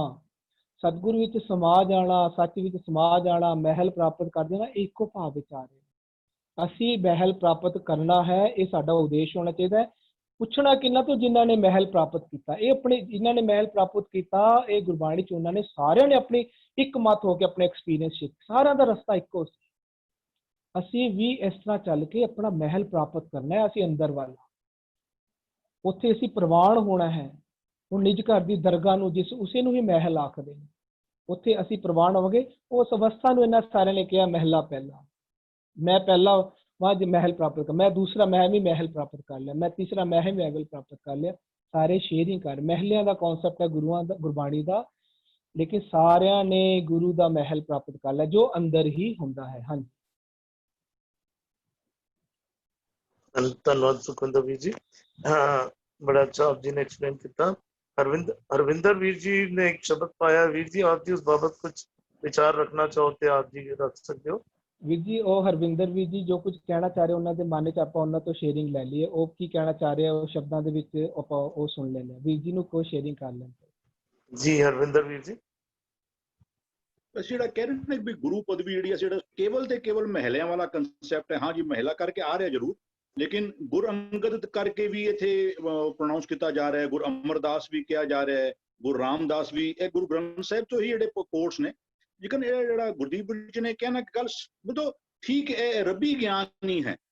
ਕੋਈ ਗੁਰੂ ਇਹ ਦਾਵਾ ਨਹੀਂ ਕਰਦਾ ਪਿਆ ਕਿ ਉਹ ਕਹਿੰਦਾ ਜੈਸੀ ਮੈਂ ਆਵੇ ਖਸਮ ਕੀ ਬਾਣੀ ਤੈਸੜਾ ਕਰੀ ਗਿਆਨ ਮਿਲੋ। ਇਹ ਅੱਖਰ ਤੇ ਨੇ ਆਖਿਆ ਜਿਨ ਜਗਤ ਉਪਾਇਆ, ਇਹ ਗੱਲ ਸੱਚੀ। ਲੇਕਿਨ ਇਹ ਕਿਸੇ ਆਕਾਸ਼ਬਾਣੀ ਦੇ ਰਾਹੀਂ ਤੇ ਆਈ ਨਹੀਂ ਨਾ, ਇਹਦੇ ਕਿਸੇ ਜ਼ਬਾਨ ਨੇ। ਔਰ ਉਹ ਵੀ ਦੇਖੋ ਨਾ, ਜੇ ਕੋਈ ਅੱਖਰ ਉਚਾਰਨ ਹੋਣਾ ਹੈ ਨਾ ਤੇ ਤਾਲੂ ਨਾਲ ਜਿਬ ਲੱਗਣੀ ਹੈ, ਹੋਠ ਬੰਦ ਹੋਣੇ ਨੇ, ਹੋਠ ਖੁੱਲਣੇ ਨੇ, ਇਹ ਕਿਸੇ ਆਕਾਰ ਤੋਂ ਹੀ ਬਾਹਰ ਆਣੀ ਹੈ। ਗਿਆਨ ਤੇ ਰੱਬੀ ਹੈ। ਔਰ ਕੋਈ ਗੁਰੂ ਇਹ ਦਾਵਾ ਨਹੀਂ ਭਰਦਾ ਪਿਆ ਕਿ ਉਹ ਜੈਸੀ ਮੈਂ ਆਵੇ ਖਸਮ ਕੀ ਬਾਣੀ। ਗੁਰੂ ਨਹੀਂ ਕਹਿੰਦਾ ਕਿ ਗੁਰੂ ਕੋਈ ਦਾਵਾ ਨਹੀਂ ਕਰਦਾ ਪਿਆ ਕਿ ਇਹ ਮੇਰੇ ਬੋਲ ਨੇ। ਲੇਕਿਨ ਅਸੀਂ ਕਈ ਵਾਰ ਨਾ ਅਸੀਂ ਜੇ ਕੋਈ ਵੱਡੀ ਪ੍ਰਾਪਰਟੀ ਹੁੰਦੀ ਨਾ, ਉਹਦੇ ਬਾਹਰ ਇੱਕ ਲਿਖਿਆ ਹੁੰਦਾ, ਲਗਾਇਆ ਹੁੰਦਾ, ਉੱਤੇ ਲਿਖਿਆ ਹੁੰਦਾ ਸਟਿਕ ਨੋ ਬਿਲਸ, ਇਹਦੇ ਉੱਤੇ ਕੋਈ ਇਹ ਨਾ ਲਗਾਓ। ਲੇਕਿਨ ਕੀ ਉਹ ਆਪਣੇ ਆਪ ਅੰਦਰ ਤੇ ਇੱਕ ਬਿੱਲ ਹੁੰਦਾ ਹੈ। ਹੁਣ ਜੇ ਰੱਬ ਦੀ ਗੱਲ ਕਰਨੀ ਹੈ ਤੇ ਅਲਟੀਮੇਟਲੀ ਤੇ ਕਿਸੇ ਜ਼ੁਬਾਨ ਤੋਂ ਹੀ ਆਏਗੀ। ਤੇ ਅਸੀਂ ਉਸ ਵਿਅਕਤੀ ਜਿਹੜਾ ਮਾਤਰ ਜਿਹੜਾ ਹੈ ਨਾ, ਜਿਹਦੇ ਰਾਹੀਂ ਵੀ ਆਇਆ ਹੈ, ਅਸੀਂ ਉਸ ਨੂੰ ਵੀ ਸਤਿਕਾਰਕ ਤੌਰ ਦੇ ਉੱਤੇ ਅਸੀਂ ਉਹਨੂੰ ਜਿਹੜਾ ਗੁਰ ਜਿਹੜਾ ਹੈ ਉਹ ਕਹਿੰਦੇ ਪਿਆ। ਉਤਨਾ ਹੀ ਕਹਿਣਾ ਸੀ। ਹਾਂਜੀ ਵੀਰ ਜੀ, ਸਾਡਾ ਸਤਿਕਾਰ ਤਾਂ ਪੂਰਾ, ਅਸੀਂ ਇਸ ਲਈ ਉਹਨਾਂ ਦੀ ਇੱਕ ਅੱਖਰ ਤੇ ਇਤਨੀ ਵਿਚਾਰ ਕਰ ਰਹੇ ਹਾਂ, ਇਹੀ ਸਤਿਕਾਰ ਹੁੰਦਾ। ਕਿਸੇ ਦੀ ਗੱਲ ਜੋ ਉਹ ਆਖ ਰਿਹਾ ਹੋਵੇ, ਉਸ ਗੱਲ ਤੇ ਵਿਸ਼ਵਾਸ ਲਿਆਉਣਾ, ਉਸ ਨੂੰ ਪਿਆਰ ਨਾਲ ਸੁਣਨਾ, ਉਹਨੂੰ ਮੰਨਣਾ, ਉਹਦੇ ਤੇ ਵਿਚਾਰ ਕਰਨੀ, ਉਹਨੂੰ ਬੁੱਝਣ ਦੀ ਕੋਸ਼ਿਸ਼ ਕਰਨਾ ਉਹ ਕੀ ਆਖ ਰਿਹਾ, ਇਹ ਸਭ ਤੋਂ ਵੱਡਾ ਸਤਿਕਾਰ ਹੈ। ਔਰ ਜੋ ਗੁਰਬਾਣੀ ਦੇ ਵਿੱਚ ਲਫ਼ਜ਼ ਆ ਰਹੇ ਨਾ ਵੀਰ ਜੀ, ਨਾਨਕ, ਅੰਗਦ, ਅਮਰ, ਰਾਮਦਾਸ, ਅਰਜਨ, ਵੀਰ ਜੀ ਅਵਸਥਾਵਾਂ ਨੇ। ਔਰ ਗੁਰਬਾਣੀ 'ਚ ਬੜੀਆਂ ਫੁੱਲੀ ਐਕਸਪਲੇਨ ਕੀਤੀਆਂ ਹੋਈਆਂ ਨੇ। ਉਹ ਜਿਵੇਂ ਜਿਵੇਂ ਸਮਾਂ ਆਉਂਦਾ ਜਾਏਗਾ, ਅਜੇ ਆਪਣੇ ਬਾਕੀ ਸਾਰੇ ਡਾਊਟਸ ਕਲੀਅਰ ਨਹੀਂ ਹੋ ਰਹੇ ਤੇ ਆਪਾਂ ਉਹ ਛੇੜਾਂਗੇ ਨਹੀਂ ਅਜੇ, ਬਟ ਉਹ ਅਵਸਥਾਵਾਂ ਨੇ। ਇੱਕ ਮਹਿਲੇ ਨੂੰ, ਹਰੇਕ ਨੂੰ ਪੰਜੋਂ ਇਹ ਅਵਸਥਾਵਾਂ ਪ੍ਰਾਪਤ ਹੋਈਆਂ। ਔਰ ਹੋਰ ਗੱਲ ਕਰੀਏ, ਦੇਖੋ 6ਵੇਂ ਮਹਿਲੇ, 7ਵੇਂ ਮਹਿਲੇ, 8ਵੇਂ ਮਹਿਲੇ ਨੇ ਇੱਕ ਅੱਖਰ ਵੀ ਗੁਰਬਾਣੀ ਦਾ ਨਹੀਂ ਉਹਨਾਂ ਦਾ ਉਚਾਰਨ ਕੀਤਾ, ਲੇਕਿਨ ਉਹਨਾਂ ਨੇ ਵੀ ਮਹਿਲ ਪ੍ਰਾਪਤ ਕੀਤਾ। ਮਹਿਲ ਪ੍ਰਾਪਤੀ ਵਾਸਤੇ ਇਹ ਗੱਲ ਜ਼ਰੂਰੀ ਨਹੀਂ ਕਿ ਤੁਹਾਨੂੰ ਬਾਣੀ ਹੀ ਉਚਾਰਨੀ ਪਏਗੀ, ਤੁਹਾਨੂੰ ਦੱਸਣੀ ਹੀ ਨਹੀਂ ਪਏਗੀ। ਫਿਰ ਵੀ ਉਹ ਮਹਿਲੇ 6ਵਾਂ, 7ਵਾਂ, 8ਵੇਂ ਤੋਂ ਬਾਅਦ 9ਵਾਂ ਆਉਂਦਾ ਹੈ। ਇਟ ਮੀਨਸ 6ਵੇਂ, 7ਵੇਂ, 8ਵੇਂ ਨੇ ਜੇ ਮਹਿਲੇ ਇੱਕ ਵੀ ਲਫ਼ਜ਼ ਗੁਰਬਾਣੀ ਦਾ ਨਹੀਂ ਉਚਾਰਿਆ, ਇਸਦਾ ਮਤਲਬ ਇਹ ਨਹੀਂ ਕਿ ਉਹਨਾਂ ਨੂੰ ਰੱਬ ਗੁਰੂ ਨੂੰ ਪ੍ਰਾਪਤੀ ਨਹੀਂ ਕੀਤੀ, ਉਹਨਾਂ ਨੂੰ ਮਹਿਲ ਪ੍ਰਾਪਤ ਨਹੀਂ ਹੋਇਆ। ਮਹਿਲ ਪ੍ਰਾਪਤ ਦਾ ਮਤਲਬ ਇਹ ਨਹੀਂ ਕਿ ਤੁਹਾਨੂੰ ਬਾਣੀ ਉਚਾਰਨੀ ਹੀ ਪਏਗੀ। ਗੁਰੂ ਦਾ ਮਤਲਬ ਇਹ ਨਹੀਂ ਕਿ ਉੱਥੇ ਜੇ ਉਹਨਾਂ ਨੇ ਗੁਰੂ ਨਹੀਂ ਪ੍ਰਾਪਤ ਕੀਤਾ ਤਾਂ ਮਤਲਬ ਉਹਨਾਂ ਅੰਦਰ ਗੁਰੂ ਬੋਲਿਆ ਨਹੀਂ। ਅਸੀਂ ਗੁਰੂ ਦੀ ਗੱਲ ਤੇ ਚੱਲਣਾ ਹੈ, ਇਹ ਮਹਿਲ ਪ੍ਰਾਪਤੀ ਦਾ ਮਤਲਬ ਇਹ ਹੈ। ਜੋ ਇਹਨਾਂ ਸਾਰਿਆਂ ਨੇ ਮਹਿਲ ਪ੍ਰਾਪਤ, ਇਹ ਕਹਿੰਦੇ ਨੇ ਜਿਵੇਂ ਹੁਣ ਅੰਦਰ ਮਹਿਲ ਦੇ ਵਿੱਚ ਬੈਠਾ ਸਤਿਗੁਰੂ ਜੀ, ਅੰਦਰ ਦਰਗਾਹ ਵਿੱਚ ਬੈਠੇ ਰੱਬ ਜੀ ਜੋ ਬੋਲਦੇ ਸਨ ਅਸੀਂ ਉਹ ਕਰਦੇ ਸਾਂ। ਕਹਿੰਦੇ ਨੇ ਜੋ ਗੁਰੂ ਕਹਿੰਦਾ ਸੀ ਨਾ ਉਹ ਅਸੀਂ ਭਲ ਕਰਕੇ ਮੰਨਦੇ ਸਾਂ। ਜੋ ਗੁਰ ਕਹੈ ਸੋਈ ਭਲ ਮਾਨੋ, ਗੁਰ ਕਹਿਆ ਸਾਕਾਰ ਕਮਾਉਂਦੇ। ਇਹ ਸਾਰੇ ਕਹਿੰਦੇ ਅਸੀਂ ਜੀਵ ਹੁਕਮ ਤਿਵੈ ਤਿਵ ਕਾਰ ਕਰਨ ਲੱਗ ਗਏ। ਇਹ ਹੈ ਮਹਿਲ ਪ੍ਰਾਪਤੀ ਦੀ ਅਵਸਥਾ। ਅੰਦਰ ਵਸਦਾ ਗੁਰੂ ਨੇ ਜੋ ਸਾਨੂੰ ਕਿਹਾ ਕਰੋ, ਅਸੀਂ ਕੀਤਾ, ਅਸੀਂ ਤਾਂ ਕਾਰ ਕਰਨ ਲੱਗ ਗਏ। ਇਹ ਅੱਛਾ ਜੋ ਕਹਿੰਦੇ ਨੇ ਬਾਣੀ ਅਸੀਂ ਬੋਲ, ਕਹਿੰਦੇ ਨਹੀਂ ਅਸੀਂ ਨਹੀਂ ਬੋਲ ਰਹੇ ਨਾ, ਇਹ ਕਹਿੰਦੇ ਨੇ ਸੱਚ ਕੀ ਬਾਣੀ ਨਾਨਕ ਆਖੈ। ਇਹ ਨਾਨਕ ਅੰਦਰ ਬੈਠਾ ਆਖ ਰਿਹਾ, ਇਹ ਨਹੀਂ ਬੋਲ ਰਹੇ। ਇਹ ਤਾਂ ਸਿਰਫ ਜ਼ੁਬਾਨ ਤੋਂ ਤਾਂ ਸਿਰਫ ਦਰਵਾਜ਼ੇ ਚੋਂ ਬਾਲ ਆ ਰਹੀ ਹੈ, ਬੋਲ ਵੀ ਅੰਦਰੋਂ ਗੁਰੂ ਰਿਹਾ। ਇਹ ਜਿਹੜੇ ਸਨ ਇਹ ਉਦੋਂ ਸੁਣ ਕੇ ਮੰਨ ਕੇ ਕਾਰ ਕਰਨ ਵਾਲੇ ਸਨ, ਬੋਲ ਵੀ ਅੰਦਰੋਂ ਗੁਰੂ ਰਿਹਾ। ਗੁਰੂ ਹੀ ਬੋਲਦਾ ਹੈ ਅੰਦਰੋਂ, ਜਿਸ ਨੂੰ ਮਹਿਲ ਪ੍ਰਾਪਤੀ ਹੁੰਦੀ ਹੈ ਉਹਦੇ ਅੰਦਰੋਂ ਜੋ ਬੋਲਦਾ ਹੈ ਗੁਰੂ ਬੋਲਦਾ। ਉਹ ਸੱਚ ਕੀ ਬਾਣੀ ਨਾਨਕ ਆਖਦਾ ਹੁੰਦਾ। ਇਹ ਗੁਰਬਾਣੀ ਵੀ ਉਹਨਾਂ ਦੀ ਹੈ। ਉਹ ਸੁਣਾਉਂਦਾ ਵੀ ਉਸ ਵੇਲੇ ਹੈ ਜਦੋਂ ਸੱਚ, ਜਿਸ ਨੂੰ ਸੱਚ ਦਾ ਮਹਿਲ ਪ੍ਰਾਪਤ ਹੁੰਦਾ ਉਹਨੂੰ ਸੁਣਦੀ। ਇਹ ਸੁਣਦੇ ਨੇ, ਇਹ ਮੰਨਦੇ ਨੇ। ਮਹਿਲ ਪ੍ਰਾਪਤੀ ਵਿੱਚ ਇਹ ਹੈ ਵੀ ਇਹਨਾਂ ਦੀ ਕਾਰ ਹੁਕਮ ਵਿੱਚ ਹੋ ਜਾਂਦੀ ਹੈ। ਜਿਵ ਹੁਕਮ ਉਹ ਹੈ ਸੱਚਖੰਡ ਵਾਲੀ ਵਸਤੂ। ਤਿਵੈ ਤਿਵਕਾਰ ਇਹ ਸਾਡੀ ਸਾਰਿਆਂ ਦੀ ਕਾਰ ਅਸੀਂ ਹੁਕਮ ਵਿੱਚ ਆਣੀ ਹੈ, ਲਿਆਣੀ ਹੈ, ਸਾਡਾ ਉਦੇਸ਼ ਹੋਣਾ ਚਾਹੀਦਾ।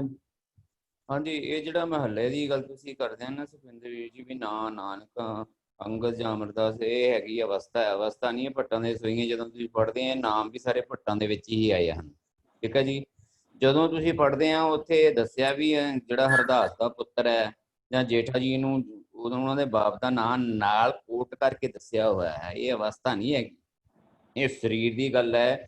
ਜਿਹੜੇ ਸਵਈਏ ਮਹੱਲੇ ਦਾ ਮਤਲਬ ਵੀ ਸਰੀਰ ਹੁੰਦਾ ਹੈ, ਮਹੱਲੇ ਦਾ ਮਤਲਬ ਪਦਵੀ ਨਹੀਂ ਹੁੰਦੀ। ਇਸ ਕਰਕੇ ਜਿਹੜੇ ਸਾਰੇ ਮਹੱਲੇ ਜਿਹੜੇ ਲਿਖੇ ਉਹ ਸਰੀਰ ਦੇ ਹੀ ਸੰਬੋਧਕ ਹਨ, ਸਰੀਰ ਹੀ ਹਨ। ਇਹ ਕਦਾਚਿਤ ਨਹੀਂ ਹੋ ਸਕਦਾ ਕਿ ਉਹ ਅਵਸਥਾ ਪ੍ਰਾਪਤ ਕਰਨ। ਅਵਸਥਾ ਮਨ ਨੇ ਕਰਨੀ ਹੈ, ਇਹਦੇ ਵਿੱਚ ਜੋ ਮਰਜ਼ੀ ਨਾਂ ਦੇ ਲਓ, ਇਹ ਤੁਹਾਡੀ ਆਪਣੀ ਫਿਲਾਸਫੀ ਹੈ। ਅੰਗਦ ਅਮਰ ਕਹਿ ਲਓ, ਅਰਜਨ ਕਹਿ ਲਓ, ਜੋ ਮਰਜ਼ੀ ਕਹਿ ਲਓ, ਅਵਸਥਾ ਨੂੰ ਨਾਮ ਦੇਣਾ ਆਪਣਾ ਪ੍ਰਚਾਰਕ ਤਾਂ ਵਿਚਾਰਵਾਨ ਦਾ ਆਪਣਾ ਵਿਚਾਰ ਹੋ ਸਕਦਾ, ਲੇਕਿਨ ਜੀ ਵੀਰ ਜੀ ਬਿਲਕੁਲ ਸਰੀਰ ਸਮੇਂ ਹੈ ਦੀ ਕਾਟ ਕਰਕੇ ਵੀਰ ਤੇ ਜੀ ਇਸ ਮਾਫੀ ਕਰਕੇ ਮੰਗਦੇ ਇਹ ਹਾਂ। ਸਰੀਰ ਨੂੰ ਹੀ ਮਹੱਲਾ ਕਿਹਾ ਗਿਆ ਹੈ, ਤੇ ਜਿਹੜਾ ਨਾਮ ਹੈਗੇ ਇਹ ਸਰੀਰ ਤੇ ਹੀ ਨਾਮ ਹਨ। ਵਾਹਿਗੁਰੂ ਜੀ ਕਾ ਖਾਲਸਾ, ਵਾਹਿਗੁਰੂ। ਵੀਰ ਜੀ ਅਵਸਥਾਵਾਂ ਦੇ ਨਾਮ ਹੈ, ਆਪਾਂ ਇੱਕ ਇੱਕ ਕਰਕੇ ਜਦੋਂ ਆਪਣਾ ਆਏਗਾ ਨਾ, ਆਪਾਂ ਕੀ ਕਹਿੰਦੇ ਆਪਣਾ ਪੱਟਾਂ ਦੇ ਸਵਈਏ ਚਲੋ ਇਹਦਾ ਆਣਗੇ, ਵਿਚਾਰ ਆਪਾਂ ਪੱਟਾਂ ਦੇ ਸਵਈਏ ਵੇਲੇ ਇੱਕ ਇੱਕ ਗੱਲ ਡਿਸਕਸ ਕਰਾਂਗੇ। ਗੁਰਬਾਣੀ ਵਿੱਚ ਸਾਰਿਆਂ ਨੂੰ ਖੁਲਾਸਾ ਕੀਤਾ ਹੋਇਆ। ਠੀਕ ਹੈ। ਅੰਮ੍ਰਿਤ ਪੀਵੈ ਅਮਰ ਸੋ ਹੋਵੈ, ਜਿਸ ਕੈ ਮਨ ਪਾਰ ਬ੍ਰਹਮ ਕਾ ਨਿਵਾਸ, ਤਿਸ ਕਾ ਨਾਮ ਸਤ ਰਾਮਦਾਸ। ਇਸ ਦਾ ਸਾਰੇ ਕੁਝ ਐਕਸਪਲੇਨ ਹੈ। ਚਲੋ ਕੋਈ ਸਮਾਂ ਜ਼ਿਆਦਾ ਹੋ ਗਿਆ, ਆਪਾਂ ਫਿਰ ਕਰ ਲਾਂਗੇ। ਹਾਂ, ਇੱਕ ਜਦੋਂ ਆਣਗੇ ਨਾ ਲਫ਼ਜ਼, ਆਪਾਂ ਸਬਰ ਕਰੀਏ। ਉੱਥੇ ਤੱਕ ਪਹੁੰਚਣ ਤੋਂ ਪਹਿਲਾਂ ਗੁਰਬਾਣੀ 'ਚ